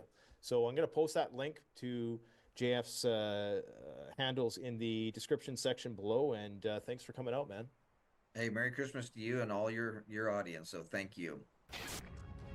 The best way to support this channel is to support yourself by gearing up at CanadianPreparedness.com, where you'll find high-quality survival gear at the best prices, no junk, and no gimmicks. Use discount code PREPPINGGEAR for 10% off. Don't forget, the strong survive, but the prepared thrive. Stay safe.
In the skies above New Jersey and across the globe, something strange has been happening in the sky. Drones, UFOs, and glowing orbs have been spotted by thousands, hovering, drifting, watching. But what are they? Advanced technology? Visitors from another world? Or is this a massive government psyop like Project Bluebeam? Are we on the brink of uncovering the truth about what's lurking in our skies? Or are we on the brink of World War III? Buckle up, because tonight we're diving into the unexplained. A plasmoid is a structure of plasma, an electrically charged gas made of ions and electrons, held together by its own magnetic fields. Typically spherical or toroidal, donut-shaped, plasmoids can emit light, move rapidly, and even change shape. They occur naturally in phenomena like solar flares, auroras, and ball lightning. Plasmoids are intriguing because they defy traditional physics in many ways, and their glowing, shifting nature has led to theories linking them to everything from extraterrestrial activity to supernatural phenomena, with some believing that they are biblically accurate depictions of angels from the Bible. These orbs or plasmoids or whatever you want to call them are being spotted everywhere, not only in New Jersey, and now people are thinking maybe that's why there's so many drones out there. There's a video of one of these things, and that green blinking light is a drone. It goes really close to it, but then watch what happens once it goes right on top of it. It gets thrown down. This one was actually captured by ABC 7 News in New Jersey, but you have to see what happens when somebody tries talking to it. So this video was actually taken not in New Jersey, but in Pennsylvania just a few days ago. Jesus loves me. Oh, you know Jesus. You know Jesus. Jesus is awesome, isn't he? God is good. God is good. God is good. Right now, currently, I am in Pennsylvania, and there is one of the what? Oh my God. What is that? Oh my God. Now, many people are believing that these plasmoids are the actual reason that these drones are in the sky, and that the government is trying to study them, while others are believing that these plasmoids are actually biblically accurate depictions of angels, or even fallen angels, which are actually demons.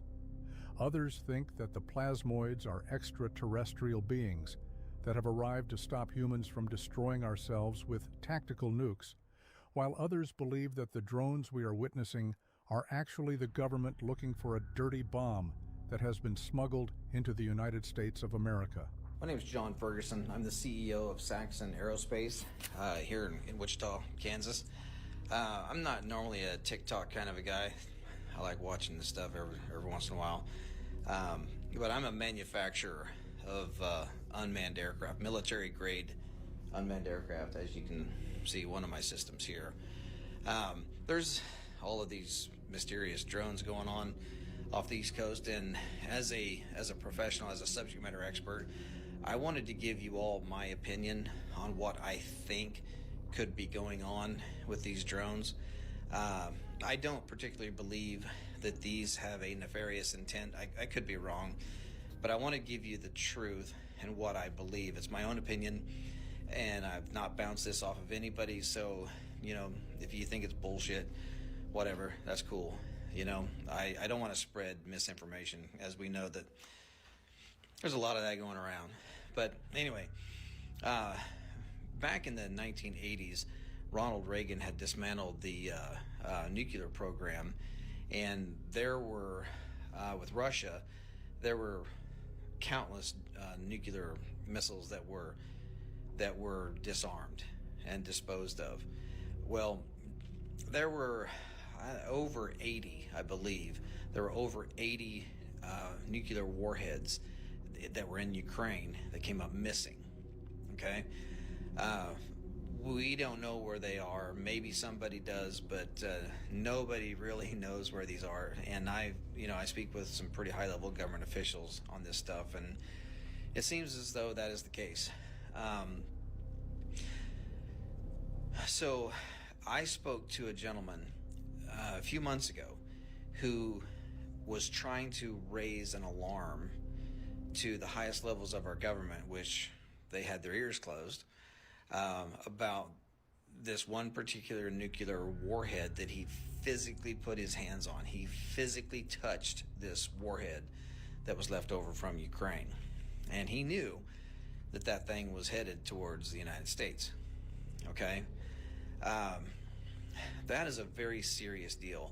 And everyone knows that the United States government, this administration, is pushing to get into a war with Russia. We all know that. We all feel it. We all see it. Okay? Well, back up a few years. Do y'all remember when those drones were mysteriously flying across the Interstate 70 corridor from Colorado up into Nebraska, down here into Kansas, and out into Missouri? Well, it was believed that those drones were looking for radioactive material because there had been some material that come up missing here in the United States, and they felt like it was high probability that the nuclear or the radioactive material would be taken along the Interstate 70 corridor heading east or west or south. So from what we understand, they were out there trying to find this radioactive material. Now, drones, they have no reason to be in the air at night unless you're doing some type of ISR work, intelligence, surveillance, reconnaissance, looking for bad guys, or looking for a victim, a search and rescue victim, or law enforcement, or some type of military project, right? There's no reason for a drone to be flying at night, really, okay? Because they don't see shit. So, unless you have thermal optics, drones really don't see stuff. You need to do mapping during the day. If you're going to do farming stuff, you mostly do it during the day.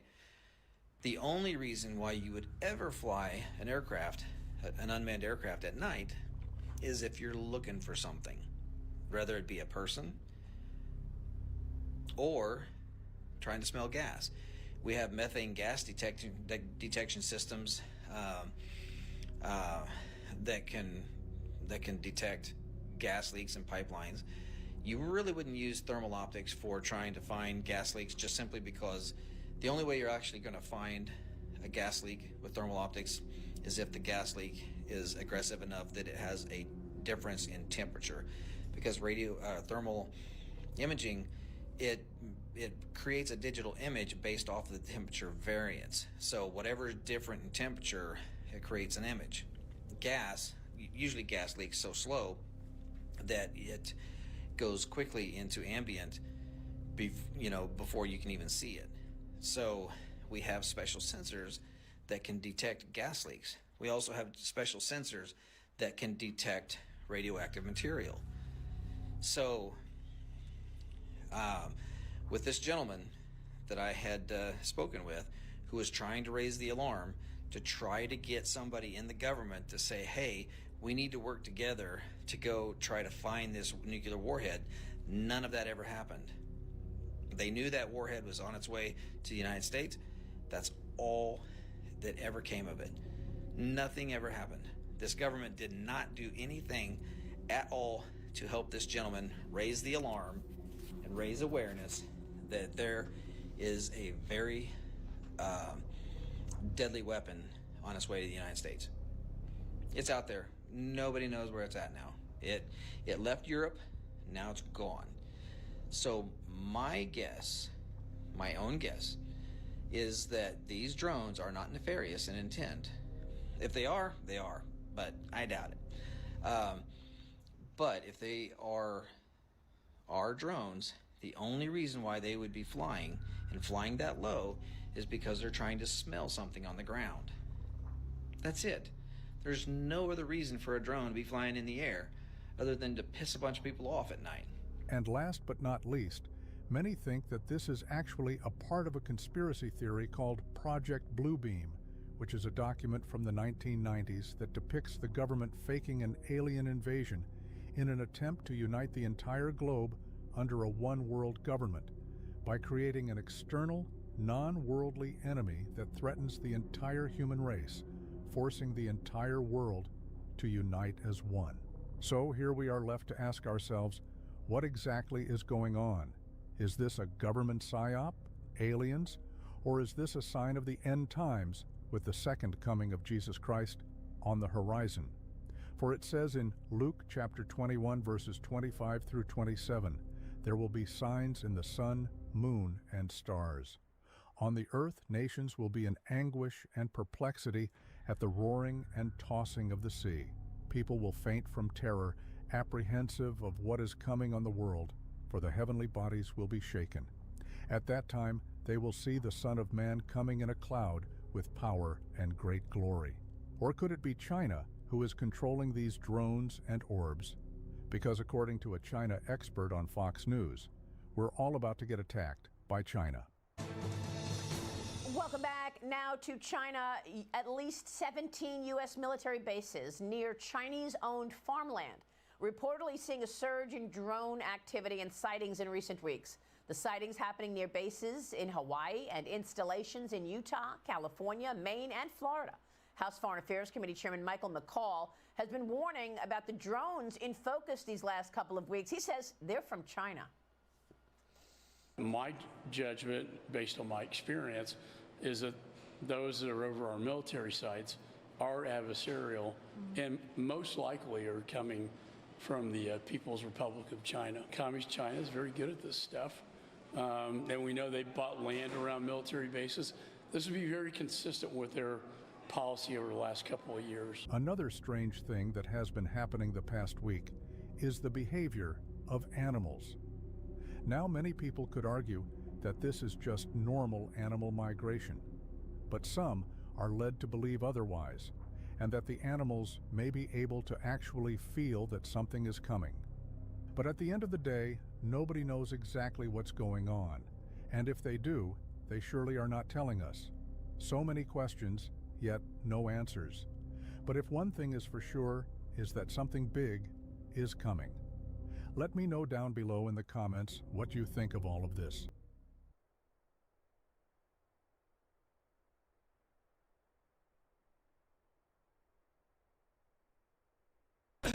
All right, my friends, back now on The Pulse, diving into all things people, power, and politics. And it's a story that has so many people talking, those mysterious drones flying over parts of New Jersey. And on this show, we're going to make sure we unpack every inch of this story. Here with a law enforcement perspective, Oakland County Sheriff Mike Bouchard. And Mike, it's always good to see you, Sheriff.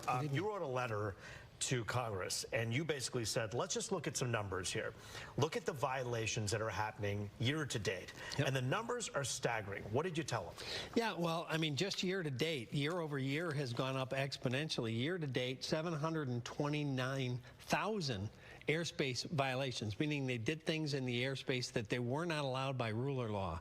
664,000 violations in airport airspace. Now that's super dangerous. Yeah, you put one of these in a crewed aircraft flight path, 13,000 over power infrastructure. Well, we've seen them used against power infrastructure around the world to blow up key power and infrastructure sites. 14,000 over correctional facilities. There was a gang that was arrested and charged in Georgia for dropping drugs, cell phones, and weapons into the prison yards. Now imagine if you've got somebody dropping a gun into the prison yard. But you also have a drone that in Ecuador exploded right into a correctional facility. It blew it up. And so you have all of these staggering numbers. The letter that you wrote to Congress says, you know what? You got to do something. And you're not just soft about this. You're actually saying do something yesterday. What is the biggest problem that you see? What is standing in the way? Well, Congress.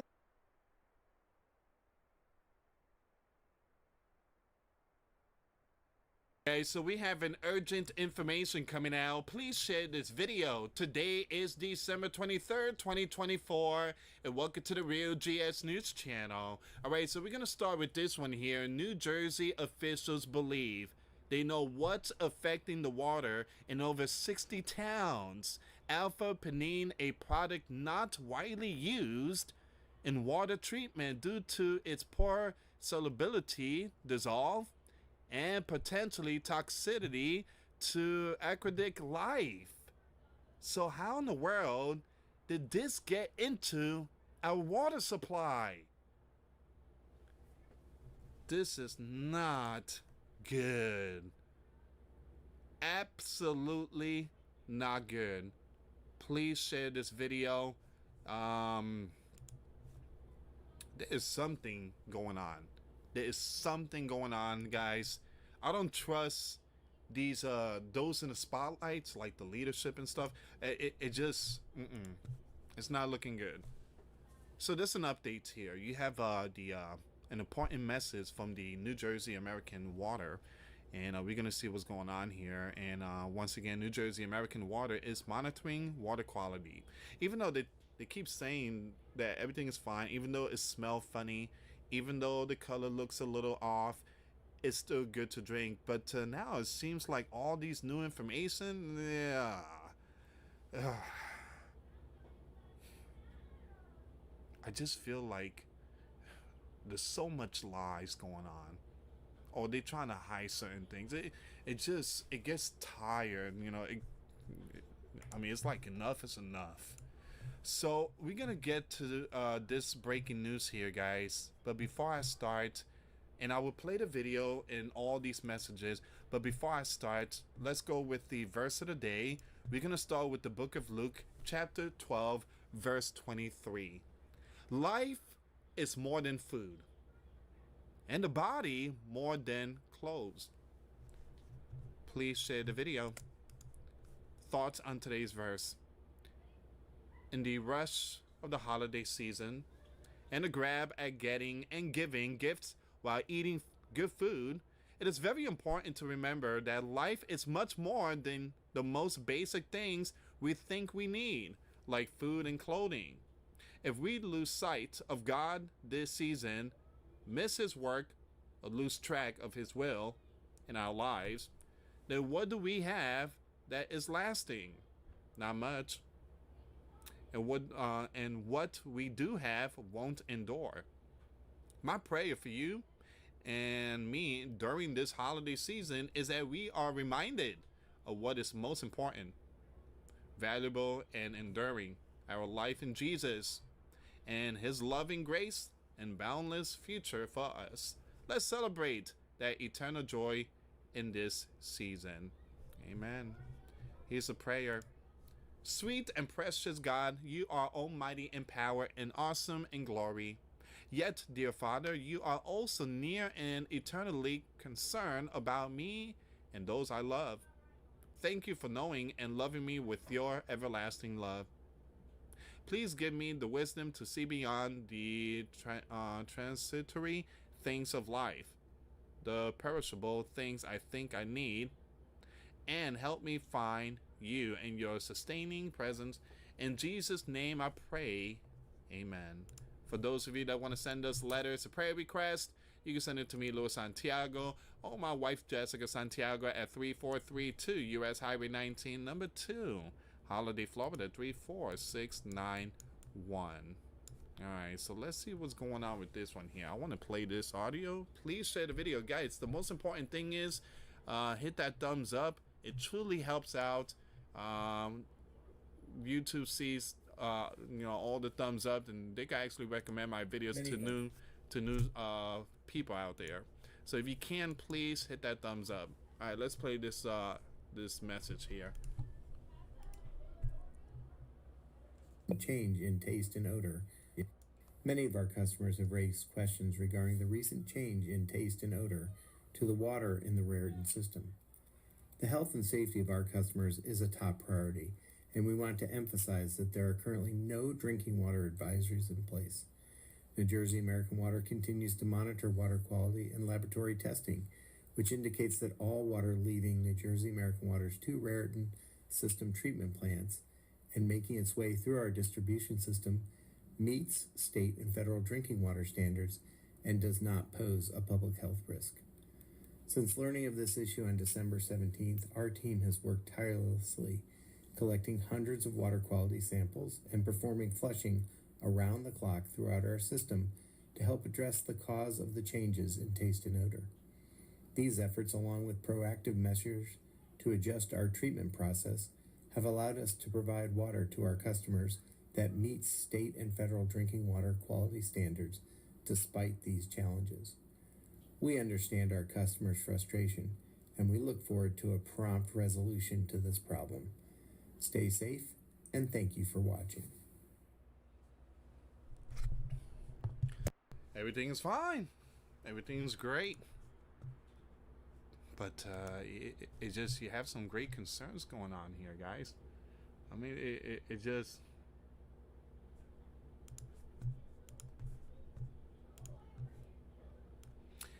Alpha-penine is not currently used as a primary component in standard water treatment practices due to its poor water solubility, dissolve, and potentially toxicity to aquatic life.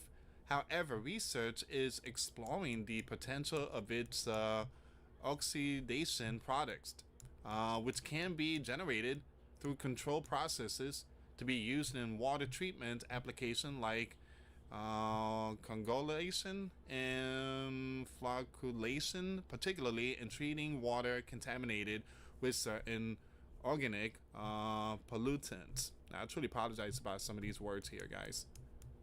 But yeah, guys, I mean, it's common sense. If something smells bad and then the color's different, it's common sense. Yeah, that is not going in my body. Period. Period. Period. All right, so we do have like multiple news articles here, guys, and it's been a really rough couple of days, guys, because of this holiday. I just can't catch up with all the news, and I still got Patreon. I'm thinking about doing Patreon like after the 25th, because it's just, I'm being slammed and I just can't, there's no resting. So today's the 23rd. Tomorrow is, I might have to do Patreon really late, guys. I truly apologize. I just can't, again, I don't have no break time for me. So, and especially with all these holidays, there was traffic all over the place. I just got home. So it says here, New Jersey officials believe they know what's changing the water in 60 plus towns. Let's see what's going on here. New Jersey American Water first started receiving complaints on December 17. Experts have had no answers for days. But we were told that the water's good.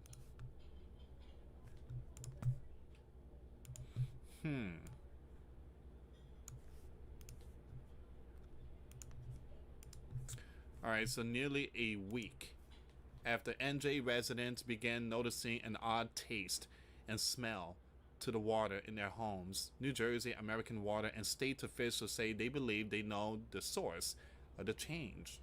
The utility has been conducting water testing for days. Immediately after reports started to flow in from residents on Tuesday, New Jersey American Water decided to flush hydrants to clear the Raritan system, which distributes water to dozens of towns.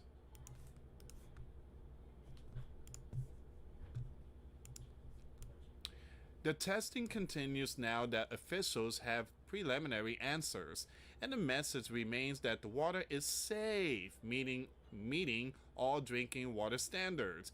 In a statement issued on Monday, the New Jersey Department of Environmental Protection noted that it had issued a notice of violation to MNU International for an unpermitted discharge facility leak. Initial findings suggest that the difference in customers' water is the result of a leak from the facility on December 16. The facility, located in Branchburg, repackages fragrances, essential oils, and flavorings. According to officials, the Somerset County Office of Emergency Management conducted initial cleanup of a spill. Now, we did talk about this, I think it was the day before yesterday, about the spill at MNU on December 16, which made its way into a tributary of the Remington River. It's unclear how long it took officials to make the connection between the spill and residents' complaints. The spill consisted of compounds, most notably alpha-pinene, which is found in the oils of many coniferous trees, according to officials.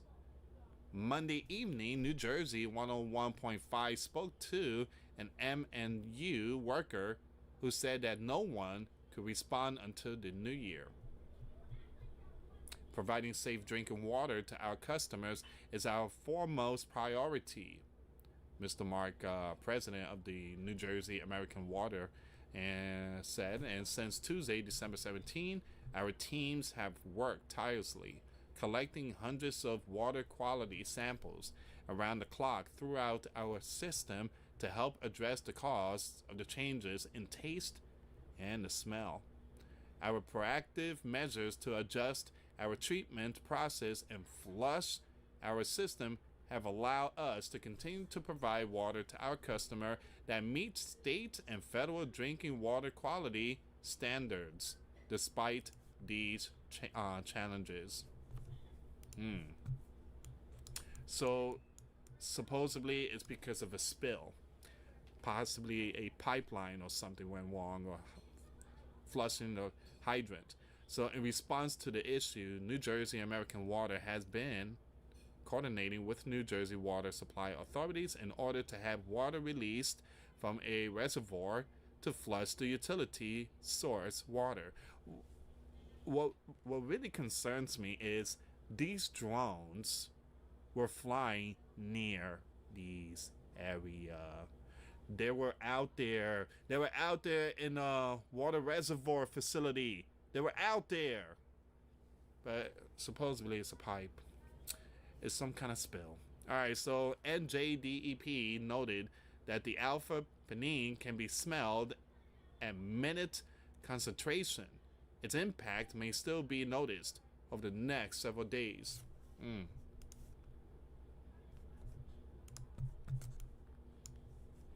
Okay, so that's the first article. We're gonna go with the second one here.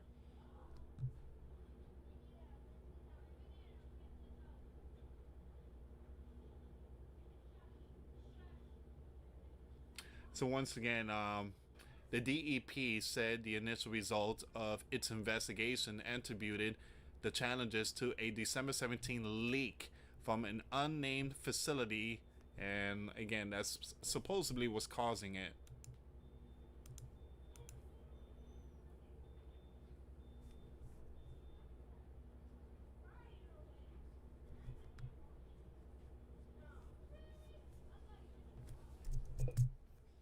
Give me a second here, guys.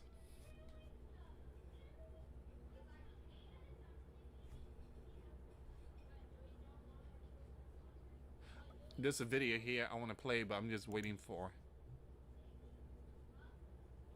A woman died after being set on fire inside a subway train in Brooklyn. The attack Yeah, for some reason it sounds like Jamaican news. I don't know what's going on there. Alright, so the source of foul tasting and smelling water in multiple New Jersey towns was identified Monday, today, December the 23rd. The New Jersey Department of Environmental Protection traced it to a leak. There we go. It's basically a leak.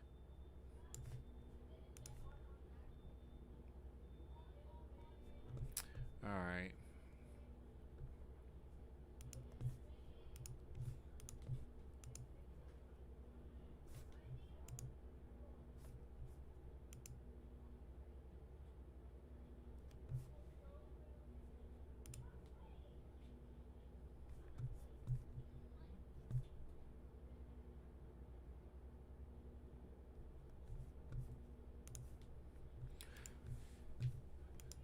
Well, this is all the information so far, and it's not 60 towns, it's like 70.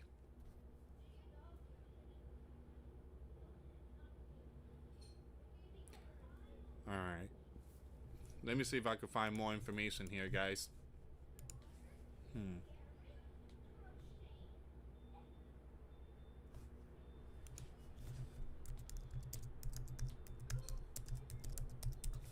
Let me see if I can find some more information. And this is the latest update here. This is the latest update. And you see this one here? Supposedly it's, I guess it's from a tree. You see how they have a tree? And supposedly that's what's causing it to make it really like taste funny, and the smell is terrible. They have that nice little tree right there. It's strange that this is the holiday spirit where everybody is cutting down trees and just putting ornaments and lights on them, and it's the trees that's causing the water to be different color and smell really bad, along with the leak. Wow.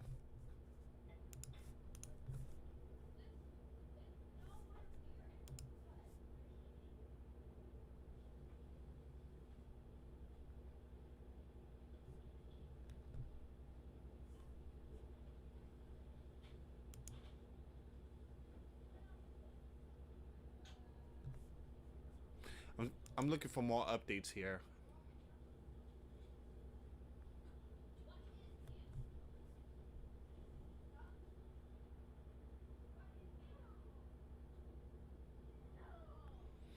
And it seems like this is all the information here, guys.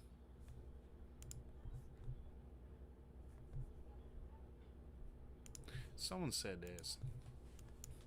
Alert.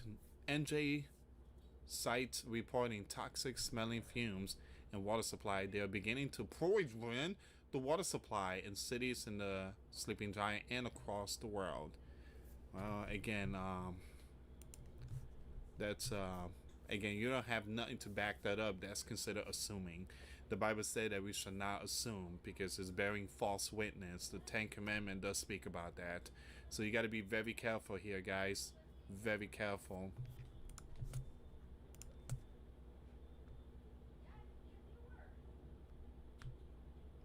So far, it seems like this is all the information here, guys. But like I said, I will keep you updated with all this news here. Please share the video, and before you leave, make sure you give this video a big thumbs up.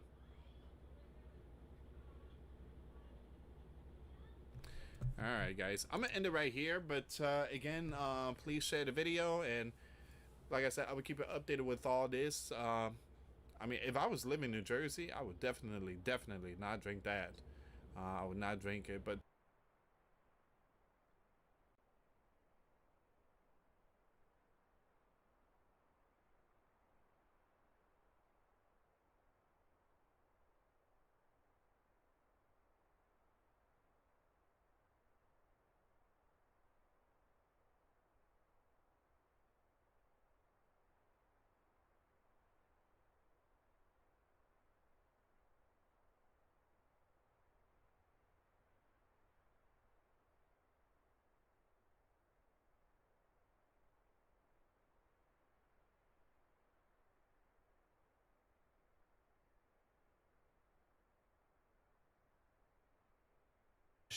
against or ban the procurement of certain UAS originating in the People's Republic of China in recognitions of the threats that they pose.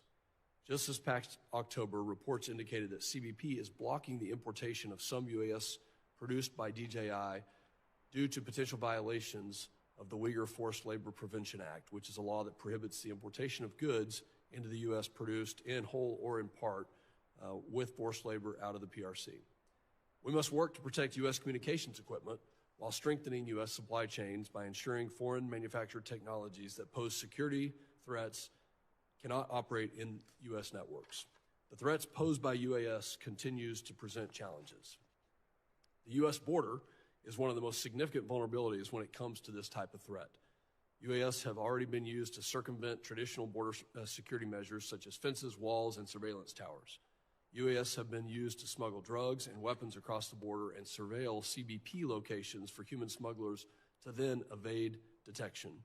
CBP officials have consistently raised concerns that Mexican narco-terrorist gangs are using weaponized UAS only a short distance from the U.S. border, and in many cases operating inside the United States. UAS also pose a significant threat to critical infrastructure. including power grids, oil refineries, airports, water treatment plants, and transportation systems. A single UAS carrying explosives could potentially cause widespread damage, interrupt services, and result in significant economic loss to our homeland. Additionally, recent events illustrate the diverse roles UAS have played in both state-on-state conflict and asymmetric engagements, such as those in Ukraine and Israel, as well as their use in potential intelligence gathering operations near sensitive military installations at home and abroad. We must learn from these conflicts to help protect our homeland security. DHS and DOJ were given counter-UHS authorities as part of the Preventing Emerging Threats Act of 2018, which became law as part of the FAA Reauthorization Act of 2018. The current authorities provided under the act are set to expire on December 20th, 2024, just 1 week from now. Over the past years, DHS and DOJ have used these authorities to engage in activities to protect covered facilities and assets against credible threats posed by UAS, notwithstanding laws such as the Wiretap Act or the Aircraft Sabotage Act that could otherwise limit such activities. It's imperative that we not only make sure that the current authorities are extended to protect our national security, but also work together to responsibly reform the current legal authorities that provide federal agencies with critical tools to mitigate credible threats posed by UAS. I'd like to applaud Chairman Green, as well as Ranking Member Thompson, for their bipartisan work alongside members on T&I and Judiciary for introducing H.R. 8610, the Counter-UAS Authority Security, Safety, and Reauthorization Act of 2024. This legislation will renew and reform current counter-UAS legal authorities. The legislation will also modify and improve counter-UAS authorities of the Federal Aviation Administration, enhance important protections for the civil liberties of Americans using UAS in a legal and responsible manner, and strengthen public safety in communities throughout this nation. For instance, the legislation requires DHS to establish a counter-UAS mitigation pilot program under which selected state and covered law enforcement agencies may operate approved counter-UAS mitigation systems and mitigate unauthorized UAS operations on behalf of covered entities at a number of sites each. Today, we're going to hear from experts in the fields of national security, law enforcement, defense, and technology who will provide insights into the threats posed by the UAS and family of systems to our homeland and efforts to address these challenges. And I just want to say, if you're watching the news today, we've had several incidents that have occurred and are occurring right now in places like New Jersey. Recently, we had an incident at Langley Air Force Base. The threat is real. This hearing, I think, will address many topics. Maybe we don't have all the answers that come out of this hearing, but my hope is that by having this hearing, by asking both the government and non-governmental panel, that we can get to the right questions, and we can, if we don't have the right policies in place, then let's get those policies in place. If we do, and the authorities are there, then let's figure out what we can continue to do to keep our homeland safe.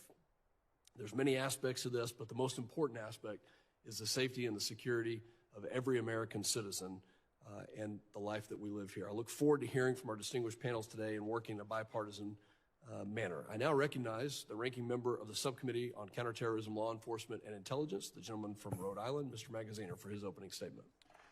Well, I thank Chairman Pfluger for calling this important hearing and all of my colleagues for participating.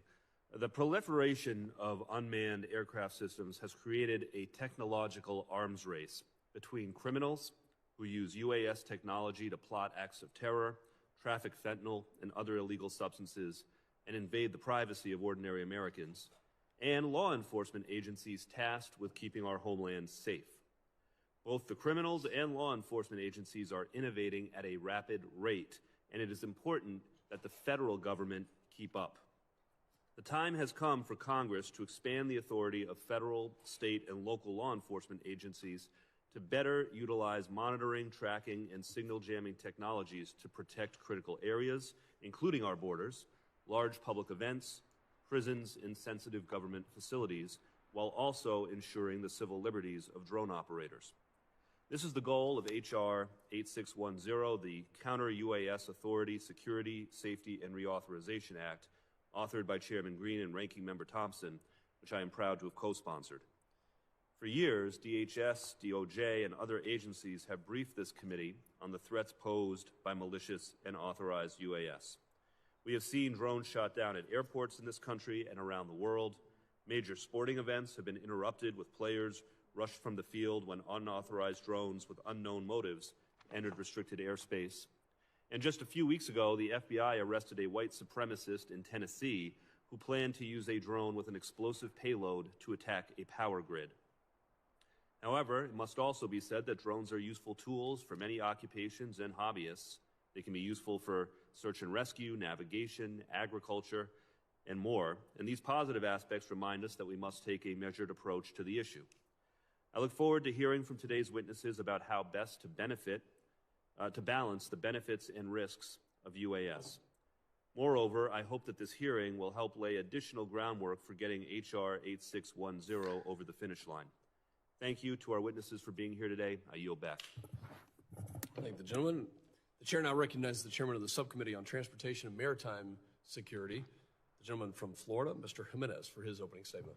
Thank you, Mr. Chairman. Today we're examining the growing threats posed by unmanned aerial systems, UASs, or drones, and exploring solutions to better protect our homeland from this evolving technology. The popularity and accessibility of drones have skyrocketed in recent years. Today, there are more than 880,000 registered drone operators in the United States, with countless other operating drones without proper registration or training. While many of these operators use drones for legitimate purposes, recreational, commercial, or otherwise, there is an undeniable threat from those who misuse this technology either through ignorance of the rules and regulations or with malicious intent. Uninformed operators can inadvertently disrupt air traffic or encroach on sensitive areas, creating safety risks that strain our law enforcement and the aviation systems. While uninformed operators present a risk, their potential impact is negligible compared to the dangers posed by nefarious actors with malicious intent. Nefarious actors, including transnational criminal organizations, terrorists, and foreign adversaries, can exploit drones to evade traditional security measures, gather intelligence, smuggle contraband, disrupt transportation systems, or even launch attacks on our homeland. The threat from nefarious actors is both real and escalating. Along our borders, drones are increasingly employed by cartels to smuggle drugs and surveil law enforcement operations.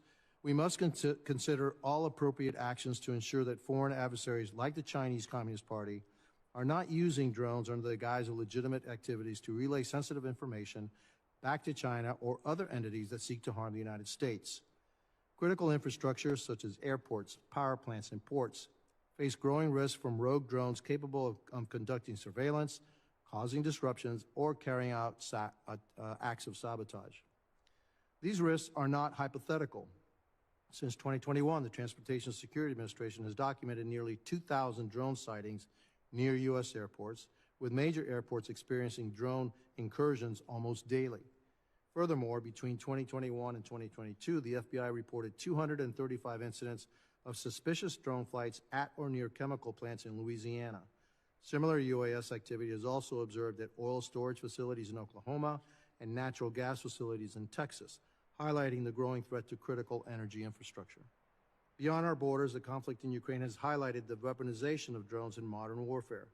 Both sides have employed drones for reconnaissance, targeting, and direct attacks, underscoring the ability to use drones to transform the dynamics of conflict. These lessons, both from domestic incidents and international conflicts, should serve as a wake-up call for us to bolster our defenses against the misuse of drones within the United States. Looking ahead, the stakes will only continue to rise, with major global events such as the 2026 FIFA World Cup, of which many games will be played in my hometown of Miami, and the 2028 Summer Olympics coming to the United States. We must be ready to confront these threats to safeguard critical infrastructure and ensure the safety of travelers, participants, and spectators.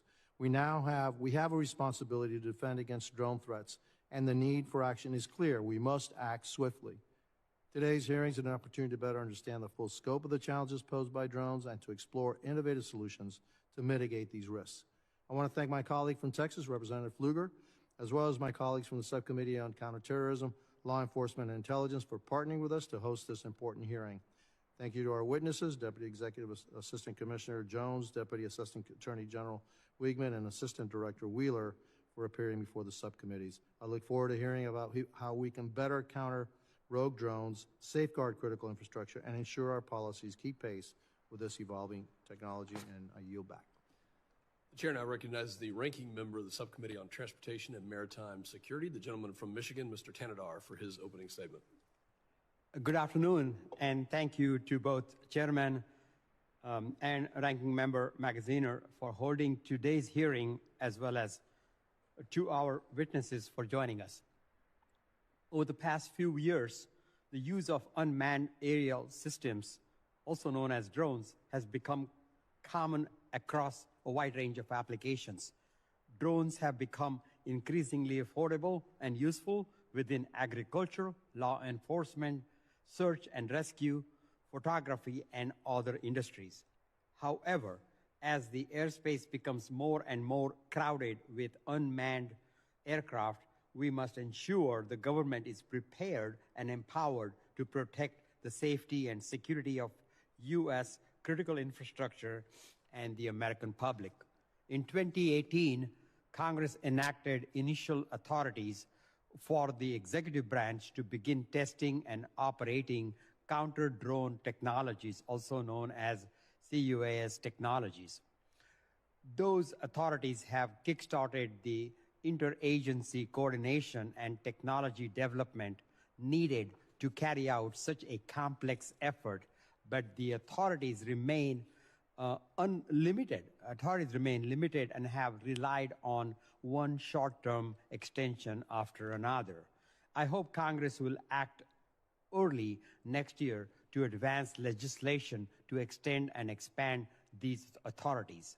As we do so, we must ensure the government's counter-drone activities appropriately protect privacy and civil liberties and do not have unintended impacts on the safety of the national airspace. As ranking member of the Transportation and Maritime Security Subcommittee, I am especially interested in making sure airports are protected from threats posed by drones. Already, we have seen major airports shut down due to errant drones causing significant delays. Introducing new technologies that affect radio signals is especially sensitive within the airport environment and other urban environment. So we must ensure such technologies are carefully tested. I look forward to hearing from our witnesses today about how Congress can push our counter-drone efforts into a new phase in a measured yet meaningful manner. Again, I thank our witnesses and my colleagues, and I yield back. Other members of the committee are reminded that opening statements may be submitted for the record. I'm pleased to have a distinguished panel of witnesses before us today on this very important topic, and I ask that our witnesses please rise and raise their right hand.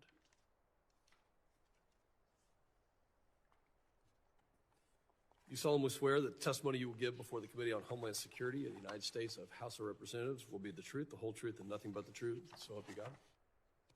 Thank you. Let the record reflect that the witnesses have answered in the affirmative. I'll now introduce the witnesses. Mr. Keith Jones is the Deputy Executive Assistant Commissioner for Air and Marine Operations. He has over 32 years of law enforcement experience.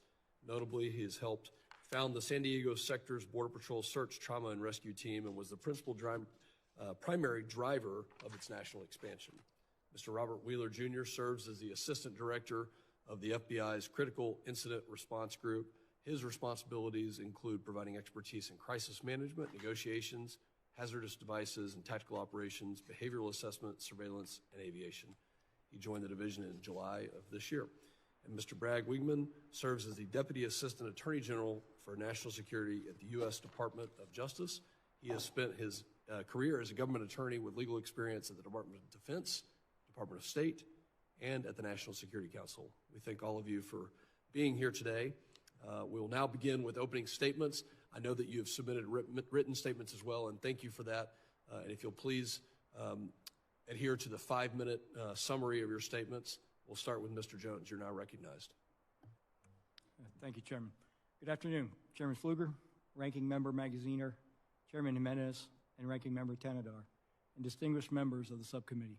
It's an honor to be here today on behalf of U.S. Customs and Border Protection to discuss the CBP authorities and capabilities dedicated to countering threats posed by the malicious use of unmanned aircraft systems, commonly called UAS or drones. Throughout my 33-year career in border security, first with the U.S. Border Patrol and now Air and Marine Operations, I've witnessed transnational criminal organizations, or TCOs, and other malicious actors leveraging technology to circumvent U.S. law enforcement. In recent years, I've devoted significant time to understanding the increasing UAS threat to border security and coordinating CBP's strategic response. Air and Marine Operations is CBP's executive agent for counter-UAS operations. We work alongside our U.S. Border Patrol and Office of Field Operation counterparts to detect, track, and mitigate the threat of these aircraft along our borders. We also collaborate with our DOJ and FBI partners on investigations, as well as CBP Innovation, the DHS Science and Technology Directorate, Department of Defense, private industry, to identify technologies that can improve our mitigation and domain awareness capabilities. I'd like to emphasize three important aspects of this subject today. First, the current state of UAS threats to border security. Second, how our critical authorities enable us to respond. And finally, the importance of improving CBP's domain awareness capabilities and technology to detect and mitigate UAS threats. First, UAS activity along the border is increasing rapidly. During a recent 6-week period, CBP sensors recorded more than 6,900 drone flights within close proximity of our borders. It is these flights, particularly those in areas of high illicit activity, that present the greatest threat to the safety of CBP's frontline personnel, pose a serious collision risk to our crewed aircraft, and diminish the effectiveness of our border security operations. Although intent cannot be derived from border proximity alone, through our intelligence processes, CBP has associated a large percent of these drone flights with nefarious activities on the ground. TCOs have fully integrated UAS technology into their operations. Of most concern to CBP is the wide use of drones to conduct reconnaissance of CBP law enforcement personnel, their locations, and their activities. This technology enables smugglers to guide non-citizens or transport contraband across the border without encountering any law enforcement. Additionally, to a lesser extent, TCOs have used drones to fly contraband over the border. Now, most drones have limited payload capacity. An average recreational drone can carry only a few pounds, but the potential risk is still significant. A few pounds of narcotics, specifically fentanyl, or a few pounds of explosives could cause serious harm. The increasing use of UAS brings me to my second point. The authorities provided by Congress through the Preventing Emerging Threats Act are essential for CBP to detect and counter this serious threat. In accordance with the Act, DHS policy guidance and internal policy, CBP conducts counter-UAS operations in 10 high-risk sectors along the southwest and northern border, as authorized by the DHS Secretary. Our operations target specific threats to covered facilities or assets while safeguarding privacy, civil rights, and civil liberties. Obtaining authorization to implement counter-UAS operations is a rigorous and precise process. It requires a credible threat determination based on extensive analysis and evidence, as well as correlation with actionable law enforcement information. Using our authorities and targeted approach, CBP mitigated 86 UAS threats at the border in fiscal year 2023 and 60 in FY24. CBP also mitigated 16 UAS at Special Event Assessment Rating, or SEER, events in FY 2023 and 49 in FY24. CBP has mitigated 3 unmanned aircraft systems so far in FY25. Finally, TCOs are rapidly obtaining larger, more maneuverable drones with a higher capacity for payloads and the ability to fly longer, higher, and farther. We're also tracking the threat of drones used for kinetic attacks with payloads of explosives, firearms, or weapons of mass destruction. We're already seeing drug cartels in Mexico use drones to attack the military, police, and their rivals. This means CBP needs these critical authorities, advanced technology to maintain the strategic advantage, and continued commitment to achieving persistent domain awareness. CBP is dedicated to our security mission, and with your support, we will continue to counter this rapidly evolving threat and expand our risk-based implementation of counter-UAS operations along the border. Thank you for the opportunity to appear today. I look forward to your questions. Thank you, Mr. Jones. The chair now recognizes Mr. Wheeler for his opening statement of 5 minutes. Thank you, and good afternoon, Chairman Pfluger, Chairman Jimenez, Ranking Member Magaziner, and Ranking Member Tanadar, other distinguished members of the committee. Appreciate the opportunity to testify on behalf of the FBI. I currently serve as the Assistant Director of our Critical Incident Response Group in Quantico, Virginia. I've done that since July, as you've mentioned. In that capacity, I lead the FBI's efforts regarding both our pre-crisis planning and response to critical incidents and major investigations, which includes responsibility for our counter-unmanned aircraft program. As UAS use continues to rapidly grow among the public, commercial, and military and law enforcement sectors, this technology also lends itself to increased malicious use by state, non-state, and lone actors, as you know. This technology poses some unique security challenges for us. Just this year alone, we've seen concerning increase in the use of UAS in the commission of crimes with the intent to cause injury to U.S. persons on U.S. soil. The Chinese national recently pled guilty to 2 misdemeanor counts for using a UAS to conduct espionage at a U.S. naval facility in January. We believe UAS are being flown for similar purposes over sensitive facilities across the United States. Just last month, the subject was arrested and charged in Tennessee for attempting to use a UAS with an explosive device to destroy an energy facility. That is the same case mentioned by the ranking member. That subject was driven by an ideology to disrupt society through the collapse of the national power grid. Those are 2 examples of the evolving ways that UAS are being used to harm us and our interests. With the enactment of the 2018 Preventing Emergency Threats Act, the FBI was granted the authority necessary to mitigate a range of UAS threats in the protection of special events, emergency response, federal investigations, personnel, and facilities. Specifically, the legislation authorizes DOJ and our partners at DHS to conduct counter-UAS operations in limited circumstances to identify, track, and mitigate credible threats. I'd stress the importance for reauthorization of the counter-UAS authorities, as you know, expire December 20th.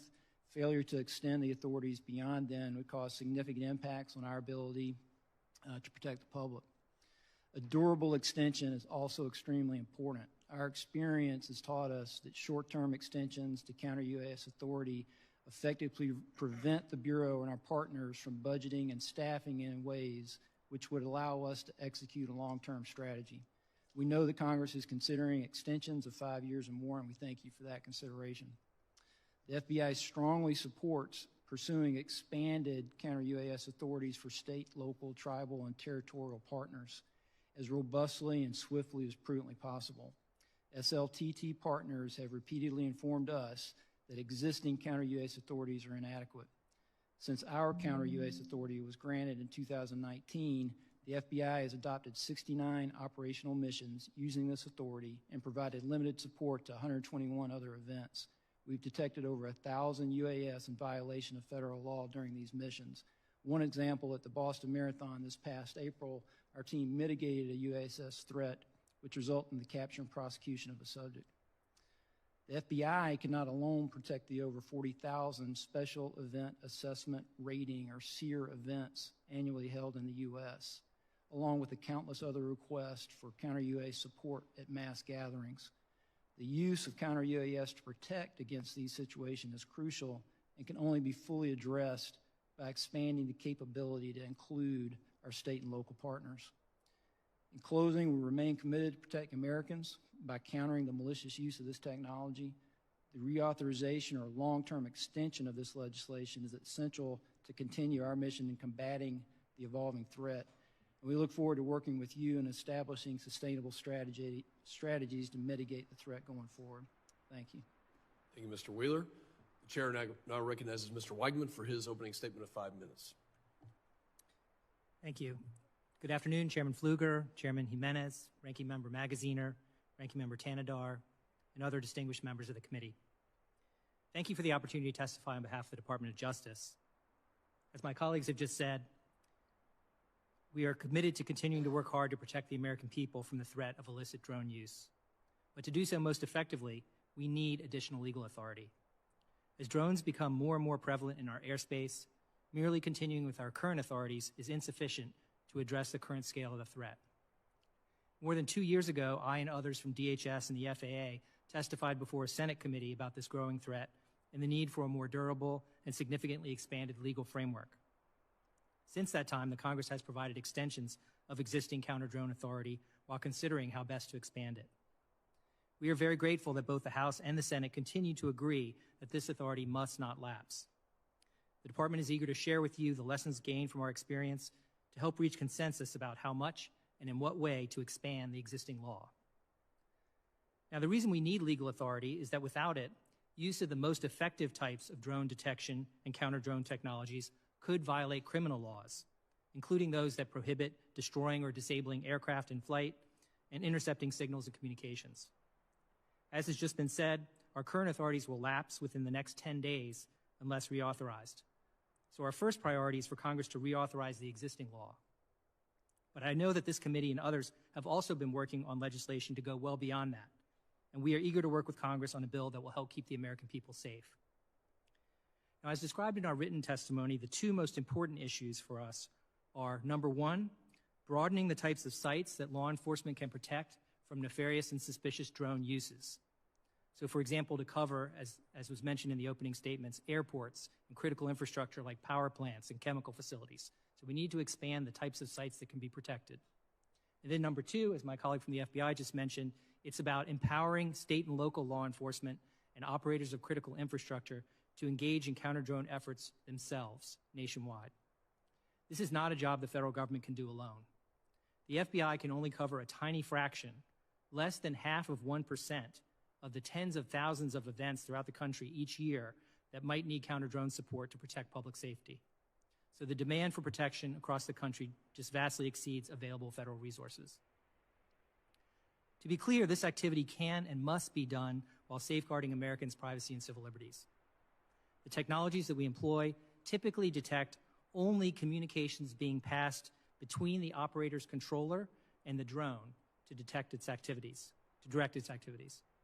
They do not extract text messages, email, or internet search histories from phones or tablets used to control drones, nor do they allow law enforcement to listen to voice calls. We collect information such as the drone vendor and model, the drone and controlling device serial number, the geolocation of the drone, the location of the controller, and the most recent takeoff and home location. This is very much like the information required to be broadcast by manned aircraft, and which is now required under FAA's remote ID regulation to be broadcast by drones as well. And we use this information to further investigate when a crime involving a drone is suspected. As required in current law, DOJ would continue to have guidance that contains explicit protections for privacy and civil liberties and associated training. And state and local law enforcement, if empowered to engage in this activity, would be required to adhere to the same rules. I appreciate the opportunity to testify today. I'd be happy to answer your questions. I thank the witnesses for their opening statements. Members will now be recognized by order of seniority for 5 minutes of questioning. An additional round of questioning may be called after all members have been recognized, and also knowing that we have a second panel. I now recognize myself for 5 minutes of questioning.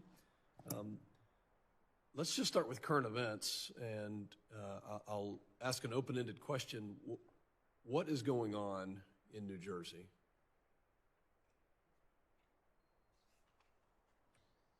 So, sir, the FBI and our Newark field office, along with the state and local partners there,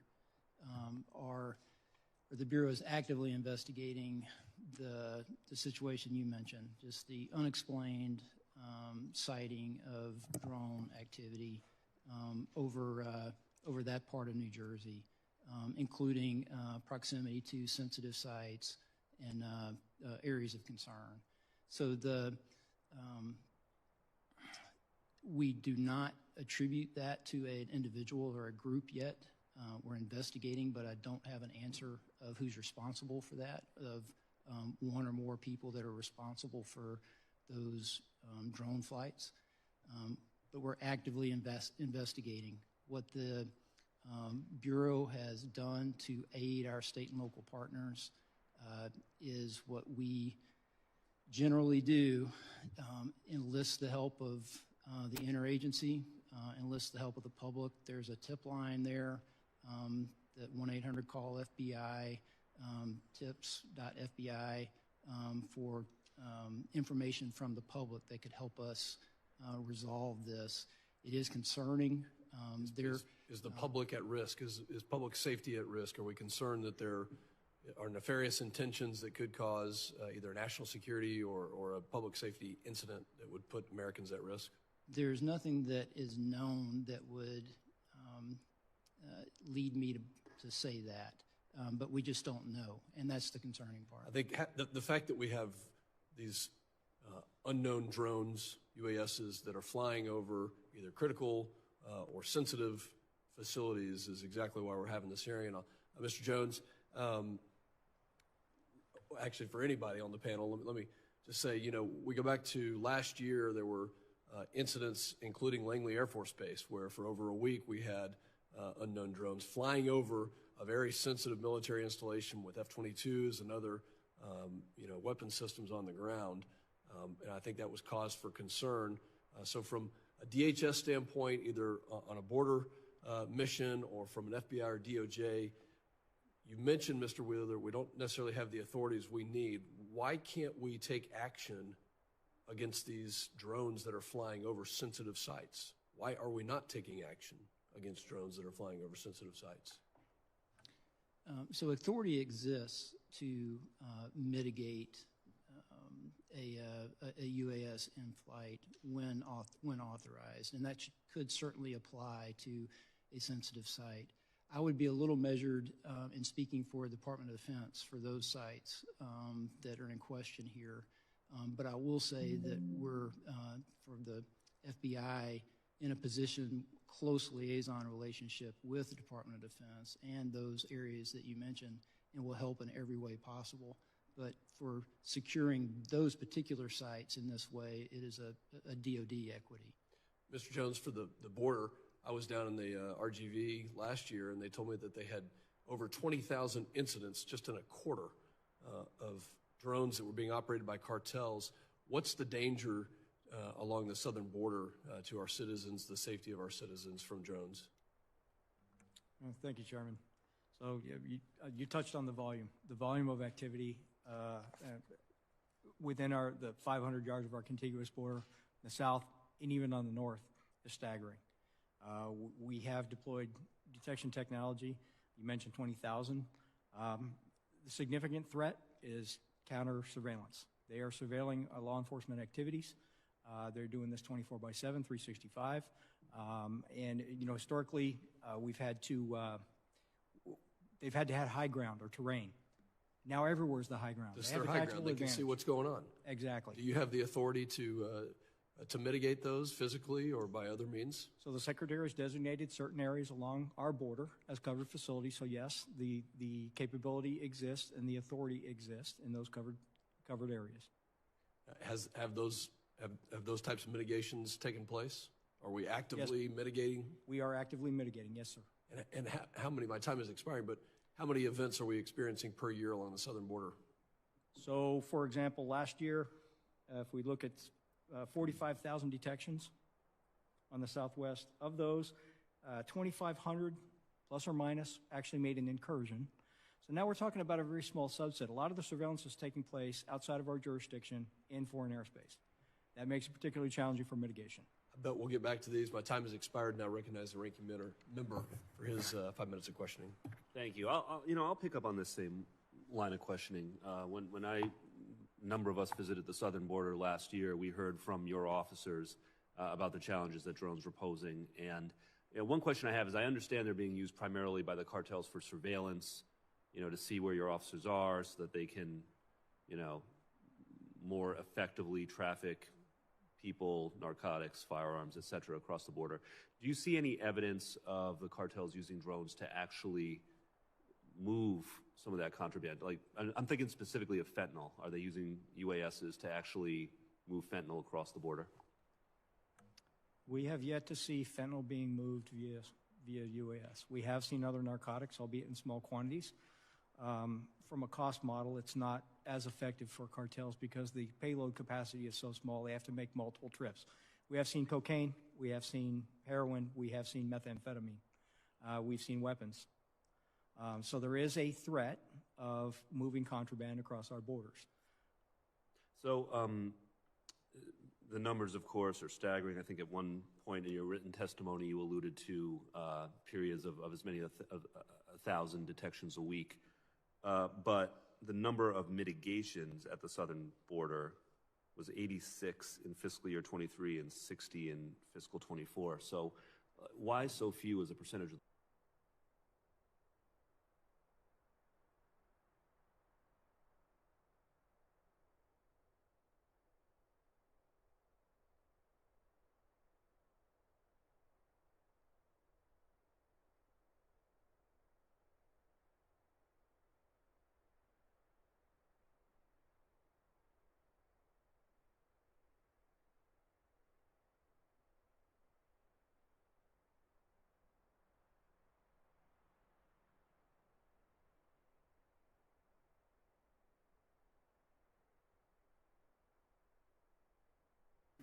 What's going on, guys? It's Greg here, aka NY Prepper. It is Monday, December 23rd, 2024, and I have an emergency alert to share with you guys. Right now it is 23:03 Eastern Time here in the United States, and we have some major breaking news coming in from the Middle East and Eastern Europe. So the U.S. is urging its citizens to leave Belarus immediately and has updated its travel advisory for Belarus to level 4, do not travel, due to existing dangers for Americans. Okay, so the U.S. urging citizens to leave Belarus immediately. And what's interesting is yesterday we had this U.S. RQ-4 Global Hawk reconnaissance drone perform this very rare reconnaissance patrol around Kaliningrad and near Belarus. Now, I have personally never seen a reconnaissance patrol like this one by an RQ-4 Global Hawk in this part of the world. It basically flew straight up into Lithuania, and it was performing this curved pattern here.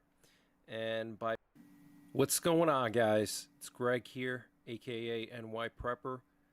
It is Monday, December 23rd, 2024, and I have an emergency alert to share with you guys.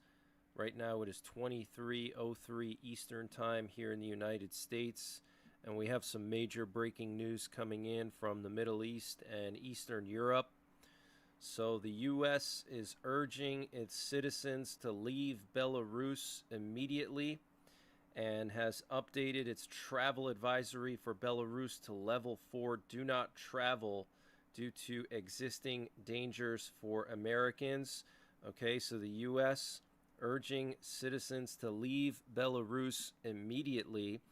And what's interesting is yesterday we had this U.S. RQ-4 Global Hawk reconnaissance drone perform this very rare reconnaissance patrol around Kaliningrad and near Belarus. Now, I have personally never seen a reconnaissance patrol like this one by an RQ-4 Global Hawk in this part of the world. It basically flew straight up into Lithuania, and it was performing this curved pattern here.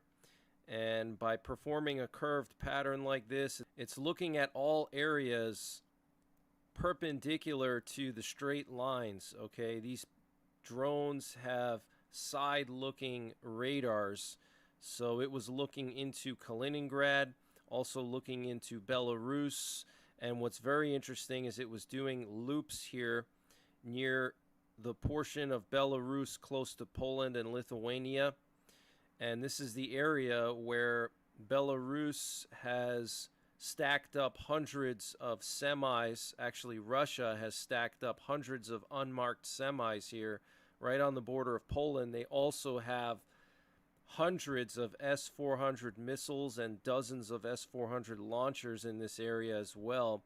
And also in Kaliningrad, they have placed hundreds and hundreds of S-400 missiles plus dozens of S-400 launchers. And so this RQ-4 was looking into Kaliningrad, keeping an eye on this area, and actually this is what's known as a targeting pattern. So it was picking up targets, specific locations where Russian missiles are located and air defenses are located in the event that Russia or Belarus were to attack Lithuania or Poland. They would have already specific targets that they could hit. Now, also what's very interesting is at the same time there was a P-8 Poseidon that came down from Iceland, and it was also looking at Kaliningrad, and it even flew into northern Poland, which is pretty rare. P-8 Poseidons are sub-hunters, and for one of these to fly over land is pretty rare unless it was getting aerially refueled over here.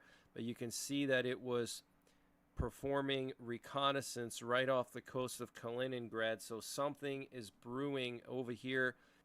There's hundreds of unmarked semis right on the border of Poland, in Belarus, and in Russia here in Kaliningrad. Also last night, a Russian doomsday plane left Moscow and went to the Urals. Now, earlier this morning, for a short while, the entire country of Ukraine was lit up with air raid alerts, and the only time Ukraine ever does that is if there's a planned ICBM strike by Russia, or they have some intelligence that Russia's about to launch ICBMs, the Oreshniks. This is the second time that this has happened in the last 2 days. This happened 2 days ago. On Friday night, the entire country of Ukraine went under an air raid alert for just a few minutes because of intelligence that showed that Russia was moving ICBMs around. And then earlier today, the same thing. They had some intelligence that Russia was moving ICBMs around. And so they lit up the whole country with an air raid alert, and then they canceled it. So what this tells me is that Russia is preparing to strike with the Oreshniks again, okay? And this time it could be much more massive. It will be much more massive. The big question is whether it will be nuclear or conventional. Okay, Ukraine has done more deep strikes inside of Russia with Western weapons since the last Oreshnik strike. Okay, they hit an ammunition plant in Rostov with a Storm Shadow, or several Storm Shadows, and then they also hit in Kursk, this barracks area in the city of Rilsk, where a whole bunch of Russian officers were staying at. They hit them with ATACMS, okay? And then the other day, they also used a drone to hit some kind of high-rise building in Kazan. So Putin has something planned. I don't know what it is. I do believe he's going to attack Lithuania and potentially Poland. And before I continue with the breaking news, I wanted to mention the sponsor for this update, which is EMP Shield. Guys, I'm proud to announce that I'm going to be partnering with EMP Shield. They have just given me a special discount code just for my subscribers. If you go to empshield.com and use the code NYPrepper when you check out,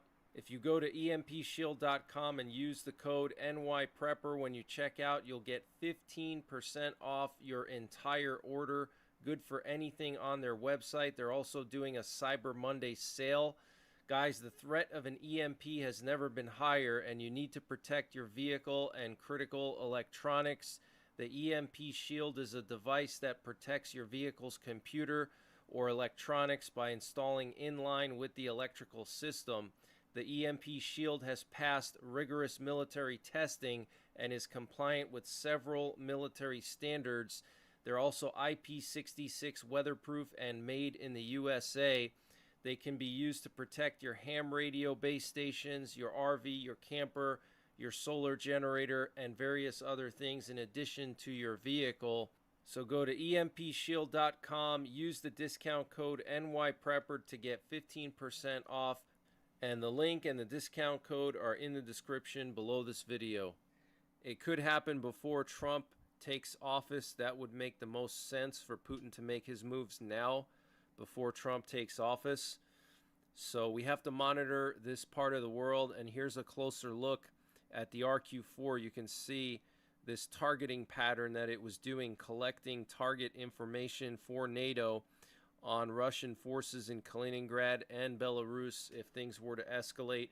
We also have some major breaking news coming in from the Middle East. The Houthis launched more missiles at Israel today. Just a few hours ago in Tel Aviv, there was air defense activity. Israel used their Arrow 3 missile defense system to shoot down another Houthi missile or several Houthi missiles. There were explosions reported in Tel Aviv and in Jerusalem.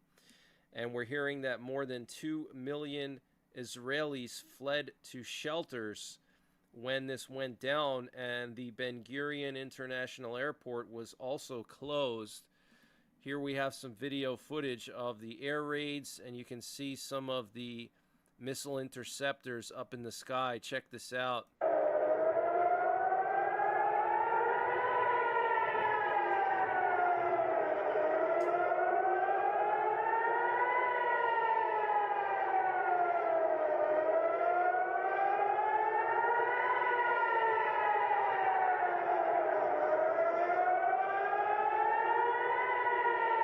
You can see what appear to be 2 missiles or 2 missile interceptors here.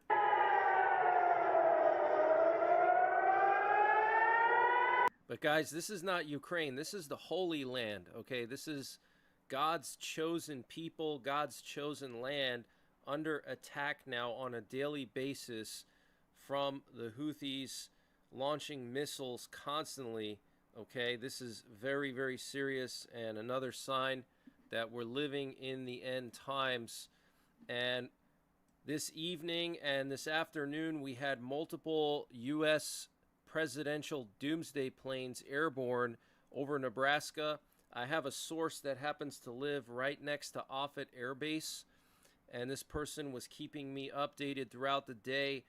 They were seeing multiple doomsday planes circling around Nebraska near Offutt Air Base, home of STRATCOM.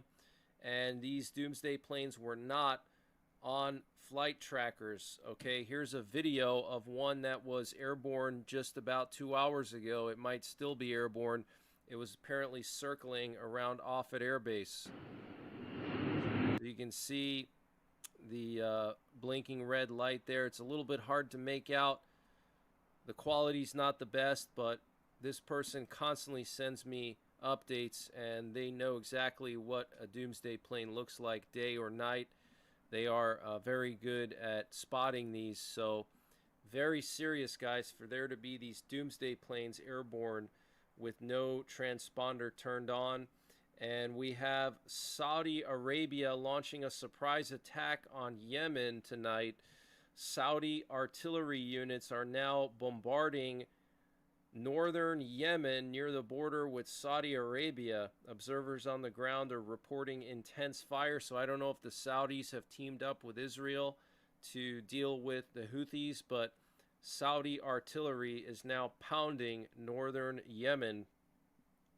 And Israel's National Unity Front leader Benny Gantz joined Mossad chief David Barnea in calling for direct strikes on Iran in response to the Houthi missile attacks in recent days. He said, quote, "The solution is in Tehran. If you want to stop the Houthis firing, you have to hit Iran directly." Wow. And U.S. intelligence estimates that Iran is preparing to carry out an attack against Israel. According to a senior U.S. official, Iran is probably willing to take preemptive measures both in order to carry out its retaliation and to preempt any possible upcoming Israeli attack, okay?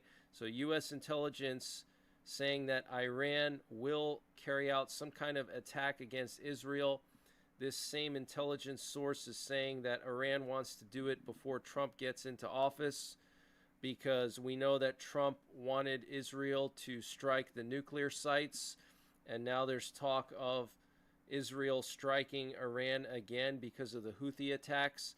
So this is very serious. And just the other day, the National Security Advisor Jake Sullivan said that he was very concerned about Iran supercharging their nuclear program and has already briefed the incoming Trump administration on the risks of Iran obtaining nuclear weapons. And the Moldovan president, Maya Sandu, is planning a military operation in Transnistria, and no one can guarantee that she will not attempt to start a war, said Russia's Foreign Intelligence Service in a statement to TASS, which is the Russian news agency. According to Russia's foreign intelligence, the Moldovan president recently convened a meeting on energy security issues with senior government officials.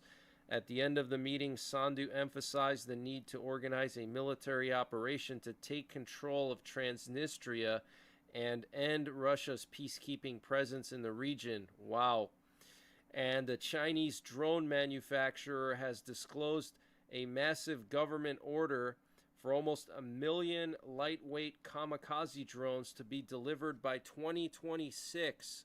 So within the next year, China will receive 1 million lightweight kamikaze drones. I don't know if these are going to be sold to Russia or if China's building their own drone army to attack Taiwan.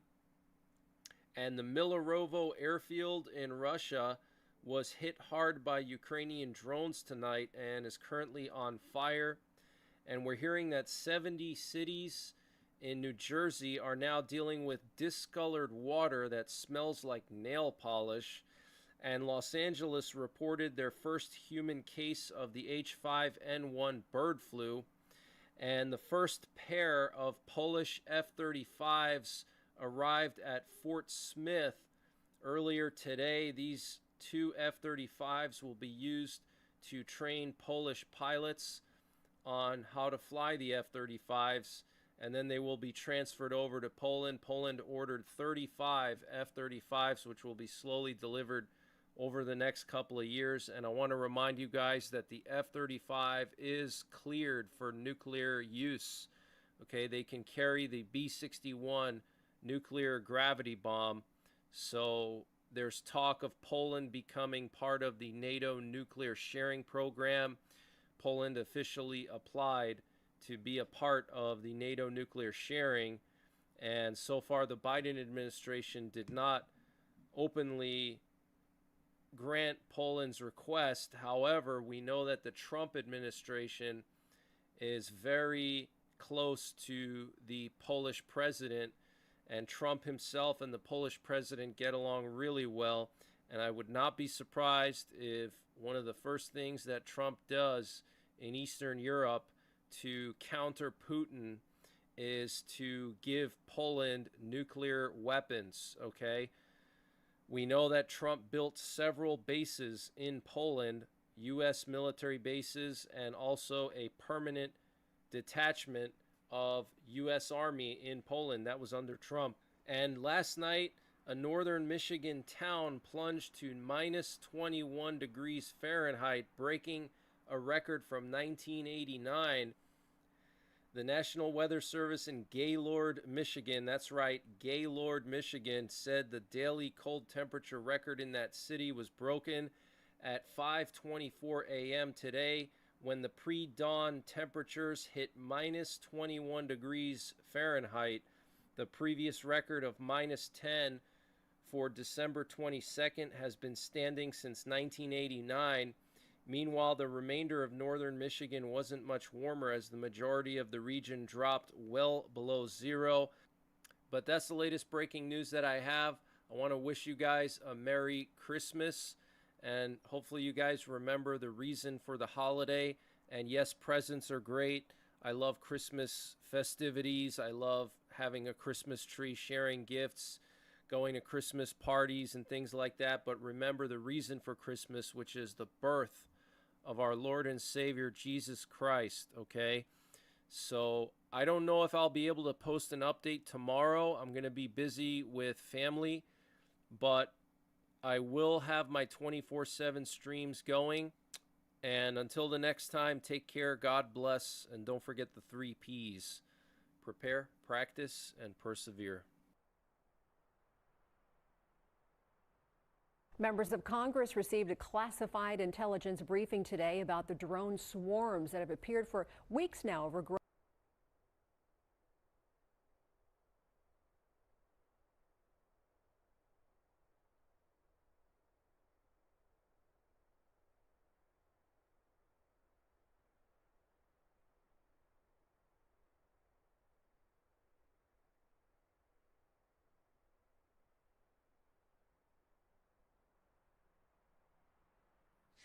The evidence seems to indicate that you're watching dolly vision.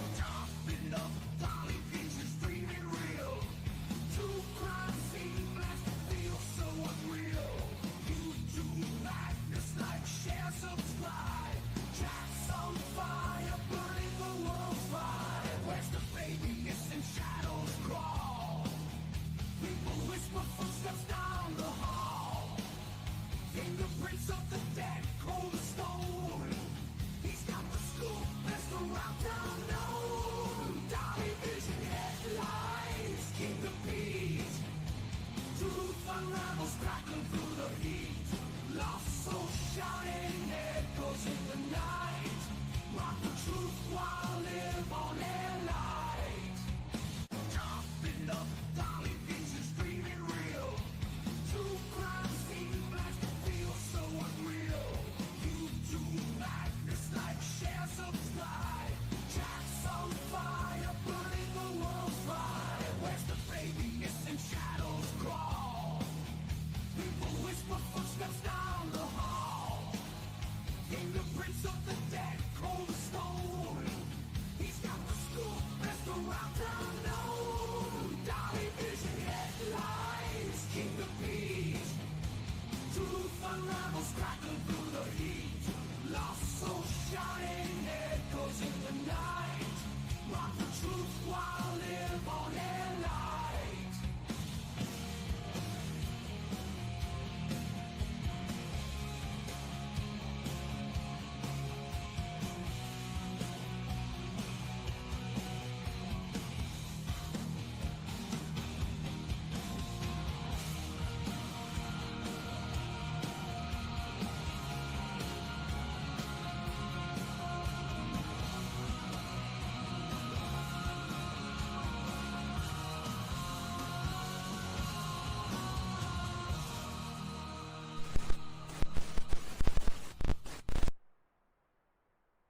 Ho, ho, ho! And I ain't talking about ladies of the night. What is going on, YouTube? It is Dolly back in the house again tonight. Just want to tell everybody happy holidays, and I hope everybody has a Merry Christmas. Now, you know the routine. Leave your DNA on that like button just in case alien drones get you. Okay, just in case some alien drones get you.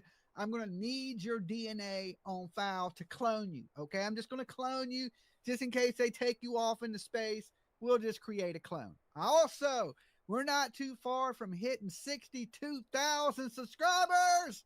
Okay, thank you guys. So if you haven't out there yet, sub up, ring the bell for notifications and all that good stuff. Now, you know, last week we spent a lot of time talking about damn drones in the skies, right? And there's been a lot of drones here now all over the country. Even here where I'm at in Virginia, there's like over 150 drones in one night spotted in the sky. Okay, we talked a lot about them drones and UFOs and what reasons were they here? Are they looking for something? Are they searching for something? Is there going to be a massive drone war? Okay, I know it sounds strange and a little bit of change, but it is what it is. Okay, now, you know, we've seen drones all in the sky over New Jersey, and some people were saying some of these drones look like they were spraying things into the air or from, you know, down onto the ground. The crazy thing is this: now in New Jersey, there's 70 cities, okay, in New Jersey that are experiencing trouble with their water. It's discolored and it tastes like fingernail polish, okay? Now, so people are bottling waters, and some people think it has to do with these drones over New Jersey, right? Now, we've noticed since then, these drones have been all over the country. All over the country. Shit, some people are seeing drones all around the world, okay? And when you look up in the sky, I don't think it's Santa that you're seeing. Some people believe we're on the verge of disclosure into the whole UFO phenomenon, okay? It ain't Santa. It's not Rudolph the red-nosed reindeer. It is actually drones or some type of UFOs. Orbs have been seen in the sky, and a lot of people believe these drones have been sent up to investigate these orbs. Now, we've seen Elon, right? You know, this weird alien guy that makes the Tesla cars. I believe he's a cyborg or maybe something like that.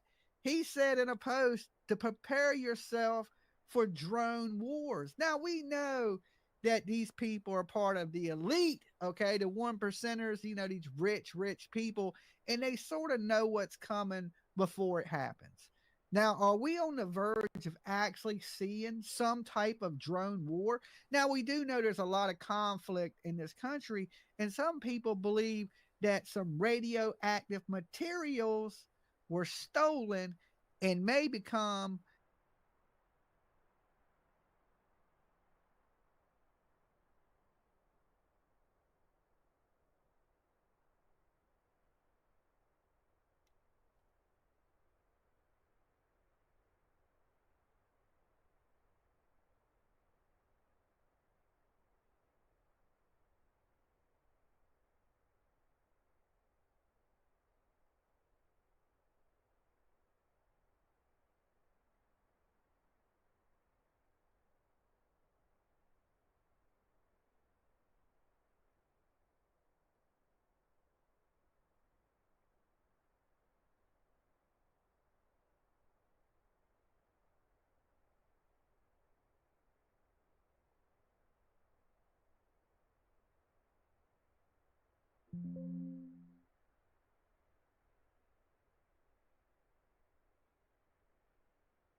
It's been 3 years since the bombs fell.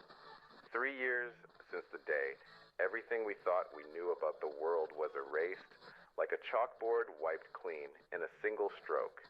It happened so fast, so suddenly, that no one was prepared for it.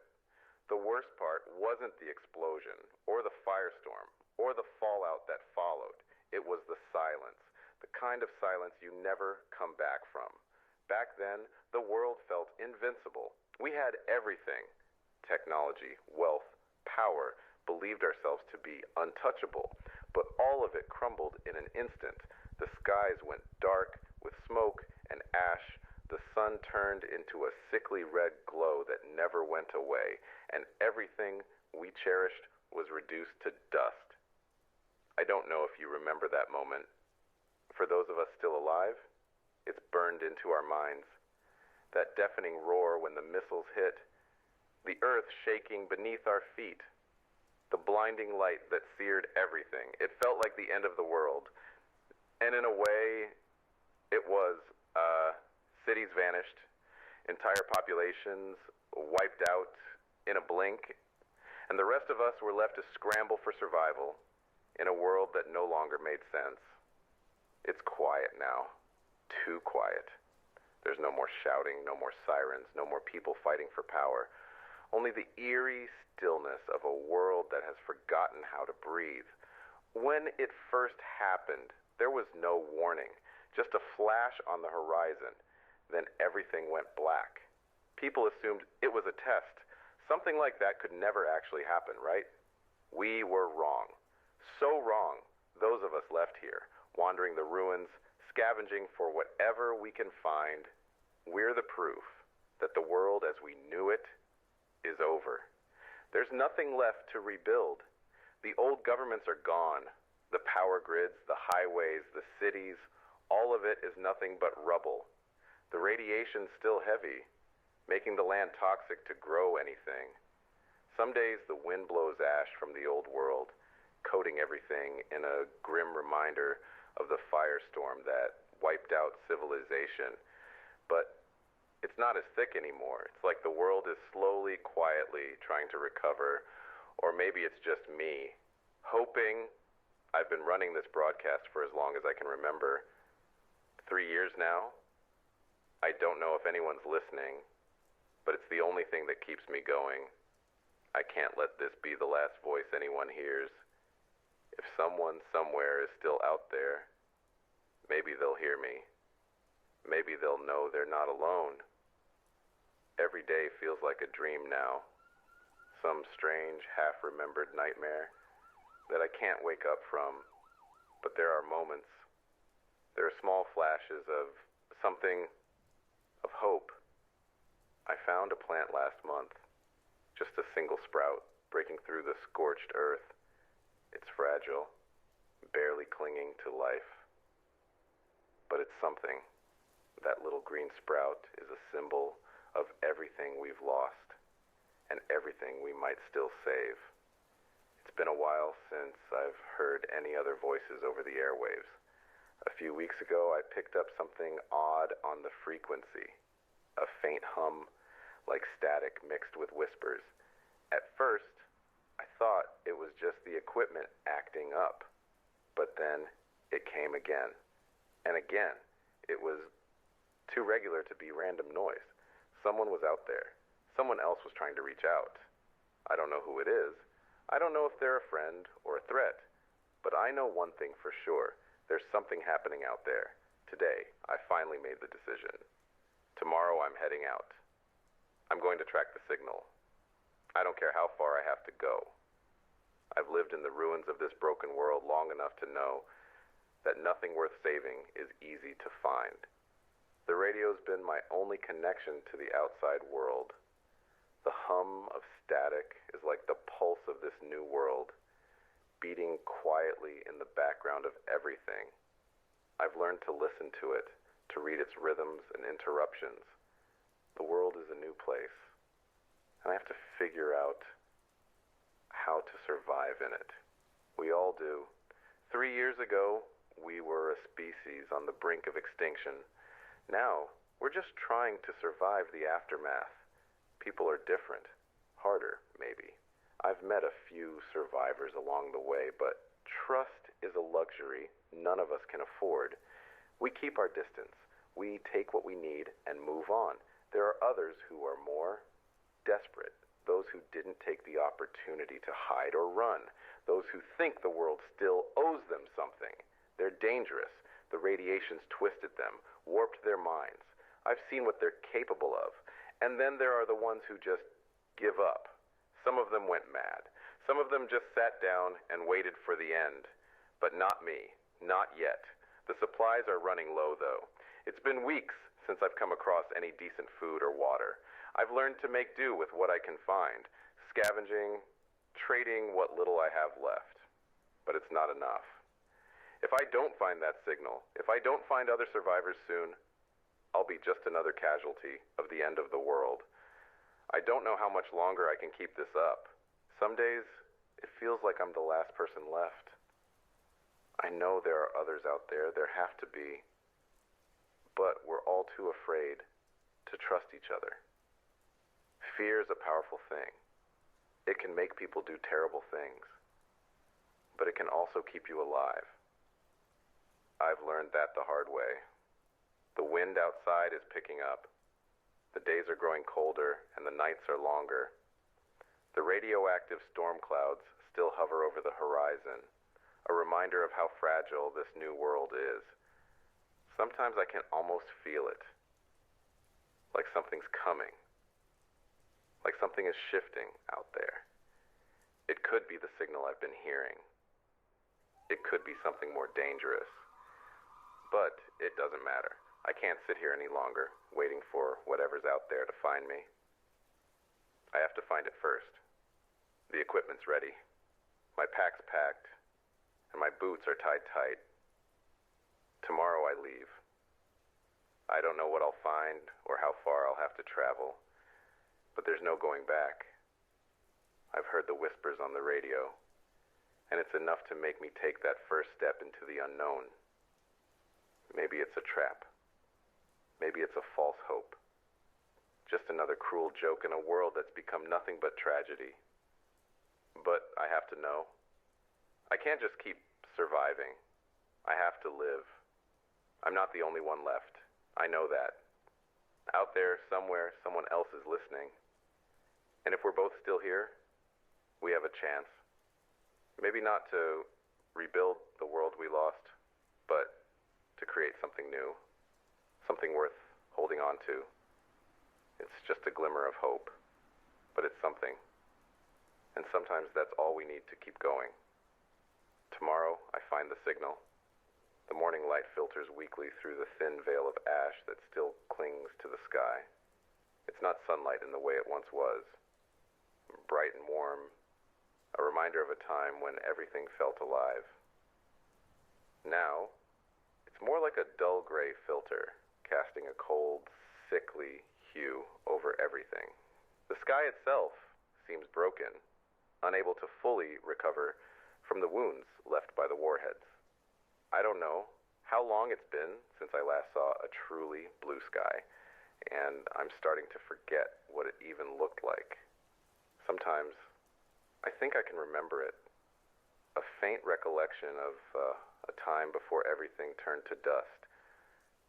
But those memories slip away as quickly as they come. The world I knew is no more, and the world that's left, well, it's not the world we were promised.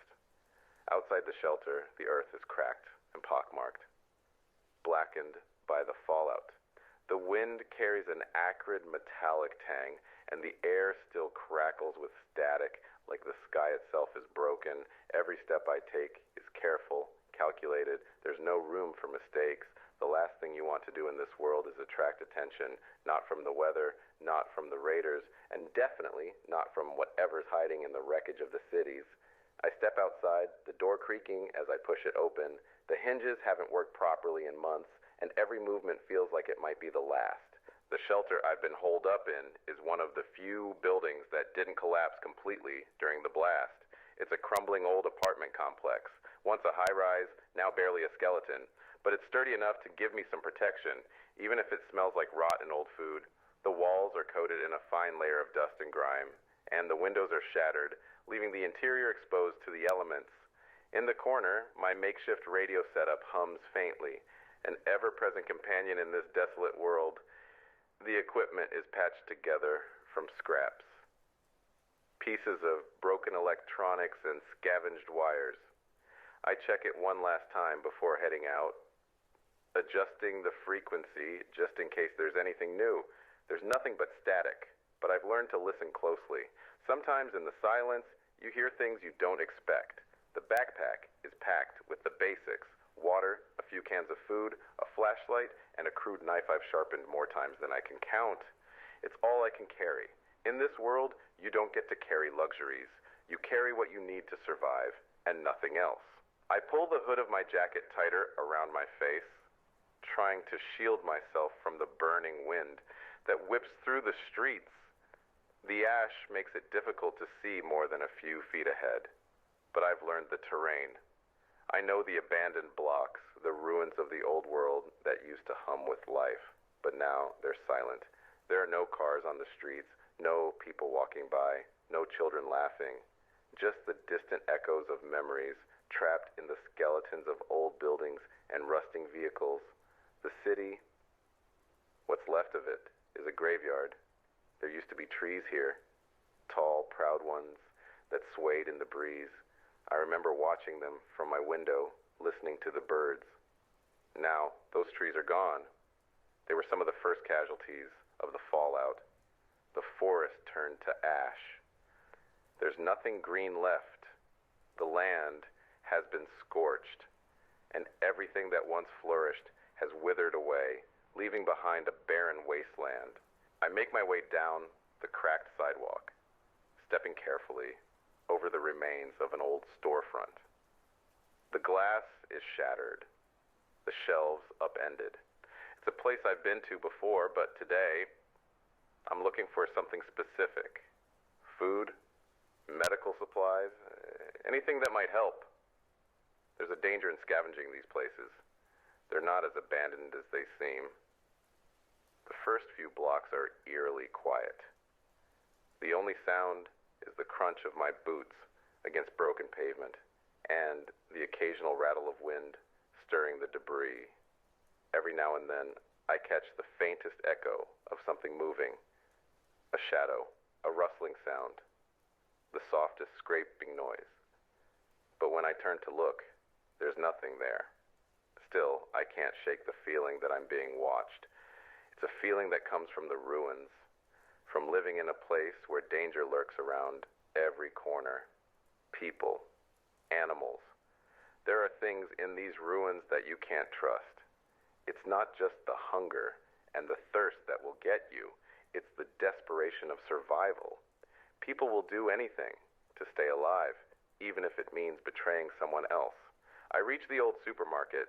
The doors are long gone, torn off their hinges in the blast, but there's still the faint smell of rot inside.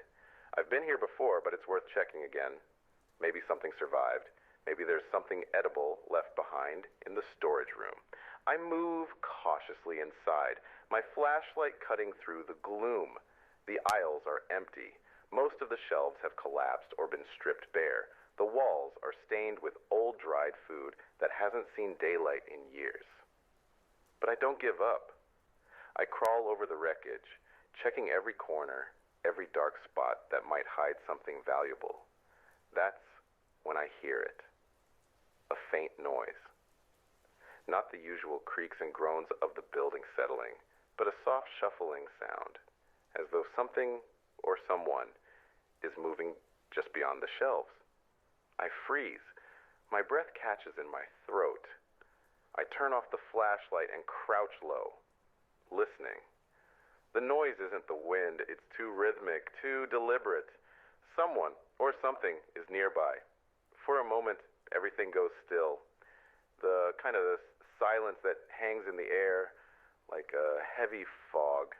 My heart thumps in my chest as I scan the dark, trying to make out shapes in the shadows. The noise stops, and I wonder if I imagined it. Maybe it's just the wind, or some animal scavenging the ruins. But the hairs on the back of my neck stand up, and I can't shake the feeling that I'm not alone. I slowly begin to edge back, inching towards the entrance, every step careful, controlled. I keep my ears open, listening for any sign of movement. It's a delicate game now. A misstep, a sound too loud, and whatever's out there could notice me. Then, I see it. Fresh footprints. Not the kind you find from days ago, but recent. They're small, almost childlike. There's a faint smear of dirt beside them, like something was dragged along the floor. I know what that means. Someone's been here. Someone's close. I crouch down to examine the tracks, careful not to make a sound. The ground is covered in ash, but the prints are clear. The soles are worn, but there's no mistaking it. Someone has walked through here recently. A chill runs through me. Who are they? Are they alone? Are they hostile? I take one last glance at the room. The shuffling noise hasn't returned, but I know I can't stay here much longer. Whoever it was, they left the place in a hurry. That dragging smear, it's recent. Too recent. I turn and move toward the exit, my steps as quiet as possible, but the unease in my gut grows. As I step out into the ruins, I glance over my shoulder one last time. For a brief moment, I almost think I see something in the distance, shadows shifting, moving. But when I look again, nothing's there. I know one thing for sure. I'm not alone in this wasteland anymore. Someone else is out here, and I have no idea whether they're friend or foe. The warmth from the fire is a fleeting comfort. We all sit in the shelter, the cracks in the walls letting in a chill that seems to seep into your bones. No matter how close you sit to the flame, the room smells of ash and damp earth, mingled with the faint tang of sweat and the stale scent of survival. Every day is a battle against the cold and the inevitable decay of everything we once knew. The others sit scattered around the fire, each one wrapped in their own silence. Anna shifts beside me, her gaze distant, her red hair now a tangled mess that no amount of effort can tame anymore. It used to be bright, vibrant, a symbol of the fiery spirit she carried with her. Now, it's just another reminder of what the world was and what it's become. Her eyes are tired, but there's still a flicker of something there, something that hasn't entirely faded. In the years since the bombs fell, hope. Or maybe it's stubbornness. She used to dream of rebuilding, of seeing the world come back to life. Those dreams have been shattered, but Anna hasn't given up yet. She turns to me, her voice breaking the silence, soft and hesitant. Do you ever wonder if we'll find another group? Another settlement? Something more than just this? I don't answer immediately. The thought of meeting other survivors is a double-edged sword. On the one hand, it could be the first step toward something better, toward finding people who might actually know how to fix what's been broken.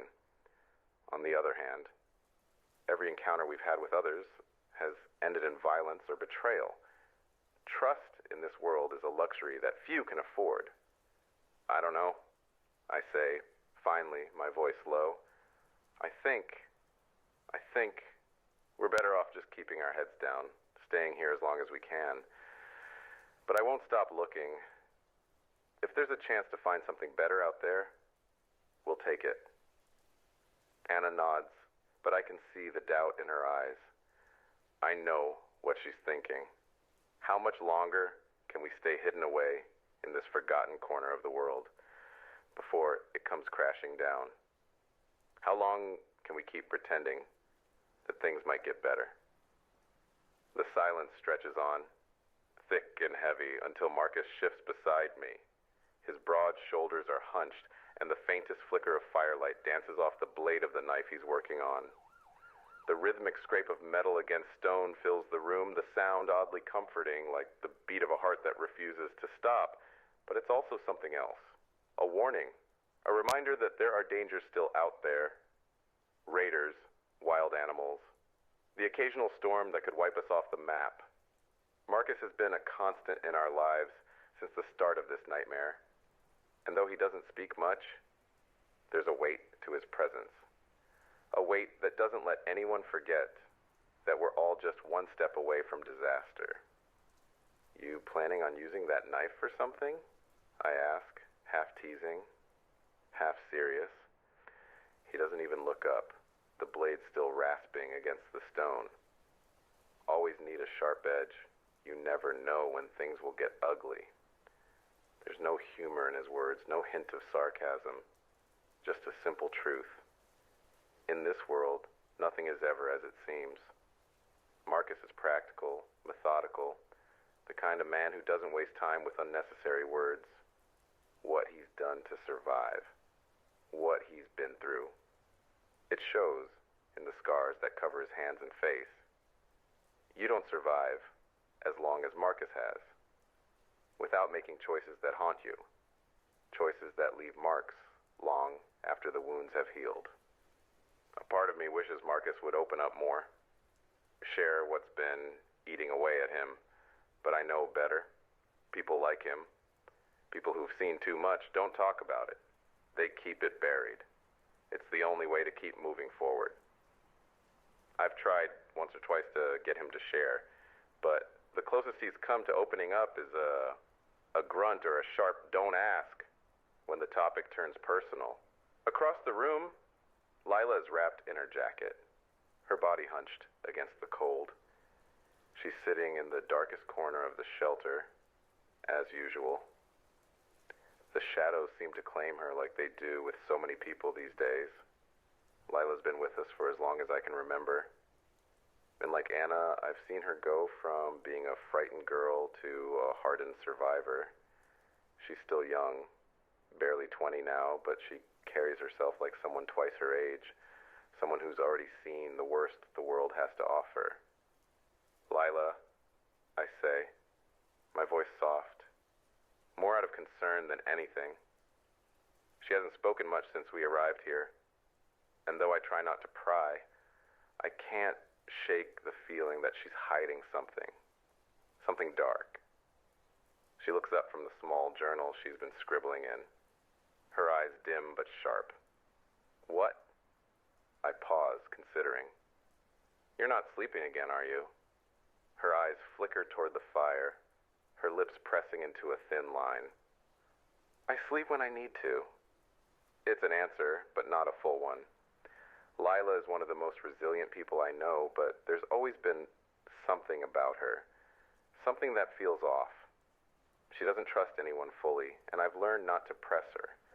She keeps her distance physically and emotionally. It's been like this for a long time. A survivor's instinct, I think, or maybe just the result of a past she can't talk about. We all have our pasts, our ghosts, but Lila's is the quietest and the most dangerous. I've caught her at the edge of the shelter late at night, staring out into the wasteland, as if waiting for something or someone. And then, when she's noticed, she acts like nothing happened. But I know better. There's something she's not telling us, and I can feel it. You've been quiet, I say, nudging her gently. Is everything okay? Lila doesn't answer right away. Instead, she closes her journal, slipping it into her pack. I'm fine, she says, her voice low. Just thinking. It's the same answer she always gives. The same cold, distant response that always leaves me wanting to know more. But there's no point in pushing her. Not now. Not when there's so much else to worry about. Then, of course, there's Sam. Sam is different from the rest of us. He's the kind of person you either trust completely or not at all. His unpredictable nature, his erratic behavior, it's both a gift and a curse in this world. He's never afraid to take risks, to go to places others wouldn't dare, but the problem is he doesn't always come back from those risks in one piece. We found Sam 6 months ago, stumbling into our camp half dead, covered in cuts and bruises. He was nothing more than a ragged stranger, desperate for food and shelter. But in the weeks that followed, we learned that Sam was more than just a survivor. He was a man with a knack for getting out of tight situations. He could find things that no one else could. Whether it was food, water, or weapons, Sam always had a way of getting what we needed. But Sam's gift comes with a price. His unpredictability makes him dangerous, especially when he starts talking about the past. He says things mutterings late at night that don't make sense, like he's remembering things that never happened. Sometimes, when he thinks no one is listening, I hear him speak about the world before the bombs fell. He talks about people he knew, places he visited, as if they're still real. "What's the point of all this?" Sam says one night, his voice casual, almost mocking. "You really think we'll find a way out of this mess? Or are we all just walking to our graves?" I glance at him, but there's no humor in his eyes. Just a strange, unsettling seriousness. Sam doesn't speak much about where he came from or what happened to him before we met. But there's always that same strange look in his eyes. Like he's seen something we haven't. Maybe something worse than we can imagine. Sometimes, I think Sam knows more than he's letting on. Maybe more than any of us would want to know. And me? Well, I'm no different than the others. I've got my own ghosts, my own secrets. I used to be a leader, a guide, in a world that needed direction. But the bombs shattered that world. They shattered everything. And now, all I can do is try to keep everyone alive. We move from place to place, always on the edge of something, always afraid of the next threat, the next betrayal. I used to believe in something greater, something beyond just surviving. But with each passing day, it gets harder to hold on to that hope. All we have now is each other, and the dark secret that binds us together. We may not know what tomorrow will bring, but we know one thing for sure. The trust we've built with each other is all we've got. And if it breaks, we'll all fall apart. The radio crackles to life in the background, breaking the silence. It's a voice we've heard before. Calm, steady, always reliable. But even the voice on the radio can't mask the fear that lingers in the air. Something's coming. Something that none of us is ready for. The days are growing longer, and with them, the weight of our situation. The air is thick with uncertainty, like the moment before a storm breaks, when the sky holds its breath, waiting. Supplies are running low. We're rationing food, water, even firewood. Our shelter is little more than a relic of a time long gone, the walls crumbling like the world we once knew. It's not just the cold that's threatening us, it's the emptiness.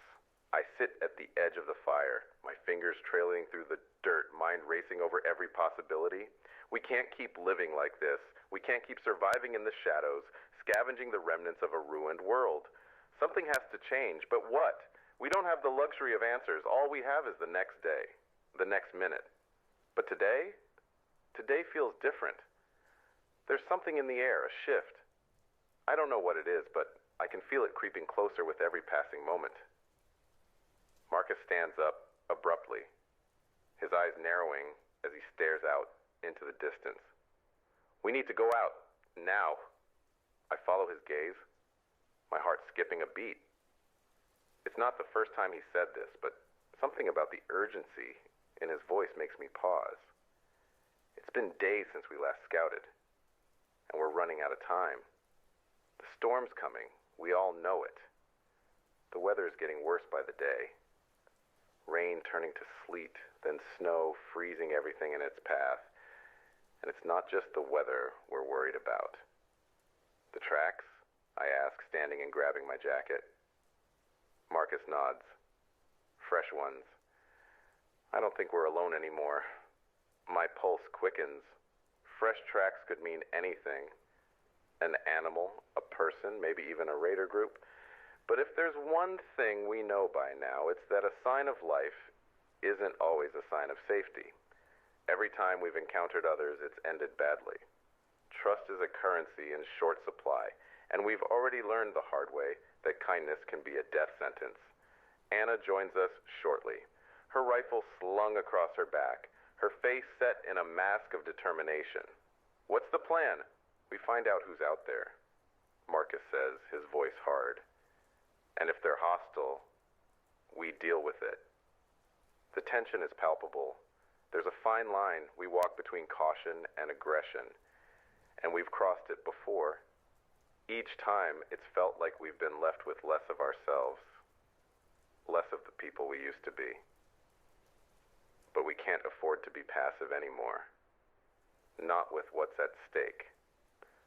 I look over at Lila.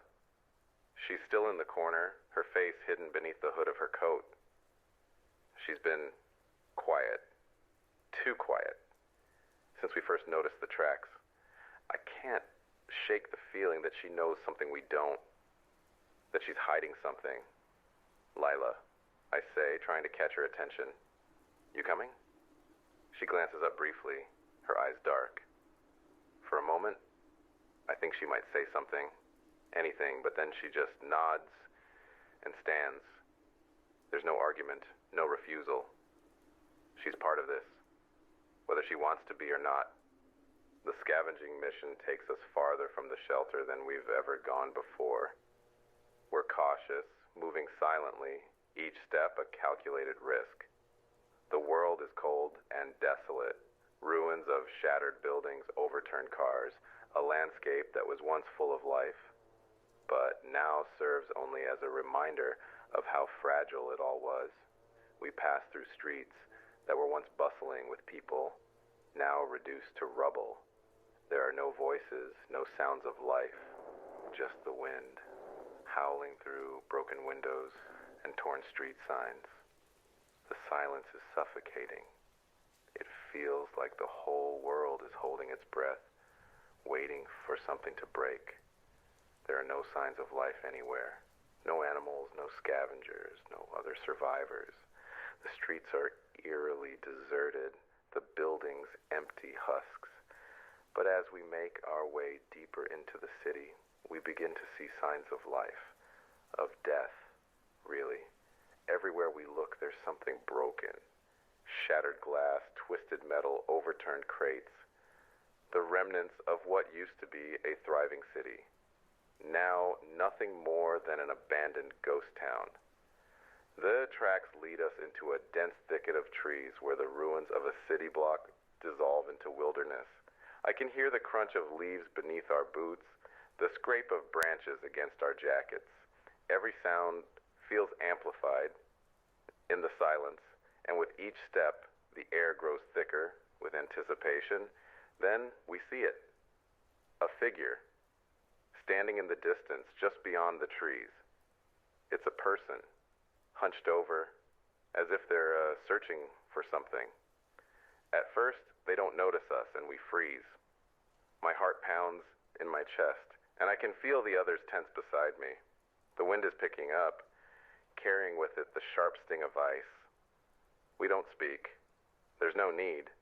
We've been through this too many times to not know what comes next.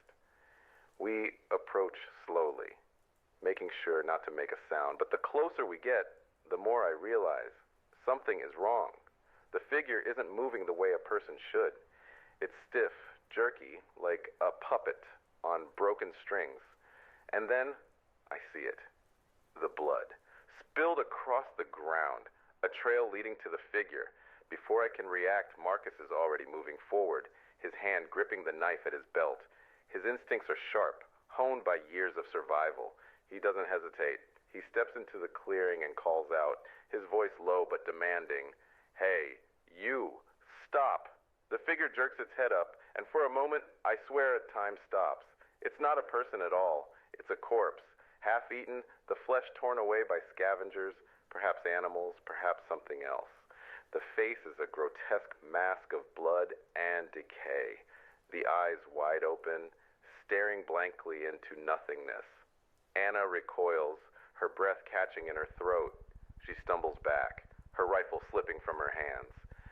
"Jesus," she breathes. What happened to them? I don't answer. I can't. It's too much, too familiar. The signs are there, clear as day. Another group, another tragedy, left behind in the wake of a world gone mad. "Let's move," Marcus says, his voice cold. He doesn't wait for anyone to follow. We head back toward the shelter, the scene of the body still fresh in my mind.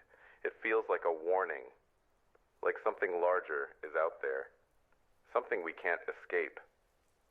The storm seems to follow us. The wind picks up, howling through the trees as if it's chasing us, a force we can't outrun. The first drops of sleet sting my face, and soon the rain turns to ice, each step we take becoming harder, slower. We're fighting against the weather now, against nature itself.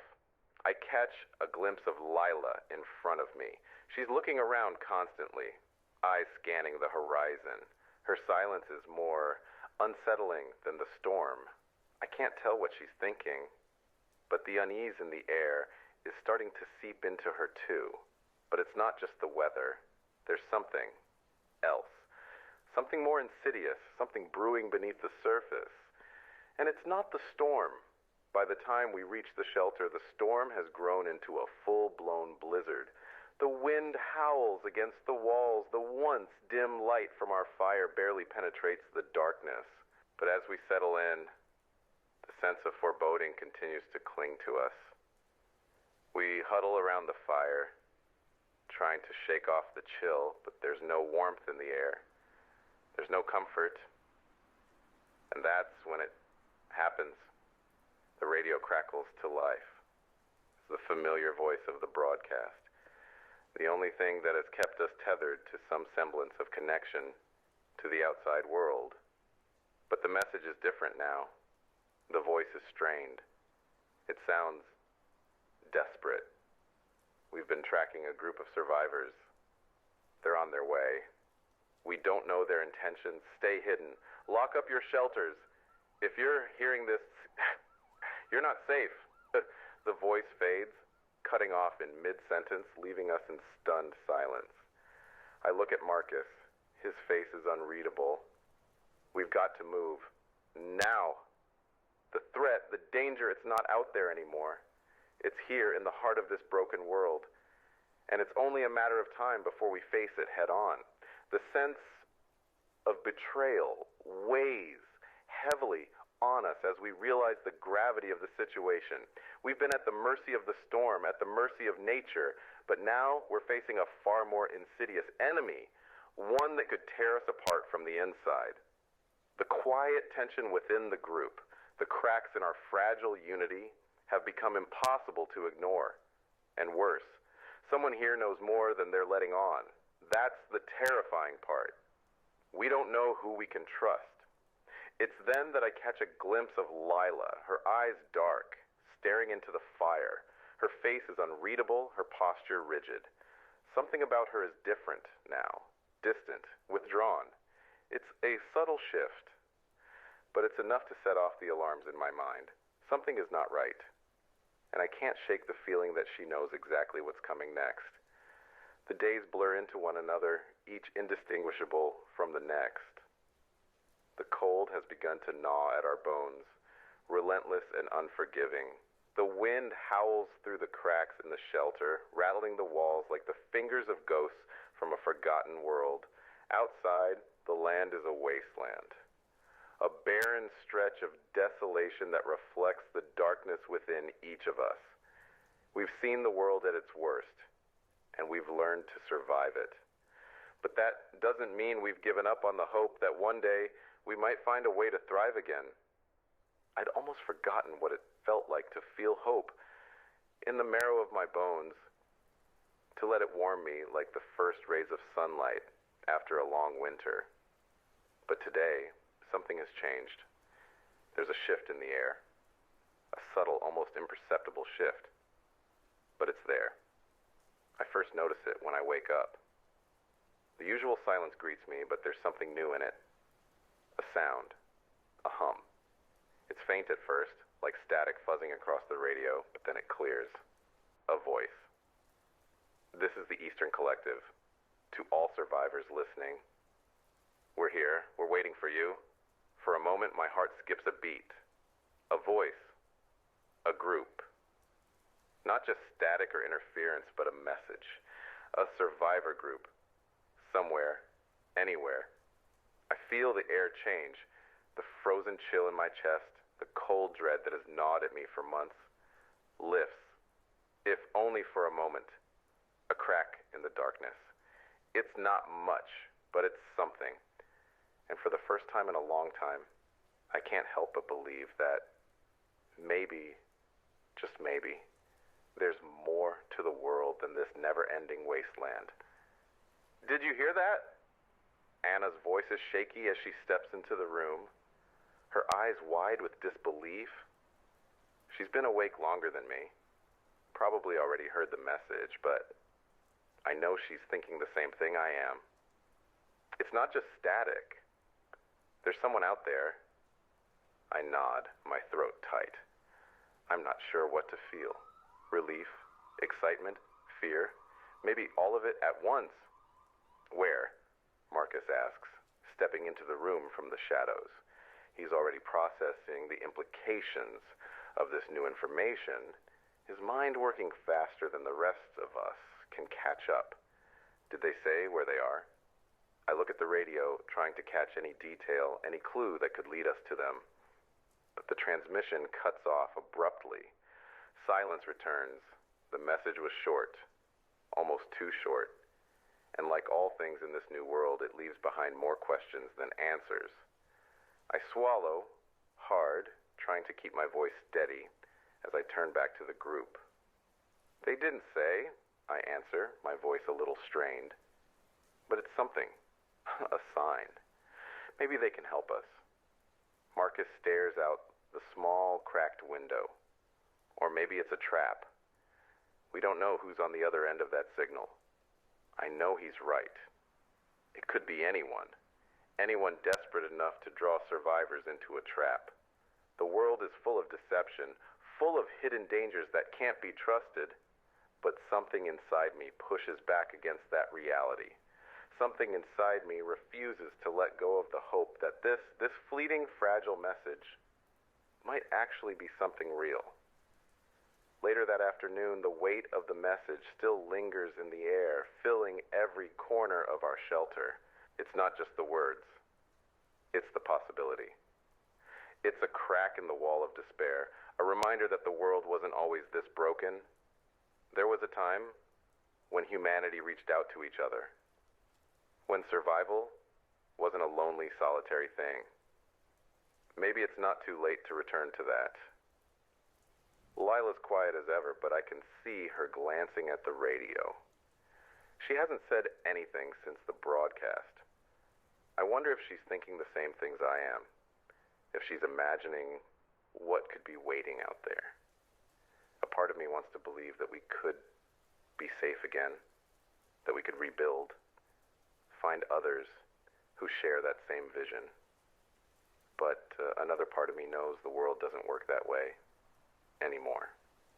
Maybe it never did. Still, we can't ignore it. If there's even the slightest chance that this message is real, we have to find out. We decide to move out the next morning. The plan is simple. Head east towards the general direction where the signal seemed to originate. We have little to go on, but we have to start somewhere. It could take days, weeks, before we find anything, but it's a direction, a goal, something to cling to. As we prepare for the journey, something unexpected happens.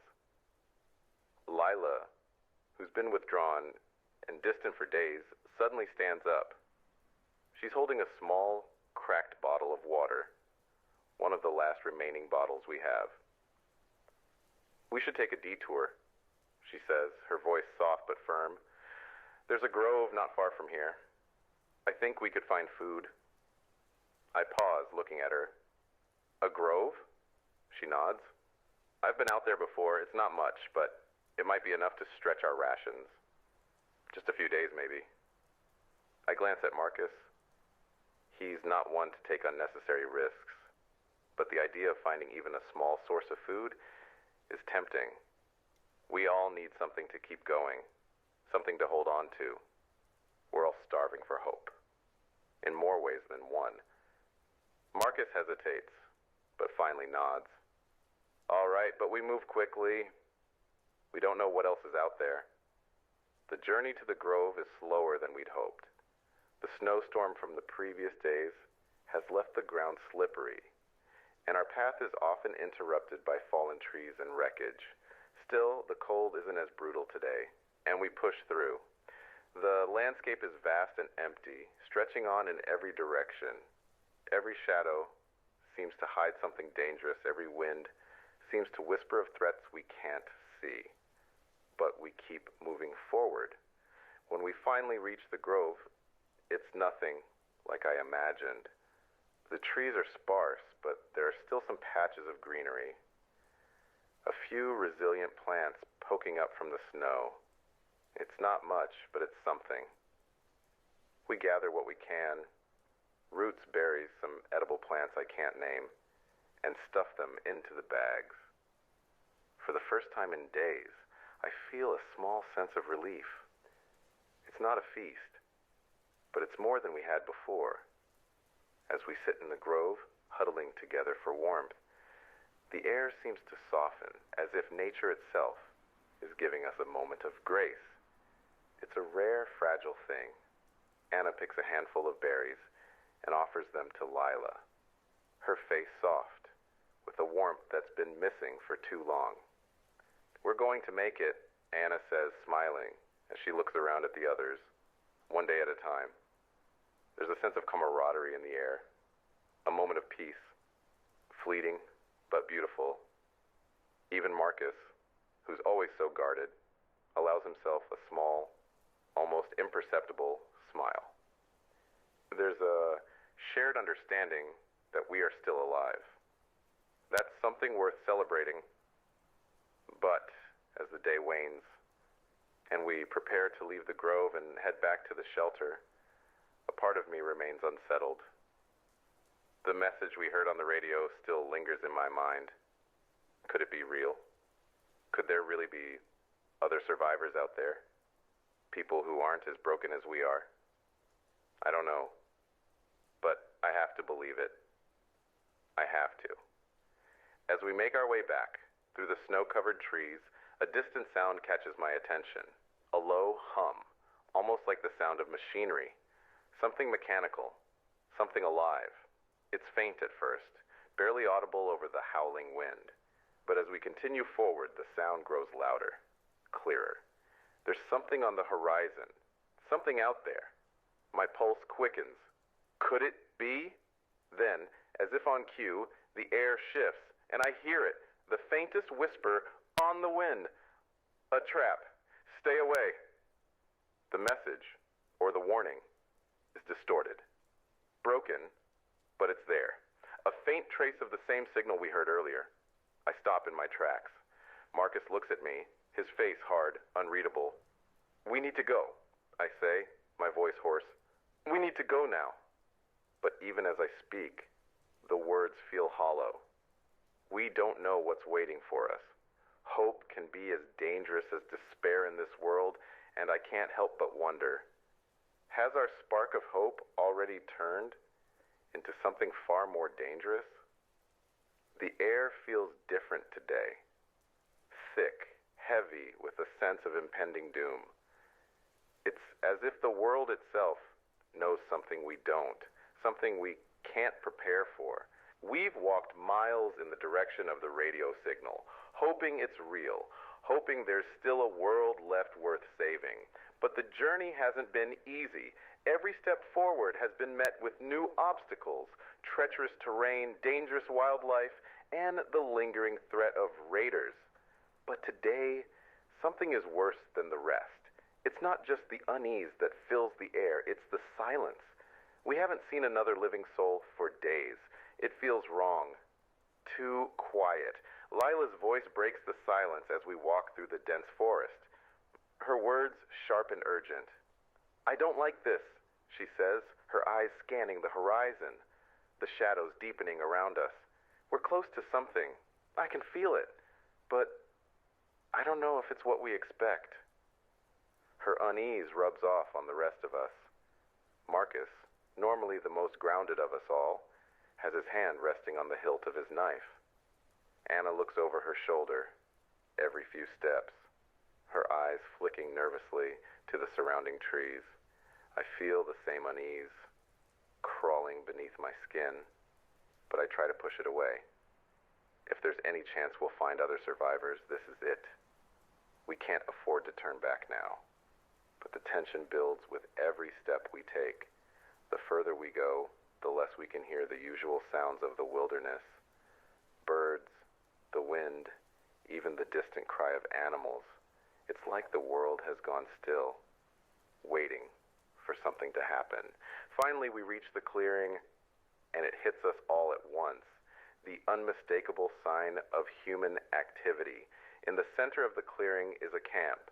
Makeshift shelters built from scavenged materials, a fire pit surrounded by broken down vehicles, and a few rusted metal containers. There are signs of life here, recent, human life. I don't know whether to feel relief or fear. Is this it? Anna whispers. Her voice is shaky with a mixture of hope and dread. She's looking at me, expecting some sort of reassurance. I take a deep breath, trying to steady my nerves. I don't know. We have to find out. We move cautiously, staying low and alert. Each of us is armed, and we've learned to move through the world like ghosts. Silent, unnoticed, ready to strike if needed. As we draw closer to the camp, I can see it clearly now. There are no signs of hostility. No armed guards, no barricades, no patrols. Just remnants of a place that once had life in it. Still, something feels off. I can't put my finger on it, but I trust my instincts. We need to be careful. We approach a small wooden hut at the edge of the camp. The door is ajar, and I motion for the group to stay back. I push it open slowly, holding my breath. Inside, I find nothing. The hut is empty, just a few scattered personal items, and the lingering smell of decay. Clear, I mutter, but the unease doesn't leave me. Lila's voice breaks the silence again, a little sharper this time. We need to find whoever made this camp. Now. Before I can respond, there's a noise. A sharp crack, like a twig snapping in the woods. We freeze. Get down! Marcus hisses, grabbing Anna's arm and pulling her behind cover. Lila and I follow suit, crouching low as the sound grows louder. Footsteps crunching on the dead leaves and snow. The world seems to hold its breath as we wait, eyes scanning the trees, hands on our weapons. Then, out of the shadows, a figure emerges. A man, tall, gaunt, and wearing a long, tattered coat. He's holding something, a rifle slung over his shoulder, but his hands are empty. His eyes are wide with fear. Who are you? His voice is hoarse, like he hasn't spoken in days. His gaze darts nervously around the camp, as if looking for an escape. I begin, but before I can finish, a gunshot rings out. The world explodes into chaos. Anna screams as the bullet grazes her arm. Blood spurts soaking her sleeve as she collapses to the ground. Anna, I shout, scrambling to her side, but I'm too late. The man who had appeared in front of us has already disappeared, and I hear the sound of footsteps running. A trap! It's a trap!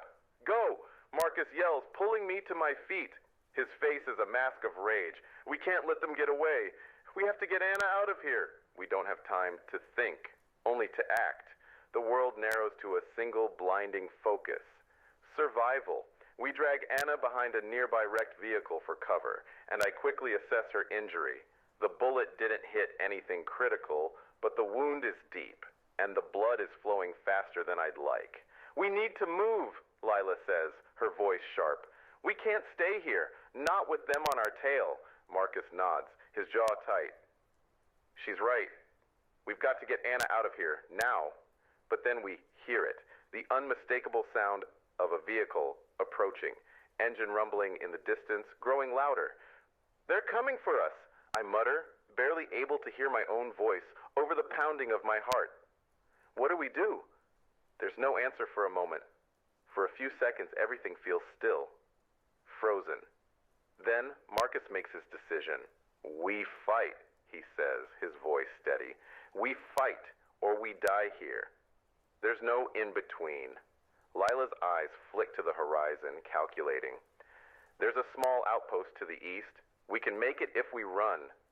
But she doesn't sound convinced. No one does. Then we move, I say, gritting my teeth. I've never had to fight like this before, but now I have no choice. There's no other option but to fight for our lives, for our future. We haul Anna to her feet, her body trembling from pain and shock, and we sprint. Every step feels like an eternity. As we weave through the trees, the sound of the approaching vehicle growing louder. Suddenly, gunshots ring out, and we dive for cover.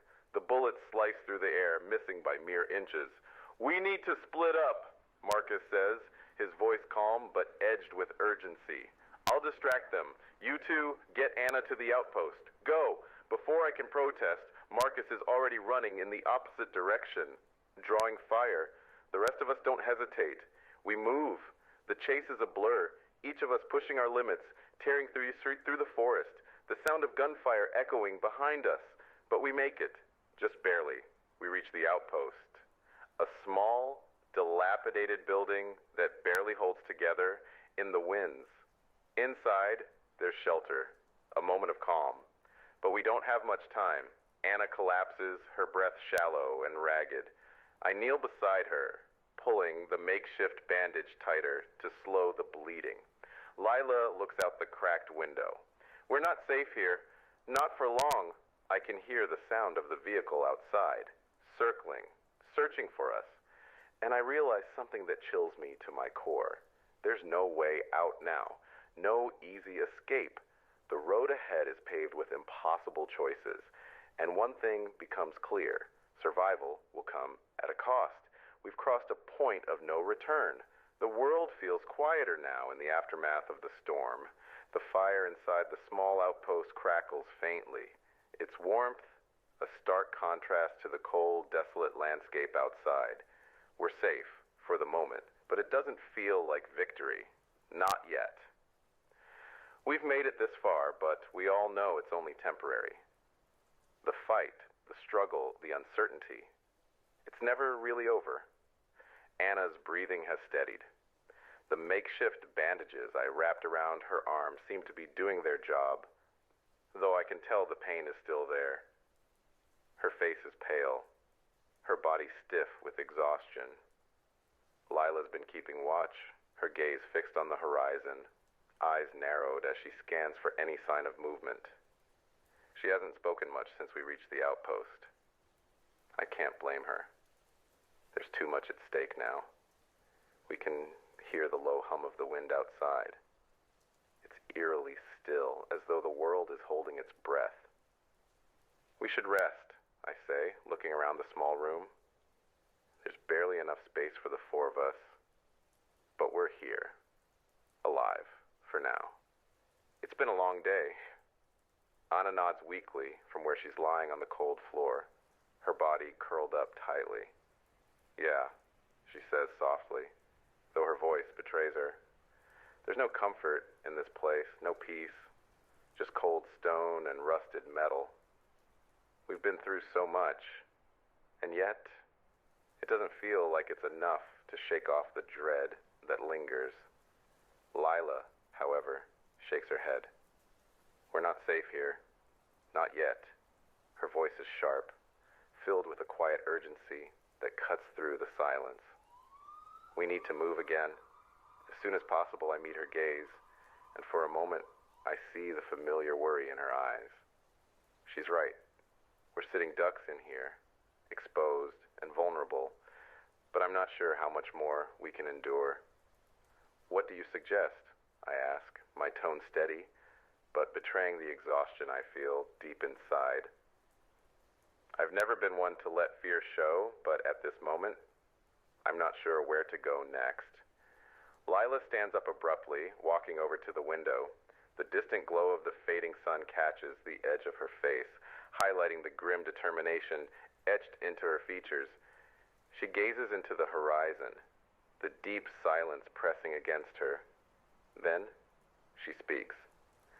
"There's a signal," she says quietly. "A new one, coming from the west. It's faint, but it's there." The words hang in the air for a moment before they sink in. A signal. We've been listening to those damn radio broadcasts for weeks, searching for something, anything, that could lead us to other survivors. Hope, if you can call it that, is a fragile thing now, but it's all we have left. You're sure? I ask, walking over to her, my voice a little more frantic now. How long? Just a few hours ago, Lila replies, her voice calm, but tense. It's faint, almost as if they don't know we're listening. But it's real. I look at Anna, who has propped herself up on her elbows, her face pale but determined. Her eyes flick to me, searching for some kind of reassurance. We can't stay here, I say, my voice firm, but the doubt gnaws at me. What if this is another trap? What if it's nothing more than a glitch in the static of the ruined airwaves? We'll go, I say, after a beat. We don't have a choice.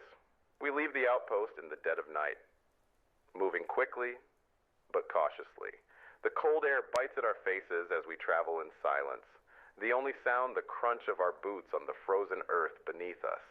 Anna struggles to keep up, but her injuries slow her down. I have to keep checking to make sure she's all right. But there's no time to stop. The signal is getting stronger, pulsing at regular intervals, a rhythmic beacon in the desolation, beckoning us onward. The journey is long, and the weight of the night presses down on us. I can't shake the feeling that something's off, that the closer we get to the source of the signal, the more danger we're walking into. My instincts, honed after months of constant survival, are screaming at me to turn back, to go in the opposite direction. But we can't. There's no going back. We have to keep moving. The first rays of sunlight break over the horizon, casting a soft glow over the barren landscape. We've reached the edge of a small settlement. At first, it looks abandoned. Just another broken down place, left to rot in the aftermath of the world's end. But then I notice something, a glimmer of movement near the far end of the settlement. My heart pounds in my chest. Lila's the first to react. She's already moving toward the settlement. Her footsteps light and steady, but I can't help but hold my breath. This is it. We've come this far. If this is a trap, if we're walking into another ambush, we'll have no way out. I motion for the others to follow, though my legs feel like lead as I walk through the half-destroyed streets. Each step feels heavier, the silence unnerving, the air growing colder with every passing second. And then, there it is. A building at the far end of the settlement. It's intact, the windows barely cracked, the doors slightly ajar. Inside, I can see shapes moving. Figures, shadows that seem to flicker in and out of view. I feel a chill run down my spine, but I force myself to step forward. We have no choice but to find out who, or what, is waiting for us. As we approach the building, I can hear voices, low murmurs, almost indistinguishable from the wind. My pulse quickens, and I feel a knot tighten in my stomach. What do you think? Marcus whispers to me, his voice barely audible. I don't know, I admit, but we need to see this through. It could be the answer we've been looking for. We approach the door, my hand instinctively reaching for my weapon, but I stop myself just in time. This is it. The moment that could define everything. I push the door open slowly, and the world inside is like nothing I've seen before.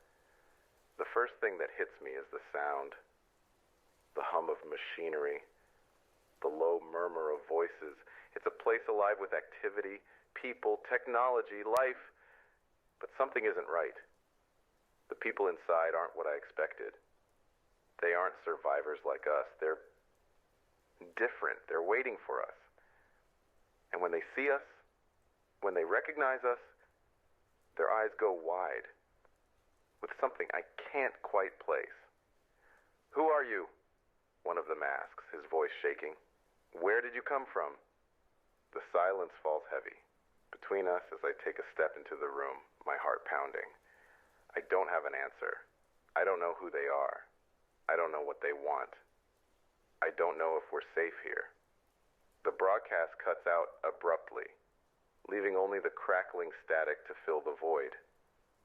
the voice that had guided us through the desolate days, our fragile link to the outside world, fades away into nothingness. But the question remains, who are they? And why were they waiting for us? The static lingers in the air, like a haunting echo, and as the silence stretches on, I realize this is only the beginning. Whatever we've found here, whatever truth lies beyond this settlement, it's not the answer we were hoping for. There's more to this world than we thought, and the storm is just beginning. If you enjoyed this broadcast, please like this video and subscribe to our channel to support us as we continue to bring you these stories from the edge of the world. Share this with those who need to hear the stories of survival, resilience, and hope. We're in this together, and remember, the journey isn't over yet. Stay tuned for the next broadcast.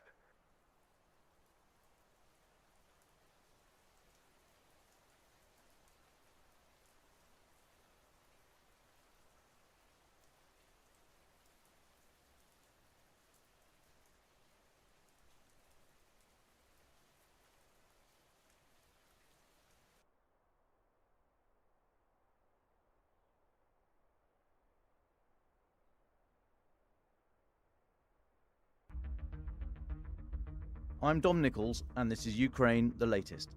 Today, as the fallout from the assassination in Moscow of General Kirillov continues, we report on the environmental damage being wrought along Russia's Black Sea coast following the loss of Shadow Fleet tankers.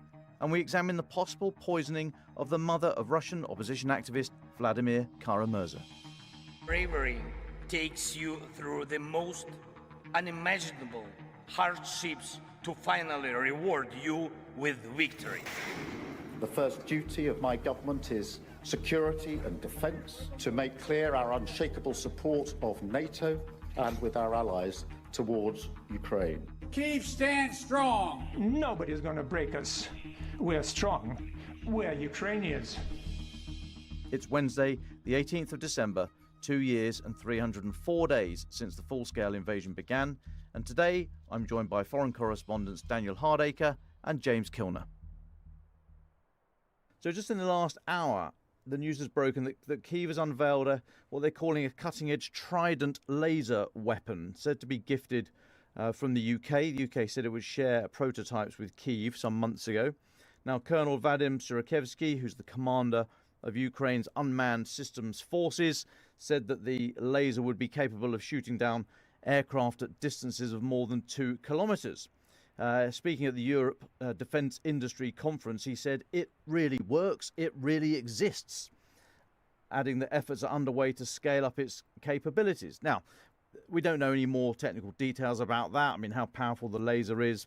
They've put a distance on it of 2 kilometres, but we've no way of verifying that, and quite what that was pegged against in testing, we're not sure. But you may remember in April this year, Grant Shapps, the former British Defence Minister, said that the UK's Dragonfire laser, trials of which have been going on for some years, Dragonfire laser could be used in Ukraine to counter Russian drones. At the time, Mr. Shapps said the advanced laser technology could have huge ramifications on the conflict, and said that the military was pushing to get it into British service by 2027. But he did say at the time it didn't have to be 100% perfect in order for Ukrainians perhaps to get their hands on it. So maybe this is what we're talking about here. This is what Britain are calling Dragonfire. Perhaps this is what Ukraine is dubbing the Trident laser weapon. We will look with keen interest and wonder at what it actually can and can't do.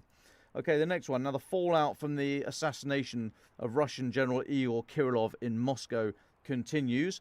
Russian media today are reporting that security forces have detained 2 suspects over the assassination of Kirillov and his assistant in Moscow early yesterday morning. Details are only known about one of the alleged perpetrators. The Russian authorities have arrested a man they say is from Uzbekistan and say he was offered $100,000 by Ukraine for the killing. Now, the head of Russia's nuclear and chemical weapons division was killed, as I say, yesterday morning on the outskirts of Moscow after a bomb concealed in a scooter exploded next to the apartment building he had just left. The attack was said to have been orchestrated by Ukraine's security services, The other person killed was Kirilov's aide, said to be Ilya Polyakopov, killed just alongside the general. Now, Russian Telegram channel 112 said that these two suspects that have been held have already confessed to authorities. Russia's investigative committee said that the 29-year-old suspect from Uzbekistan was recruited by Ukrainian special forces, offered $100,000 for the assassination. Russian media are reporting the second suspect, but no further details given. Now, Kirilov, who was 54 until his death, was the most senior Russian officer to be assassinated during Russia's full-scale invasion. The SBU, Ukraine Security Service, said that Russia's been using chemical weapons nearly 5,000 times under his direction and leadership. An SBU source speaking to the Kyiv Independent yesterday said Kirilov was a war criminal and a completely legitimate target, as he gave orders to use banned chemical weapons against Ukrainian soldiers. Retribution for war crimes is inevitable. As we reported yesterday, in October, the UK put sanctions on Kirilov, saying he had overseen the use of chemical weapon use in Ukraine, and he'd also been acting, quote, as a significant mouthpiece for Kremlin disinformation.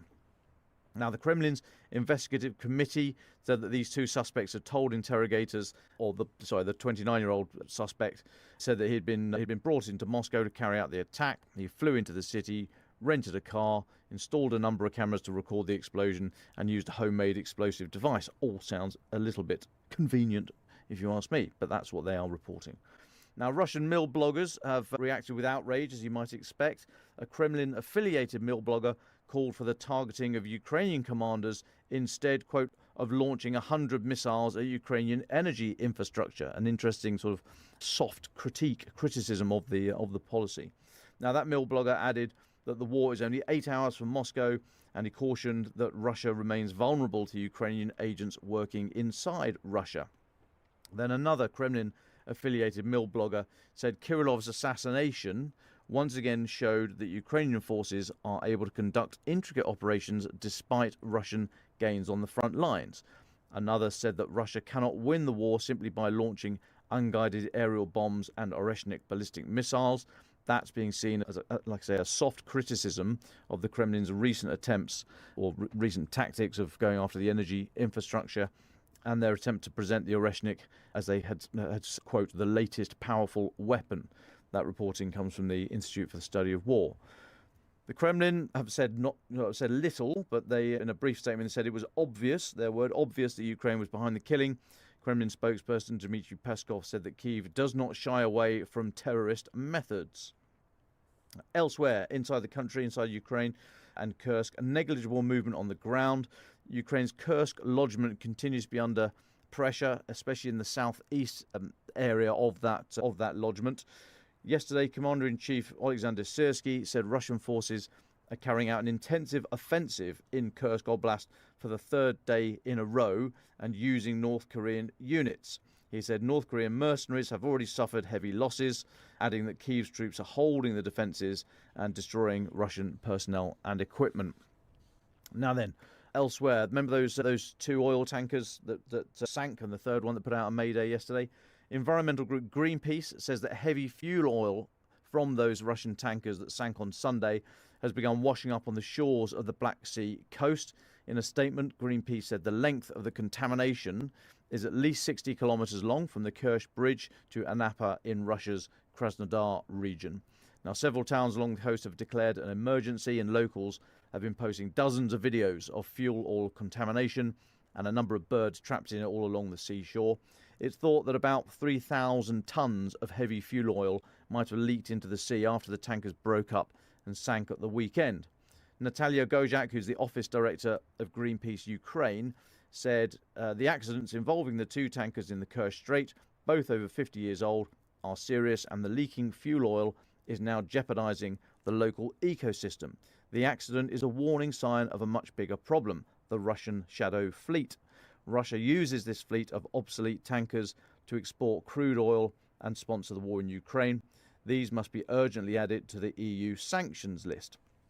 So just as a recap, on Sunday, two tankers, which together carried, we think, somewhere between 8,000 or 9,000 tons of petroleum products, sank in the Kerch Strait. And then yesterday, a third tanker issued a mayday signal saying there was oil product leakage. I don't know if that third tanker sank, or I suppose if oil's leaking from it, there's going to be a hole somewhere. Okay, next one. President Zelensky is travelling today to Brussels to meet with the leaders of European allies and NATO Secretary General Mark Rutte. President Zelensky is expected to meet the leaders of Britain, France, Germany, Italy, Poland and the EU to discuss military and humanitarian aid. Ahead of that, though, he gave an interview to French newspaper Le Parisien in which he addressed this idea that's doing the rounds at the moment of Ukraine being excluded from any negotiations about how to end the war. President Zelensky said, "I insist, no leader in the world has the right to negotiate with Putin without Ukraine. We have never delegated this mandate to anyone. We are victims. It would be unfair if everyone started saying how the country should live. The French in France, Italians in Italy, or Americans in the USA know what they want for themselves, so do Ukrainians." He did, however, acknowledge that Ukraine currently does not have the strength to reclaim all the territory lost to Russia at the moment. He said, "I don't think we're in a weak position, but we are not in a strong one either. Are we in NATO? We don't know. Will we be part of the EU? Yes, in the future, but when? Under such conditions, sitting down at the negotiating table with Putin means giving him the right to decide everything in our part of the world. First, we need to develop a model, an action plan or a peace plan, call it whatever you want. Then we can present it to Putin or more broadly to the Russians." I thought that was quite interesting. They're a bit like, what was it, last week when he started talking about Ukrainian casualty figures for the first time. There seems to be a sort of pragmatism entering the discussions here. I wonder if it's all sort of positioning ahead of Donald Trump's inauguration on the 20th of January to say, look, we're honest brokers here as far as negotiations are concerned. We're not going into it in bad faith. It's the others that are. I just wonder about if there's been a distinct change in the narrative coming out of Kyiv in the last few weeks. Now, on the subject of the peace talks, Andrei Yermak, head of President Zelensky's office, a chap who had to endure Francis Durnley on an interview a couple of weeks ago, he said negotiations between Kyiv and Moscow will only be possible when Russia has run out of resources to fight its full-scale war. Speaking to the Congress of Local and Regional Authorities in the western city of Lviv, he said, "I would like to emphasize once again that only the strong are helped, so we must remain strong. Real negotiations for a lasting peace will begin only when the enemy no longer has the resources to continue the war. If Russia is not forced to make a just peace, there will be no peace. There will be a pause, and Moscow will use this pause to restore forces and continue the offensive." And just one last one from me on the diplomatic front. Australia has reopened its embassy in Kyiv. Penny Wong made the announcement on her first visit to Ukraine as foreign minister this morning. Now then, delighted to be joined by our two brilliant foreign correspondents. James Kilner, if I could turn to you first, please. Back to this issue of yesterday's assassination in Moscow. You've written for us today, it's in the paper, be online as well. But I mean, this is not a one-off. There's been a series of these. Could you just pull the threads together, please, of these assassinations in Russia and in the occupied territories? How effective are they at spreading fear in individuals and, as you say, humiliating the leadership? And secondly, how credible do you think it is that these two people supposedly arrested today are the perpetrators? Welcome back, James. Hi, Dom. Thanks for having me back. So, these assassinations by Ukraine's SBU, their intelligence services, have been increasingly skillful and I'd say surprisingly effective. They have really managed to get under the skin, I think, of the Kremlin and their acolytes across the occupied territories, the occupied parts of Ukraine, and also inside Russia. So the assassination yesterday of the head of Russia's chemical weapons unit, the military chemical weapons unit, was really the high point of this campaign so far. He's the most senior military commander the SBU have taken out inside Russia. It was also inside Moscow, which I think is important. And I think it really has the war back to the streets of Moscow. This will shock ordinary Russians. This was Kirillov and his assistant were walking out of a middle-class block of flats off a busy prospect, which is usually full of rush hour traffic. They were killed before dawn yesterday morning, and the scenes that were... I picked up the Russian newspapers afterwards and looked at all the Telegram channels, etc., and it was banging out across the media. They were telling the stories about how terrible the Ukrainians were, etc. But there was no getting away from the effectiveness of the Ukrainians as well. This was, like I was saying, middle class block of flats, very clever, very witty, I'd say, assassination, leaving a hire scooter next to the door, live streaming the front door, and then exploding it at the very moment that Kirillov walked out. And you've got to remember as well, all the details was so interesting. 300 grams of TNT, which apparently is enough to kill a man at about 1.5 meters away. The scooter was precisely placed next to the door, and the actual explosives were attached to the handlebar or in the handlebar, so just below head height. Perhaps if it had been underneath the scooter, it may not have killed Kirillov. So really interesting detail. And this really is the hallmark of the SBU's operations. We've seen some remarkable stunts. The one that really stands out, if you remember, Dom, was the assassination last April 2023 of a guy called Tatarsky, an arch Kremlin pro-war propagandist who was presented with a bust of himself at a book talk he was giving in St. Petersburg, and it exploded and killed him. I mean, really, absolutely remarkable way to assassinate someone, like from a Hollywood film script, really. And then there's been plenty of others. There's been car bombs, there's been shootings, etc., etc. There does seem to be an intensification of these assassinations as well. It's only last week, so only 5 days before Kirillov was killed, a top Russian missile scientist was shot dead in forest in the suburbs of Moscow, about a 10 minutes walk from his home. So another high-profile assassination just before Kirillov. Also, the important thing about the Kirillov assassination is the message and the intent that the SBU have left, which is designed to spread fear. So the day before Kirillov was killed, he was called a war criminal in Kiev. And that essentially put him on the SBU hit list. Less than 24 hours later, he's dead. And then the SBU also released a statement after the assassination saying that, he was a legitimate target. Everybody involved in killing Ukrainians, this is what the SBU said, will meet this sort of grisly end.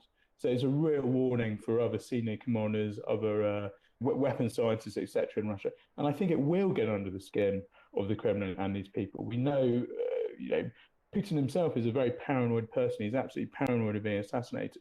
Goes to great lengths to have body doubles, faking where he is, of the same study in all his different houses. So when he's doing all these video messages, it looks like he's in the same place, he's actually moving around, all this sort of stuff. So the paranoia will go straight to the heart of the Kremlin. He was a top general, high-profile general. He was often on TV, often in the newspapers. Really, it was a mouthpiece for the Kremlin, claiming that the West had set up all these chemical weapons factories in Ukraine and Georgia specifically, obviously lies, etc. But this was a very high-profile general. He wasn't a sort of one of these generals that no one knew about. He was one of the faces of the Russian military. So for him to be killed, going to work on a Tuesday morning, leaving this middle-class block of flats was a remarkable stunt. Now, you went into a lot of detail in your intro about the arrest today of this Uzbek chap. Apparently there's two, but we only know about one in some detail. I would just want to add some context to this arrest. You and your listeners will obviously remember back in March, there was this terrible terrorist attack at the Crocus concert hall outside Moscow where more than 140 people killed, mainly shot dead by some missed terrorists, etc. But quite a few often also died of smoke asphyxiation. But the point of retelling that is that the Russian security forces also arrested a group of Central Asians and blamed them for that specific attack. At that time, it was 4 Tajiks. We saw terrible images after those 4 guys were arrested of them being tortured in the most disgusting way and then confessing to all this terrible stuff. Again, they seem to have gone for a Central Asian, an Uzbek guy in this case. Obviously, there's no way of telling if he is really involved or not. He's apparently confessed. We know that the Russian security services use torture to gain confessions. The video of him uploaded by the FSB, he obviously looked completely shocked. His jacket was torn. He was wearing handcuffs. His face looked a bit bruised. Difficult to tell, really. So we don't know under what context he's given this confession. There is also, I just want to point out, a slight discrepancy between the statement put out by the Russian Investigation Committee and the apparently video confession by this Uzbek guy. The Russian Investigations Committee, which put out their statement before the FSB video appeared, said that the Uzbek guy they'd arrested was filming. He placed the scooter by the front door of the bomb block, and he set up the video in a hire car to video the front door. But then they said, this is the Russian Investigation Committee said, that the video feed was being relayed back to Dnipro in Ukraine, where an SBU control center was monitoring it, and it was them that triggered the IED remotely on the scooter that killed Kirillov. So that was the initial statement by the Russian Investigative Committee. Now, in the FSB alleged confession by this Uzbek guy, he says that he was videoing it. So he says he puts the scooter there, he says he sets up the video camera, etc. But then he says that he triggered the IED, which is a huge discrepancy, actually. Was it SBU guys in Ukraine? Was it this Uzbek guy sitting in Moscow? Just want to point that out, that is definitely an issue for the Russian authorities to get straight. And beyond that, we're waiting for more information about the second alleged guy. I mean, it really is. It's a fascinating event. You say you've been looking at the Russian papers today and Telegram channels. How have they been responding? Because it is very difficult now for the authorities to say, "Oh, just carry on as before. We'll catch the baddies. We've already got a couple of suspects with the guys that did it." But actually, as you say, senior Russian leaders, in fact, probably anybody in the public, are now going to be looking at every scooter leaning against every wall, every moped, and thinking, "My God, is that another one? Is that one of those?" And for the authorities to actually bring down some draconian law that you're not allowed to leave scooters within 2 meters of every apartment building door, it's so sort of heavy-handed that it kind of plays into the Ukrainians' hands by having such a response. But actually, what else can they do? So what kind of response have you seen in the papers today and on the Telegram channels? And historically, how have the Russian authorities responded to threats of this kind? Well, yeah, I think you're absolutely right, Dom. There's actually very little the Russian security services can do in regarding to watching out for where's the latest hidden bomb. That's just an impossible task, right? What we have seen in the past, strongly linked to this Crocus Hall terrorist attack in March, was a huge crackdown on Central Asian migrants. This is the traditional source of migrant labor for Russia, or has been traditional since the collapse of the Soviet Union in 1991. We've seen a big crackdown on that, which has actually worked against Russia, tightened the labor supply pool, which Russia needs so badly for its economy. There's huge problems with labor, which drive up inflation. Businesses are trying to get permission to get convicts to work. They're struggling to match signing on bonuses for the army, etc. And so it's a perverse reaction, really. This is the point I'm trying to get across, is that the public want the Kremlin to be seen to be tough on this issue of whether it's a terrorist attack or assassination in central Moscow. That they arrest agents, they blame Central agents, and then the public want to see a crackdown on Central agents. There's a crackdown in Central Asia, and that's the labour pool. There's no way around it. They just don't have enough people to in the construction industry anymore, packing boxes, driving trolley buses, etc., etc. And these are jobs that Central agents would often be doing. So that is a problem for the Kremlin. As far as the way it's presented in the Russian media, very much like outrage, Ukrainian Nazi terrorists killing people, good Russian soldiers on the streets of Moscow. We've seen the foreign ministry come out and say and blame it on yet again an Anglo-Saxon plot, etc., etc. So it's the normal sort of reaction that you'd expect. We've seen Dmitry Medvedev, the former Russian president and now the deputy head of Russia's Security Council. He's come out and said, there's got to be a terrible revenge for this sort of thing. So really sort of the normal trope in many ways. There was some interesting Russian mill blogger reaction yesterday, which caught me by surprise a bit. There was a bit of pushback saying, whinging and complaining about this, saying for all the good we're doing on the front line, and we have to remember that the Russian forces are grinding forward on the front line at a terrible cost, but they are taking ground. So the military bloggers are saying, for all the good work we're doing on the front line, it's the soft underbelly in Moscow which is going to let us down. It's going to damage morale on the front line. It means we can never relax, that sort of thing. You can feel the frustration. These assassinations are actually a very clever, effective way of undermining morale, not just in Moscow, within the elite, within the military elite, etc., but also soldiers on the front line who are like wandering, dying, or getting injured and living in terrible conditions, and they can't even sort it out in Moscow. So, interesting stuff. It certainly is. Thank you so much. We will obviously continue to watch this with great interest. Now, before you dash off, tomorrow, a highlight in the calendar, in the annual every year, the annual calendar, tomorrow's Putin's big phone-in. Can you remind us what that's all about, and just give us a couple of pointers, if you can, of what we should be looking out for tomorrow? So this is Vladimir Putin's annual phone-in / mega press conference. It's a mix of ordinary Russians supposedly phoning in to talk to their great leader, and journalists packed into a conference or watching the whole thing, which is broadcast live. This is a very Russian deification of the leader. The great leader, the benevolent leader. This is meant to make Putin look like a Mr. Fix-It, a man of the people who listens to his underlings and cares about them. This is a major piece of Kremlin propaganda coming up tomorrow.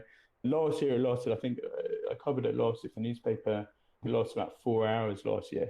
This year they're scheduling 3 hours on the main channels.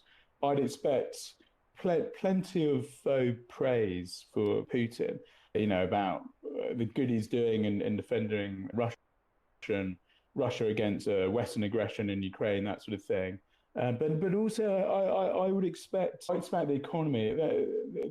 When I was in Russia a couple of months ago, 6 weeks ago, there was real frustration about the economy, and I'd expect that to come up.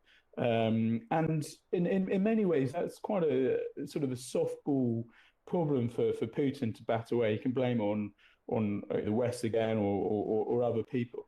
But I'd expect that to be there. Inflation is huge. Interest rates are very big. The ruble's in a lot of trouble. This is all linked to Western sanctions and the war in Ukraine, obviously. But I would also expect what you get in Russia is you get direct pleas from groups of ordinary people to their great leader, going above the heads of incompetent local officials to fix their roads, to fix their leaking lift, to finally get the lift mended in their communal block, this sort of thing. And that will definitely happen tomorrow as well. And that's meant to make, it's very important in Russia and for the Kremlin that any problems that are going on in people's lives is deflected away from Putin or whoever's in charge, the Tsar or Communist Party chairman, whatever. So we will see ordinary people making pleas to Putin to fix this sort of thing. Last year as well, we saw on a sort of live ticker tape SMS thing, small criticisms of Putin and small criticisms of his war in Ukraine. Again, these appear to be Kremlin plants to make it look like there's plurality of thought in Russia and of course, we all know that actually protesting and coming out against the Kremlin is a very dangerous thing. But for the Kremlin, it's still important to give that impression of plurality. Now, those SMS messages, they're not discussed, they're not put to Putin as questions, that'd be way too much. But they're just meant to be little nuggets, little reminders to the outside world that Russia and the Kremlin still thinks of itself as a normal country. I'd also expect some sort of aggressive statements to NATO and the West from Putin, which will be really important to watch out for around Ukraine, around the use of missiles. I wouldn't expect any reference to this assassination this week that we've just been discussing, and I wouldn't particularly expect any reference to any planned peace negotiations with Ukraine. Putin doesn't really use this event to launch major policies. But so I'd expect more of the same, reinforcing his messages about Nazis and Ukraine and defending Russian interests, etc. And then there's these planted questions, these planted praise of Putin. So it'll be interesting. It'll be interesting to see what comes out of the whole thing. Yeah, it's always good to watch, to see, as you say, the sort of pantomime, the foe that are lobbed up. I will be watching to award sycophancy points for the ridiculous questions that are asked. I'm going to rate them on a scale of one 1 standing ovation if it's just a pretty shoddy attempt to gain favour, up to 5 standing ovations for the real sort of toady, sycophantic questions that are put to him. So I'll watch that one with interest and report back. James, thank you so much for joining us today. Now, delighted to turn to Daniel Hardacre, one of our foreign correspondents here. Daniel, we hear that the mother of Vladimir Kara-Murza, the British-Russian opposition activist, anti-Putin activist, has been taken to hospital in Berlin after a suspected poisoning. Vladimir Kara-Murza has tweeted on this in the last couple of hours. But Daniel, what's the latest that you've been looking at? Hi, Dom. Yeah, so last night she was taken to the Charité hospital in central Berlin after she presented herself to police and to staff at another hospital in Charlottenburg with the symptoms of Novichok poisoning. Now, it's come out in the German press this morning that she essentially touched a liquid on the door handle to her apartment, and that's what triggered the symptoms, and that itself matches what happened in 2018 in Salisbury with the botched assassination of Sergei Skripal and his daughter. So the police have opened a attempted murder investigation. Now, Mr. Kara-Murza himself said last night that the initial tests had come back negative, so it didn't look immediately like a poisoning, but she was being kept in hospital overnight and that there would be further updates in the morning.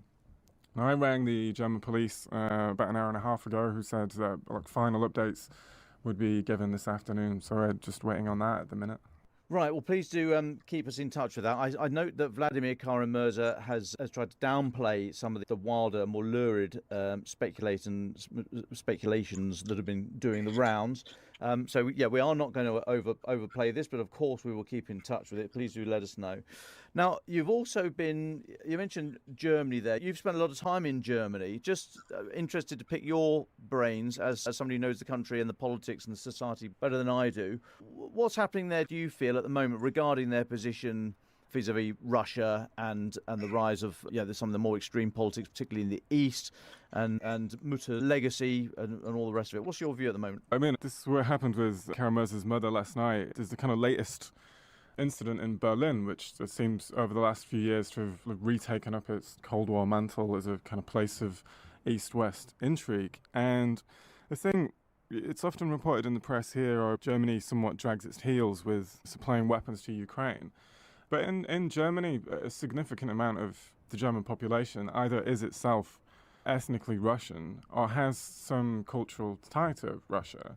So I think that the amount of ethnic Russians who mostly came over after the fall of the Berlin Wall is around 3 or 4 million. Then you also have what's known as the Volga Germans, the Germans who were invited by Catherine the Great in the 18th century to go live in Russia, who mostly came back after the Second World War, but they still retain the Russian language, a lot of Russian cultural artifacts, so to speak, and also in East Germany, for instance, everyone's mum and dad that lives in the states that made up communist East Germany, they speak Russian from being taught at school. They grew up watching Soviet cartoons and eating solyanka and that kind of thing. And much of those areas are still full of Soviet monuments and big murals on the side of houses to Yuri Gagarin and so on. So this kind of Russophilia is a kind of significant political force. And you have, at the minute, a politician called Sarah Wagenknecht.